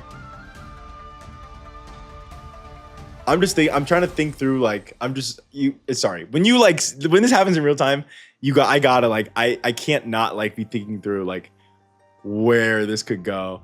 The thing is that she has Ron winning against the Kaiser here. I said this about the Judai. I said this before about her beating Judai. I said that it ruins the chance of the Kaiser getting dethroned, but I was wrong. But I'm almost positive that Ron beating the Kaiser means that Rinko is going up against Anzu. There's just no way she does a 3P on this. There's just no way.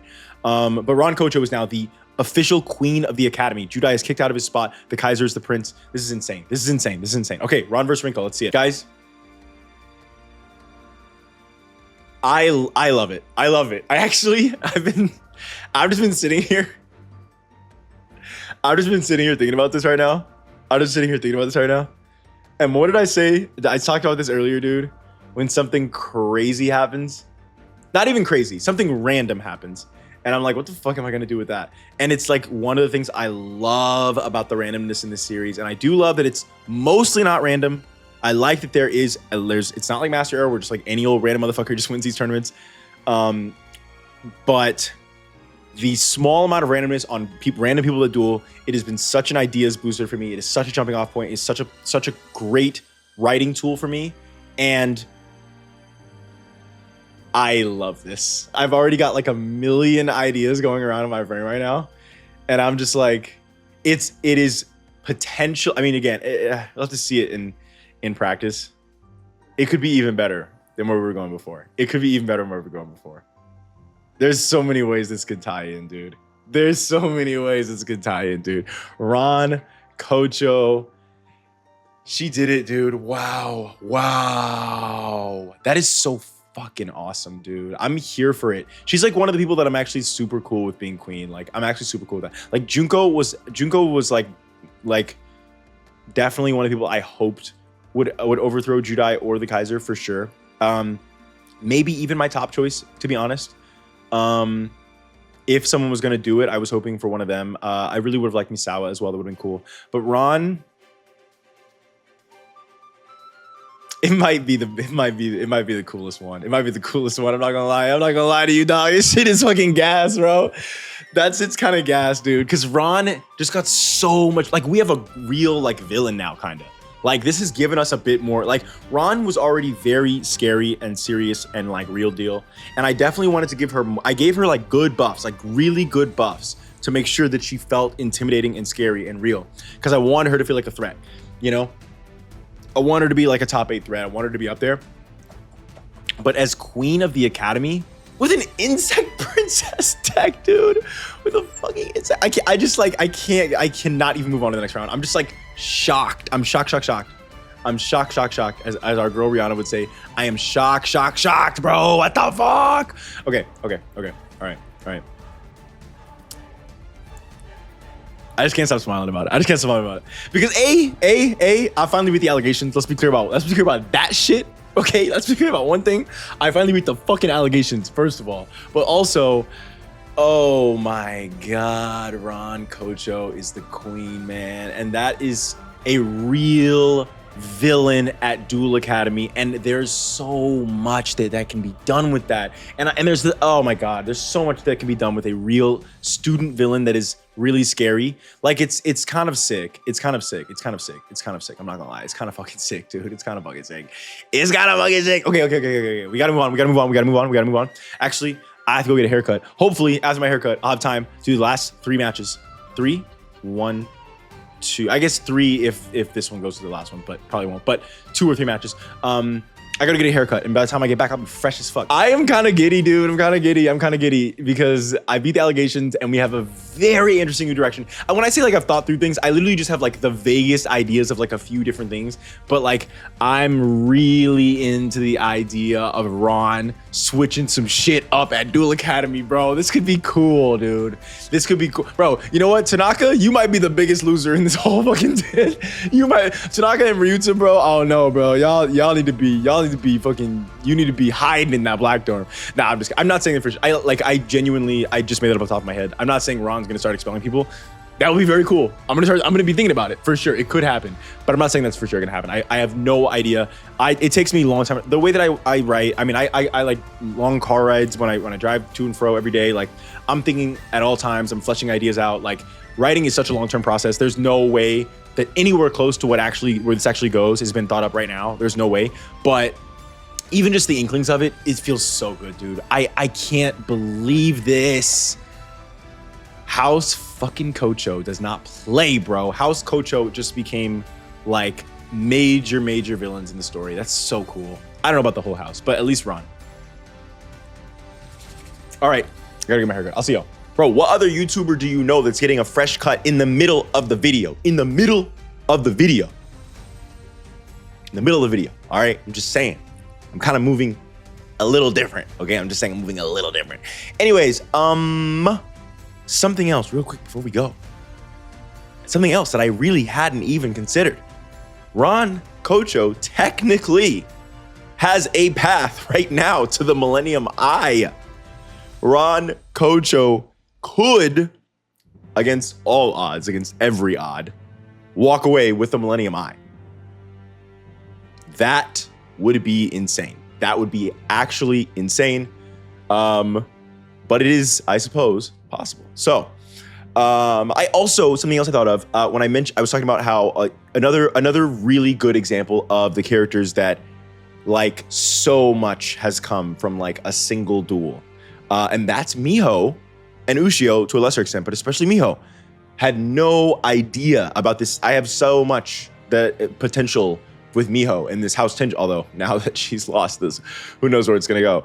But this House Tenjoin arc for Miho is 100% completely a result of the fact that Miho happened to duel the White Tiger, who I literally just put in the first episode because I wanted someone from the kingdom. I wanted to have a presence of the kingdom in that episode. I had no plans for him really.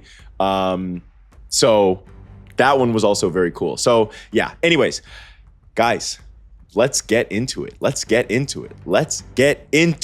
right. Mysterious Duelist, Rinko Aomi sending the Zeta Reticulant. And Insect Knight coming down, Insect Invitation as well, setting 3. Now Ron has a very uphill battle in this game. Soul Absorption coming down, DD Assailant as well. Crossword Beetle is great here. This is kind of really good. The 3 face downs. Okay, Karma Cut is tough. Karma Cut is tough. Soul Absorption is really tough. If she like doesn't get any D-Fishers, Ron could do this, but it's tough. But again, the 3 face downs from Ron are really good. Sakuretsu is great. Okay. This is if Ron can get back, if Ron can get monster presence back on the field, you know what she needs for these dude, Ron kind of counters Rinko's strategy if she's got Insect Invitation and Insect Princess, right? She can just do a ton of damage against tokens. And then Crossword Beetle, of course. Oh no. Okay. She saved the MST for the Dimensional Fissure instead of using it on Soul Absorption. That makes sense. Not a bad move at all. Guard Mantis coming down. And tributing for Empress Mantis. Okay, you would have definitely wanted Insect Princess there. This is like one of those times where like, man, Insect Princess would be so clutch. Card of Variation is really scary here. That's a Cyber Jar. That's a Cyber Jar. That's really bad for Ron. I think Rinko, that's really bad for Ron. I think that Ron was close to like taking control here. Rinko's low on resources. You know, a lot of her removal involves trades with these DD Warriors. DD Warrior Lady Assailants, you know. Anyway, so Ron got Revenge Sacrifice, Premature Burial, Prickle Fairy, Crossword Beetle, Armor B, an unbelievable 5 cards. Great cards. Does Revenge Sacrifice require Graveyard? No, it does not. Okay. These are great cards. Rinko, what do you have? Prickle Fairy in attack mode because you want its effect. And then, sorry, okay, yeah. Galaxy Cyclone, Shining Angel, DD Dynamite, DD Destroyer, and Dim Fizz. Oh my god, she got the Dim Fizz. The Dim Fizz is definitely the worst part about this. Galaxy Cyclone can out one of the face downs, and Galaxy Cyclone is so strong at this level. Being 2 forms of Spell Trap Destruction, the reason why they need Spell Trap Destruction like Twister and stuff is because of these face-up spells and traps that are really good, like Skyscraper, like sometimes Insect Invitation. But being able to do both Galaxy Cyclone is insane. Okay, this wasn't a great pull for Ron, except the Dim Fizz. And she can out the DD Destroyer and do Piercing before the Dim Fizz comes out. So it won't, she won't have an issue with that thing's effect. Okay, Galaxy Cyclone is tough. Call the Haunted. I don't think this doesn't work. Okay. And man, if she had been able to get that Prickle Fairy into defense mode, it would have potentially made a big difference. It would have potentially made a huge difference. Okay, she didn't use Dim Fizz because she has Shining Angel on the field. And she wants to float. And she probably didn't have any other monsters, I guess. Man. She's just, Rinko is so annoying to fight, man. DDR on DD Warrior Lady. 500. DD Dragon into, Resonance Insect effect doesn't actually matter. It actually matters even less because it gets banished. Okay, banishing the Armor B, gaining 1,000 more life points and another token. Yeah, Rinko's just fully online. Ron loses. If she can out the Dim Fizz, there's like oh my god, and she has DD Assault Carrier in the back, dude. Nice. And then the Scout Plane. Whoa, that's another synergy, or the Patrol Plane that I never even realized. The Patrol Plane can use tokens because it's not a cost. And yeah, it's an N if you do and not a cost. And the tokens, I mean, you can't banish tokens face down, but you can banish tokens, you know, like as part of effects.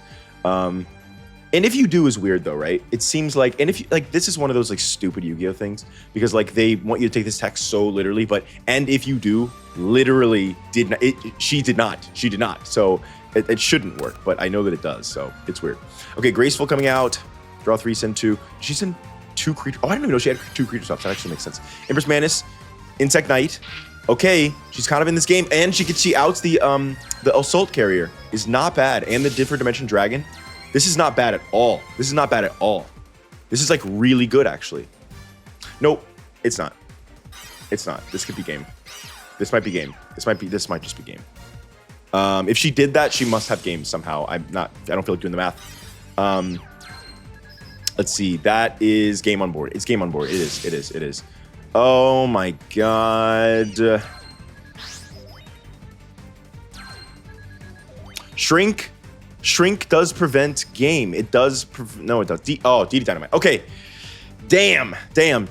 You know, it's really sad. I actually really don't want Rinko to win here. I think that Ron getting to this point is kind of a legendary run, and to be stopped by Rinko is like kind of sad. Like I kind of want to give Ron the Anzu duel, you know, because she's been on this legendary run right now, and it feels like she's earned it. But she's just against an opponent that she just cannot out tempo. She just cannot outpace Rinko. Okay, maybe, dude, maybe she's surprised us thus far, and I would like to see a different final. So we'll see. All right, starting us off in game 2, we have Rinko sending the Zeta Reticulant. Prickle Fairy coming down is great. Although the DD Warrior ladies make this a little less good. Galaxy Cyclone on the face down and setting a Nano Breaker and a face down card. Okay, Guard Mantis coming out. Empress Mantis coming out. Getting in on the Nano Breaker. Prison, man. She always has that one of. Like, she's got one Prison, one Karma Cut, and it seems like she always has it. She draws those a lot. Okay, doesn't have a DD Warrior Lady, so can't get over the Prickle Fairy. Again, Prickle Fairy goated. Prickle Fairy's absolutely goated. Nano Breaker coming out. I guess Nano Breaker, it was flipped because this could be... Oh, never mind. It's because she wants to get in directly. But it also was in case that was a Howling Insect and she wanted to float into a level 3. Actually, she doesn't even have level 3 floats. Prince Chopper's level 4. Howling Insect is level 3, though. She couldn't float back. Anyway, Armored Bee into the Nano Breaker. Malevolent Nuzzler, so that DD Assailant has to trade if she wants to kill it. That makes sense. But Galaxy Cyclone is in the graveyard. Oh my god. Shrink is not bad, so she still is going to make you trade. Although, it's take a lot to get over that DD Assailant. Future Samurai getting in. And she does have banished targets in grave. She hasn't drawn Dimfish or a Soul Absorption, which is great. A second Armored Bee is great here. All we need is Rinko to have like some not good... Dude, DD Dynamite is so important in Rinko's deck. It just does so much. Like, looking at how low Ron's life points are, like, it's just scary, man. It's just really scary. And look at this. She's got a full field of EVA tokens. Rinko Aomi is no joke at all. She is so strong. And I'm kind of here for it. Setting, okay, a face-down monster. I will say, I just because when you're watching these tournaments and you don't get to see alternative timelines, I know that I said this a lot with Judai, and Judai was one where I was very wrong. But I will just say, in case it's not clear, in case you don't believe me, Rinko can absolutely lose, especially to like Judai, Misawa, Kaiser. She loses those matchups all the time. Okay, you know she only fought the Kaiser once, one match. She beat him, and then she didn't have to fight any of the other two of them again in the losers bracket. She has to fight Ron, who she has a much better matchup against. So I'm just saying, you know, don't assume that I think that it was actually quite balanced, even though Rinko's deck is insane. Her control strats are really, really strong, but it was actually quite balanced against especially the best duels. Their wire is great here. Residence Insects effect, again, doesn't really matter that much. Although, putting Princess in Grave before Dimfist comes out is great if you can draw Premature Burial or Call the Haunted, because she's got these tokens. Cyber Jar off Swords Revealing Light is so crushing there. Cyber Jar is insane. It's insane. Howling Insect and Insect Knight. Okay, let's see. Yeah, that was Insect Knight, Malevolent Nuzzler, Howling Insect, Premature Burial, Insect Princess, DD Dynamite, MST, DD Assailant, DD Destroyer, Shining Angel. Okay. But she didn't get Dimfizz, so we're... Oh, and Premature on the... she doesn't have Insect Invitation. That's why she went for Empress Mantis instead of the Insect Princess. I feel like I maybe would have gone for Insect Princess. Oh, Tragedy on the last DD Warrior Lady. Great work. We finally see Insect Invitation's other effect. Dude, I was going to say you had to go for Insect Princess there because... well, especially if you had this coming down the pipeline. It's almost... I almost feel like maybe forgot about this effect. Like, just sent this off graceful just because. But, Insect Princess can really, really punish Rinko because she can't control summoning these tokens. She can't control it. And I think that if Ron had played a little more strategically around this Insect Princess, even if you don't have Insect Invitation there, I think go for Insect Princess in case you get Insect Invitation because it's one of your best win cons. But especially when you have it, I think that's really, really bad that she did not go for Insect Princess, actually. Oh, Dust Tornado! Guys, Ron is in a great place here, especially with the Swords of Revealing Light. Now, there's a lot of sets here. Dude, 2 DD Dynamites does take it at this point, which is scary. Okay, Insect Princess is out. Oh, maybe that's why, because she already had an Insect Princess. This is good. This is good. This is really good. This is really good. DD Dino. Wait, she had this the whole turn. She had 2 DD Dynamites. Maybe she forgot. I don't know. Okay, well, damn, Ron was looking like she really was about to win that. And then Rinko was like, oh yeah, wait a minute, I have game, sorry. Oh my God. All right, and just like that, Rinko Aomi 2-0s Ron Kocho, who 2-0'd the Kaiser. And we are back in the winners bracket finals with Anzu Mizaki versus Rinko Aomi. Again, it is a worst case scenario for Anzu that she has to fight Rinko, the only person that has a somewhat decent matchup against her. But the key was that she already beat Rinko in winners bracket, which means Rinko has to beat her 4 times, and that simply cannot happen. It simply cannot happen. It cannot. I do not see it. But of course, that's an exaggeration. It can happen. So we will see if it does. I guess it should be noted. Like, I guess I've been, you know, the Ron thing is just such a throw off. It should be noted. Duel Academy just lost. Like, Duel Academy just lost to Domino High School, not just to Anzu, lost to Rinko, which is bad because people don't even know that she's an invoker.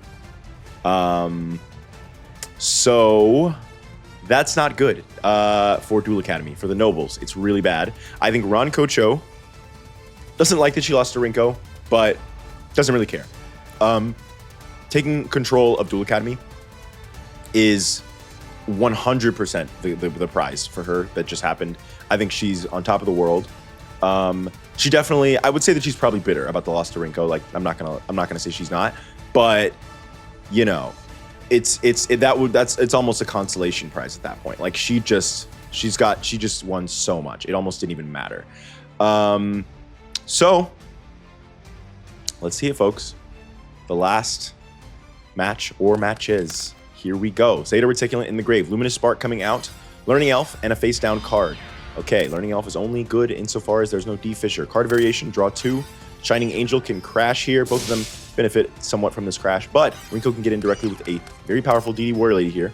2,000 to the face for Anzu, and 2 set cards, sending DD Assault Carrier for the card variation effect. Moon Magician getting in on the DD Warrior Lady, banishing both monsters as she does, but Zeta Reticulant gets her a token. And it begins, and so it begins. Anzu does still have her 1 Fairy Meteor Crush. That card is really good in her deck. It actually is. I know that sounds crazy, but it really is. Nano Breaker getting in directly for 16. Millennium Eye. Okay, she doesn't have any monsters, and you love the Mahavilo off the Millennium Eye. That is exactly what you're going for off the Millennium Eye. Karma Cut is cracked. That's really bad. That's really bad for Anzu here. She didn't have Solemn Judgment, and that's her only counter for that. Rinko's going in here. Getting the tokens in attack mode is a little risky because Anzu has these big, giant, powerful monsters. But at this point, I think it's like you got to Hail Mary a little bit. She's got open field. You got to go for it. Although she runs Mirror Force, you're kind of crazy for that. Right? She definitely runs Mirror Force. Thunder Nyan. Wait, Thunder Nyan didn't attack. Why didn't Thunder Nyan attack? Oh, maybe she's playing around D Prison. And she's like, look, if this gets deprisoned, I literally just lose the game. So I need to just, that's very smart. It's very smart. I don't think the players play around traps enough, to be honest. Like, you can just not attack, to be honest. And I think that maybe Anzu, it's the number 2 difference, you know? Okay, second Nyan. Now you can attack a little safer because if she deprisons 1, you don't immediately lose the game. Setting a DD Assailant is good here. Learning Elf in on the Assailant. Okay, banishing both monsters. It's a little sad that it was Learning Elf, but you're fine with that. Anzu is looking really good here, even though her life points are low. Although, DD Dynamite, though, is still a thing. She has to win very quickly. She has to. Oh, Heavy Storm. Okay, DD Dynamite. Okay. Heavy Storm is kind of cracked. What are we... You know, okay, it's good. It's good she used Heavy Storm because she's just like, there's so many face downs down there. Unfortunately, she didn't hit anything really that amazing. I mean, DD Dynamite went off though. I mean, no, like, let's be clear. Return from a Different Dimension is insanely powerful. That's like one of Rinko's, that's maybe like the best card in her whole deck. So it is good, but yeah, and she lost Luminize and My Body as a Shield. Losing My Body as a Shield is tough because of the ruling that I mentioned before, where this card can for some reason be activated in Damage Step against Cyberjar. So it is not as good against some of her tools, but you know, oh no, she just was working with your life. Never mind. Dark Hole. Oh my God, I was gonna say a Dark Hole and Cyberjar are the 2, and then Watch Cat for D Fisher. Dude, the Dark Hole is so bad for Anzu there. She just lost Magician of Faith too. That's so bad. D Fisher. Okay. Okay. This is great. We're so back in the game. This is, I think it's a Magician of Faith. You can't flip it because your life points are too low. You can't flip it because your life points are too low. Magician of Faith grabbing Mage Power is interesting. That's very interesting. What is in your... Oh, yeah, I guess you got to go Mage Power here. You have to go Mage Power. You just have to draw any monster. We've already used the Millennium Eye. Can you draw any monster on Zoo? It's for game if you don't. Graceful. That's perfect. That's perfect. Soul Taker is the other. Oh, you sent Mage Power. Okay, I see. You sent Mage Power and MST. Sent MST is crazy. Wait. No, wait a minute. Guys, Anzu just misplayed so hard. Anzu just misplayed really, really, really hard. She took Soul Taker instead of MST because she would prefer, at this low life points, she felt it was better to keep the Dim Fisher on the field than let Rinko float into a Shining Angel. But do you see the problem with that logic? Do you see the problem with that logic? Shining Angel can't float into DD Warrior Lady when Dim Fisher's on the field. So she could have just saved the MST, destroyed the Shining Angel, used MST in main phase 2. Oh my god, that's so bad because now Dim Fisher stays on the field. Dude, that Soul Taker play was a misplay. She just misplayed it. That was like that could be like DD Dynamite. Never mind, it was not. Oh my god, Rinko takes game 1. All right, she's got 1 out of 4. 1 out of 4. Oh my god, guys. Okay, all right. It's fine. Rinko's not gonna take the Millennium Eye, right? I really hope she doesn't, man, I gotta be honest. Okay, let's see. All right, Rinko's up. No, she's not up. She just did her skill. Thunder Nian Nian coming down. Watch Cat is scary. Uh-oh. That is full combo unless there's a Heavy Storm or an MST. Ring of Life in end phase is interesting. Okay. She must be going big here. Heavy Storm. That's why she played it at end phase. Okay. Huge start here for Anzu. Huge start for Anzu. I want to say that might be a game determinative start for Anzu. Unless Rinko has like a Dark Hole, which she did not. DD Warrior Lady is fine here for the trade, but... And you get your token, which is so nice. DDR, bringing back the DD Warrior Lady. Moon Magician on the Warrior Lady. Warrior Lady, of course, doing her thing. Zeta Reticulant summoning another token. Just unbelievable. The Zeta Reticulant is so strong. Her deck is so strong with these tokens, man. They just are always there, man. Swords Revealing Light is pretty good here. Mage Power, okay. Spell Shield type 8, okay. Yeah, she's just trying to prevent herself from losing the damage here. This game is over. This game is so over. A Cyber Jar is like, would be crazy though. Not a Cyber Jar, it's a DD Destroyer, which is the worst card to set with no Dim Fizz. This game is over. This game is actually, oh, you could have had a game. You could have had a game if you went for, no, you wouldn't have gone for Nova Summoner there because DD Warrior Lady and DD Assailant is what you're expecting that to be. So it makes sense. A Shining Angel is kinda scurry. It's kinda scurry. Shining Angel floats into DD. This is okay, yeah, because Anzu can just crash for you. So yeah, into DD Warrior Lady, into Learning Elf. Okay, Banish Mahavilo. Gets a token though, and protects her life points again. Oh my god. But she's out of cards. This game is over. I keep saying this game is over. She's not gonna top deck Cyber Jar.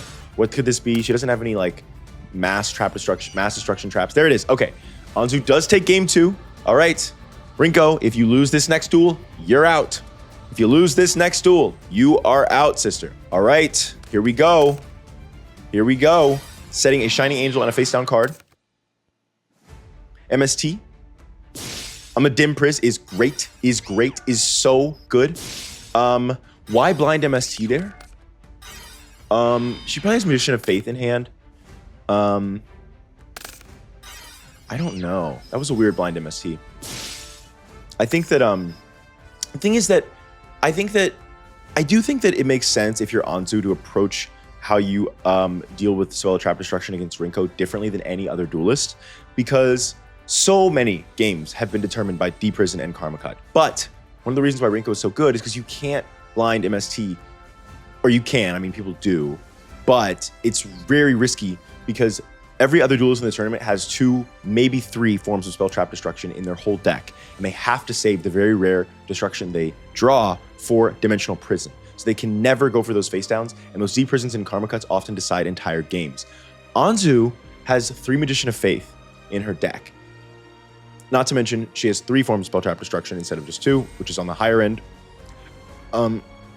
So even if a dimensional fissure is able to be off for like a round or 2, Anzu's not gonna be at the point where like she's like, I really need to like top deck like the one card in my deck that outs this. She's got a lot of ways to bring back her Spell Trap Destruction. So going really aggro with the Spell Trap Destruction and trying not to get behind early with Deep Person and Karma Cut could make sense if that was her play. Yeah. It's doesn't seem like it's working out that well for her. I mean, look, she did get the Learning Elf draw. I mean, that's the other thing, is like a Deep Person is so crushing because you lose the draw as well. Sorcerer of Living Light is so good. It's so good. That's exactly what she needed, because she was getting really, it wasn't looking good for her there. Nova Summoner is not the float you were looking for. Lightning Vortex! Lightning Vortex, there it is. There it is. Okay, and when she sent Nova Summoner. Oh, she might have actually done the Millennium Eye for a discard target because she didn't want to send Mahavilo. Because she had Mahavilo in hand, so why didn't she summon? I guess maybe, I don't know. It depends. Maybe. Oh, Cyber Jar. Oh god. Oh god. Oh god. My body's a shield in the damage step. I told you. I told you. I told you it's possible. Okay, that's huge. That's huge. A Cyber Jar would have been so bad for Anzu. DD Assailant is kind of scary here. But because of Luminous Spark, you can get over it with anything. United we stand. United we stand for game. United we stand for game. Nope. The stupid freaking tokens. I always forget the tokens. Oh my god. Oh my god. DDR into DD Assailant. Into DD Assailant is kind of bad here. Now her life points are low. Her life points are very low. But she did just out the Mahavilo in United We Stand. Anzu needs another piece, and she probably doesn't have many monsters because she had to eliminate my earlier. Soul Taker, Spell Shield type 8 to stop the Soul Taker. Monster Reborn is on Zeta Reticulant. Oh my god, wait a minute. Wait a minute. I forgot about this. I forgot about this. Anzu is the only person in the tournament with Monster Reborn as number 2 in the world. And she got Zeta Reticulant. Dude, that's Anzu's counter here. Oh my god, that is so cool. I love this, guys. That is such, again, such a cinematic moment. You can feel how that would happen if that played out in like a show type setting, right? You can feel the trick, like the trick at the end of the duel, like the thing that like the like final like "Sore wa dou kana?" You know what I mean? Like that little that little moment is like Anzu using her one of Monster Reborn that no one else in the tournament has to steal Zeta Reticulant and then get it banished by using her own DD Assailant against her. Dude, that is what we do it for. Also, I kind of missed what just happened there. Okay, so she reborn the Zeta Reticulant. Zeta Reticulant went in on DD Assailant. Oh, okay. I thought, yeah, okay, that makes sense. I thought there were 2 DD Assailants on the field for some reason. The first one was already gone. Okay, setting a face down. Monster is good here. Nova Summoner. Galen Duo. Not bad at all. Not bad at all. Although, as we saw in their first match, DD Dynamite outs this thing, which is kind of bad. This could be for game. No, she's got DD Dynamite, dude. No way. DD Dynamite could take it. Oh my god, DD Dynamite takes it in the craziest way. Rinko wins the first match against Anzu. Rinko wins the first match against Anzu, guys. Oh my god. Oh my god. Oh my freaking god, dude. Oh my god. Wow. Oh god, okay. Okay, okay. All right. All right, Anzu. Anzu, you know what I'm about to say. I need you to lock the fuck in, Samurai. I need you to lock the fuck in right fucking now, because Isis is watching your ass and she is going to read you for... No, it's going to be so much worse. If you lose... Oh my god. No. Anzu, lock in. Lock in. It's that number 2 difference. You need to lock in right now, Samurai. Lock in. All right. Zeta Reticulant is out. Luminous Spark coming down again. First turn, Learning Elf. Same opening play as before from Anzu. D. Fisher is Soul Absorption. Now a heavy... Okay, wait. Are you not playing around Heavy Storm, or do you have Spell Shield type 8? She might have Spell Shield type 8. Maybe that's why. She does have it, but she just used it on Soul Taker, which means now she's not playing around Heavy Storm. Okay, DD Assailant is... Oh, God. You got to draw those outs, Anzu. You got to draw them now. You got to draw them now. How is Rinko opening full combo in turn 1 of the final match? How is Rinko opening full combo in turn 1 of the final match? I am... Okay. This is... Oh, my God. This is not even good. This is not even good. She gains 1,000. You don't do any damage to her life points. I mean, you out the Assailant. That's... I mean, of course you have to do it. But... DDR to bring back the assailant and sit on it. Oh no, okay, you're gonna do this time, okay. Dude, Rinko is looking so good in game 1 right now. Is looking so freaking good. Anzu, lock in. Learning Elf in on the token, finally. Now, Rinko she has been doing this control bullshit for the last few turns, but she might actually be out. Nano Breaker destroys Learning Elf is so crushing there. That's so crushing. Like, she's so close to, like, being out of stuff. She keeps drawing monsters. And Anzu is just slowly making her way through all of her resources here. No face downs is great, so you go for the Shine Palace here. That's really good. Soul Absorption, she still gets all those damn life points back. I might have gone for the Eva token there, just because all the damage would have been nice. Okay, we're getting in here. Rinko has finally been out-grinded. Anzu finally out-grinded Rinko. Okay, Watch Cat is interesting here. You don't use its effect, right? Yeah, you can't. You could just lose. You could have just said it. It was probably a misplay. This is not game. That's not game. But it's close, man. It's close. 750. Okay. All right. Anzu has 10 times more life points than Rinko right now. And this is game. Unless Rinko has something else that she didn't use last turn. She definitely does not. There's no Mirror Force. This is the game. Oh, and the extra Learning Elf to take care of the token. Very smart, because I didn't even think about that. There it is. Anzu does take game 1 in the final match. Anzu locked in. All right.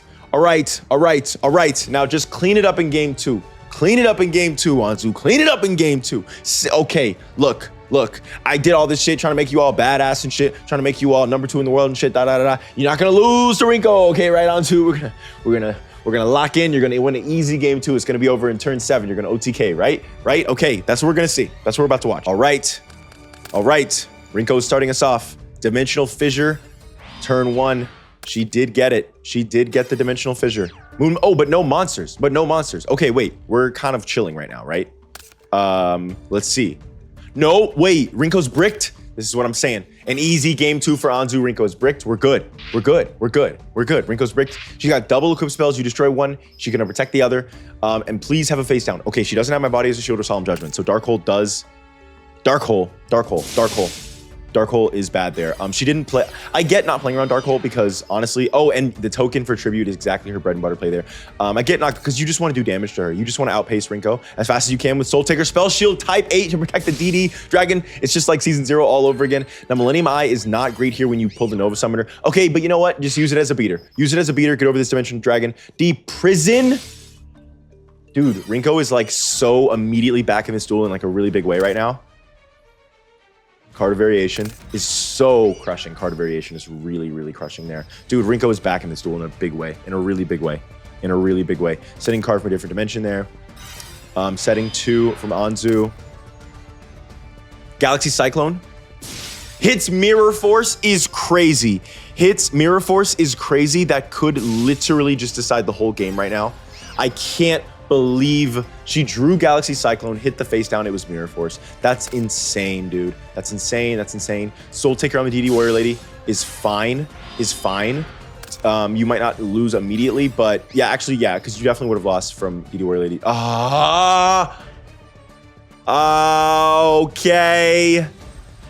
Okay. Guys. For the second time in Zero Chronicles history, we have made it to the last game of the last match in a tournament where I did not expect that at all. I am shocked right now.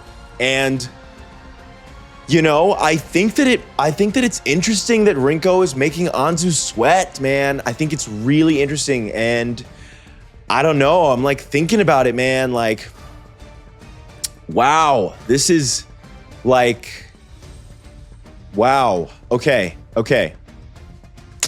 Let's see game 3. Yeah, guys, there's something really interesting about the fact that Rinko is just a girl that Anzu went to school with. Just like a girl. Like, she was good at dueling. Obviously, she was number 2 in the school back when Anzu was there.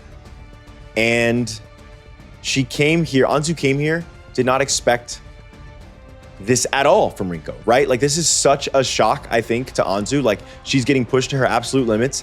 And like, I feel like I have an idea, and I feel like you guys might have actually already seen the idea. And if you haven't, you should watch the... I don't know if I should say this now because maybe I won't do it. I'll cut it. I'll cut this if I don't do it. When I said that no one knows that Rinko is an invoker, I feel like I want to change that now. I think that Rinko getting to game 3, final match in this tournament right now, like maybe about to take the Millennium Eye. I feel like I kind of have to up the stakes a little bit, dude. I gotta up the stakes a little bit in this game.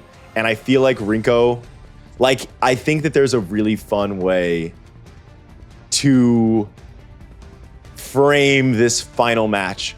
Dude, this is sick. Wait a minute, this is sick. Wait, but I really need Anzu to fucking win, dude.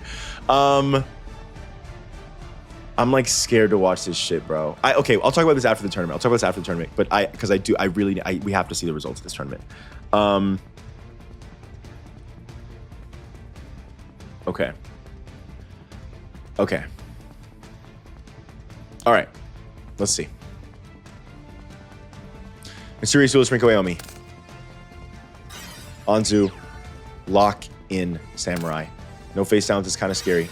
Shining Angel, no dimensional Fissure turn 1 is what we want to see, baby. Shine Palace on the Maha Vilo. We're feeling good. We know that we're attacking with Moon Magician. We're playing around those DD Warrior ladies. Although we're not playing on Shining Angel because that would require Maha. Oh! Okay. Karma Cut is crushing there, but the good thing is that it's gone. It's out of play now. This is, oh God, okay, Ring of Life is so sick here, Okay, that really turns things around. She can't crash with one and then attack directly with the other. That really, Monster Reborn on Zeta Reticulant, Crash DD Assailant. Wait a minute, guys, Anzu's doing it. Anzu's doing the play. This is huge. We're back in the game. We're so in this game. Rinko has 3 cards to her name. Soul Absorption is fine with no dimensional fissure. Into the Nova Summoner is whatever. She's gonna float. Who cares? Give her a Learning Elf. Give her an extra draw because the dimensional fissure is not on the field. Guys, Zeta Reticulant is out of commission. I love that as Anzu's like key play here. Learning Elf. Come on, but oh God, please, Anzu. I'm like showing my full color. I'm not. Monster Reborn again from Magician of Faith is sick, dude. That's so good. I'm like not even hiding that I like really want Anzu to win this. Okay, Monster Reborn on DDM. DDM to bring back Maha Vilo, using her own DDM against her. United we stand on the Maha Vilo for huge damage. It's not game yet, is it? It's not game yet. Oh, especially with Soul Absorption. It's plus 1,000. Would it have been game? No, because United we stand, you get weaker anyway. Yeah, she would have done 1,800 more damage, I think, without all that. So still no. Okay, Luminous Spark. Wait, guys, this is game. Let's do it. Let's go. Dude, without Zeta Reticulant, was that exact damage? Hold on. Dude, it was exact damage because she healed off the Soul Absorption to 3,350. That is so sick, dude. Dude, these stories literally write themselves. I am so hyped at Anzu 1, guys. I'm so hyped at Anzu 1. Nice. Okay, dude. The Monster Reborn Zeta Reticulant is so awesome. Wow. Rinko came out of nowhere. And that's what I'm saying is like the whole, like Rinko defeated all the nobles, defeated everybody, defeated Judai. She came out of freaking nowhere and then she almost beat Anzu. How to frame that narratively? And there's only one way to frame that narratively, which is like,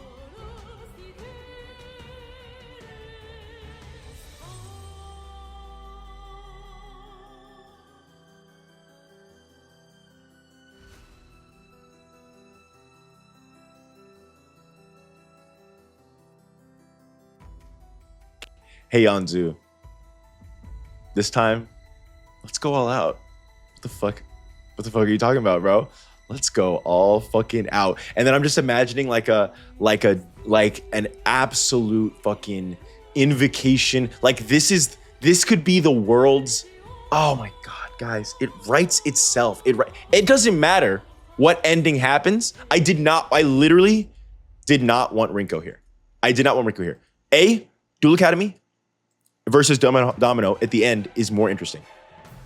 B, Rinko had a good chance against Anzu, and I didn't want Anzu to lose. C, once Ron got here, I thought it would be way more cinematic and interesting if Ron could fight Rinko. D, Anzu already fought Rinko, okay? There was no reason that I wanted, Rinko was my last choice to be in this spot, and now I'm like, wait a minute. This shit writes itself. This was the world's introduction to two full power invokers. When Anzu's like, oh no, I'm gonna take it easy, I'm gonna take it easy, I'm gonna take it easy. Rinko's like, nah, let's go. Let's go for real this time, Anzu. Come on, let's try it out. Like, let's go for real. And then we get to watch the invokers do real damage to each other, and everybody's watching like, oh fuck. Like, these motherfuckers are going at it. Like, Anzu's getting her ass beat, bro. That DD Warrior lady is fucking, look, she's shanking her ass. Look at that little short sword she's got. She's, what? And that, you know, that thing has some laser beam. You know, it's got some lightsaber ass quality to it. That shit hurts, bro. That shit hurts. That shit probably burns and shit. It probably rips up your, you know, it puts your soul in another dimension or some shit. That shit hurts, man. You know, Mahavilo with the thunder, you know, oh, the lightning, I mean. Yeah. These two are going at it, and the whole world is like, where did this come from Rinko? And like, Rinko is like, guys, everybody from home is watching, like, oh shit. Like, even Isis is like back there like, yo, this girl's strong as fuck. Who the fuck is this girl? Like, you know what I mean? Like, Rinko just came out of nowhere and scared everybody. Like, it's like the fine. I know I'm just rambling at this point, but it's the end of the tournament. Turn it off, motherfucker. Rinko, it turns like a fun, like, oh, we're all just like having fun, and in the final match, it just like suddenly takes like an insane turn, and all the students are going crazy. Like, some of them are really excited, some of them are like really like, what the fuck is going on? Like, some of them are scared, like, you know, shit's getting destroyed, maybe like little parts of the field are getting destroyed. And wow, dude, wow, but it works. So I'm sorry, I liked this idea a lot. Like, after that second game, I was like, man, like, like, you think about Rinko getting this deep against Anzu, like, it's gotta be, you gotta think about like what that means. But I really think I'm so much happier about this idea when Anzu actually still won. I think that I don't know, I would feel less good about it if it also meant that Anzu lost, because I think it's cool. I do think that it's like, she thought she could just come here and like take easy wins. And it is her first real test, as she said. Like, she thought she would come here to just kind of test his power a little bit, but now she gets to fight a real invoker at full power, and like, she barely scrapes by the skin of her fucking teeth, right? And that's just so cool. That's so cool. I love it, guys. I love it. Let's take a look at our results. Anzu Mizaki did take it with a way tougher game than I expected. Rinko Aomi came to play today. Ron Kocho is the biggest winner of the tournament for sure. She and the Kaiser are now co-running the school, but Ron is on the top of the ticket, not the bottom. Ron is at the top of the ticket. The Kaiser, Misawa, as always, an absolute king. He got robbed by by Kaiser. He got robbed. Kaiser would have won any game against anybody with those hands that he got against Misawa. He got absolutely robbed, and he also kind of just didn't draw well against Judai in the winners bracket. I was a little underwhelmed by his performance against Judai. I've seen him do better than that. But I think that it was not fair that the Kaiser just drew. He drew first turn Cyber Twin limiter removal both games. What do you do? I mean, even against Ron, right? Like, he had to end his turn, and Ron was able to use creature swap. So yeah, the limiter removals both games. Judai, did great as well. As always, Judai was quite unstoppable, but he was stopped by Ron Kocho, and that is wow, that is really something. And then Otogi and Gokaido, dude, Otogi and Gokaido. I think Otogi is like, I'm not quite as surprised about that. Gokaido, top 8, a top 8 competitor. Gokaido really leveled up today, and he beat Junko. I forgot about that almost. I almost forgot that he beat Junko. That's so tragic, dude. I love Gokaido being in top 8. I actually genuinely love that. I gotta come and to Junko, bro. She cool as fuck, bro. That's my dude, bro. Love her. Love her down. Love her down. Love her up and down, bro. That's my dude. And yeah, Otogi getting top 8 is just like, there's not really anything that comes to that. Like, he doesn't care about how well he does. He's just having fun. So it's cool. It's good for him. And like, I am surprised. I'm surprised that he got top 8 because I think there were others that like Miho that like would have made more sense, like Junko, even like Briar. Maybe I would have expected over Otogi. But I knew he was a top 8 level duelist. I just you know, there are so many top 8 level duelists. There's more than 8 top 8 level duelists in this game. So for a Togi to be the one that made it in, it's surprising in that way, but not really. And Gokaido, yeah, wow. And then Miho, Nasaka, and Jun Manjome, the biggest losers of the tournament by far.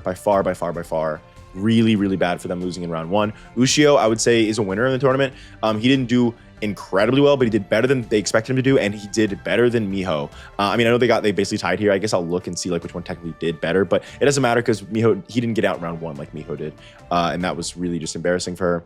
America Uchimura, amazing work taking out Miho. You're in I think you're in the exact same place that you were in last time, tied for 13th in the top 16, but that's like incredible. Because you took down Miho. Like, that was a really, really big deal that you took down Miho. And Briar, a little bit worse than last time. Junko, RIP. Karako did quite well. We still didn't really get to see her regenerating rose stuff as much. But yeah, great work, everybody. This was a really fun one. This was a really, really fun one. I think that this was our first. To me, I feel like the decks felt way more like anything could happen, obviously, especially at the end. But like when the Miho upset early on, I was kind of like, whoa. And there were so many game 3s, right? It felt really close. And yeah, so it's kind of funny that I think at the end here, you like watch me in real time come up with what will just be like, I'm not gonna have all this in the main one. The main one is just gonna have the cutscene. But here, you guys, if you watched all this, you get to see me be like, wait a minute. What if I made this sick ass cutscene? You know what I mean? So yeah, it's kind of how the process works. Anyways, I need to get started on chapter 6. That's not true. I need to edit this.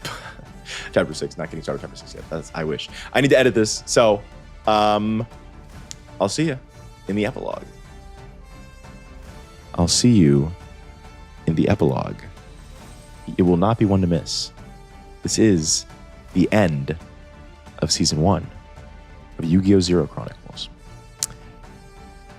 And as I said before, to end our season, we'll have a little bit of a look forward, a little bit of look back, a little bit of look forward into some of the things that are coming, both in the near and also in the far future. There will be some interesting, again, as I said before, it's the final piece in the mosaic of building this world. It is not so crazy, like change everything, like amazing. I think it is crazy, change some things, cool, but it's not so crazy, change everything, amazing. You know what I mean? It's slightly less. So I don't want to get your hopes up that it's going to be like. But what I want to say is that it represents, again, this whole 5 episodes have been about getting players on the board, getting pieces on the board. In the end of this season, I think we get the final pieces in place, the final pieces on the board, where it will be an absolute rat race between all of these very powerful people from all of these different factions and all of these different places in the world. Everybody wants power. Everybody wants Millennium items. Everybody wants invocation. Everybody wants to gather experiments for themselves. Everybody's going to be vying. And we get a little glimpse into some of that, into the final power players. The final power players are in place in this epilogue. So I'm very excited for you to see it.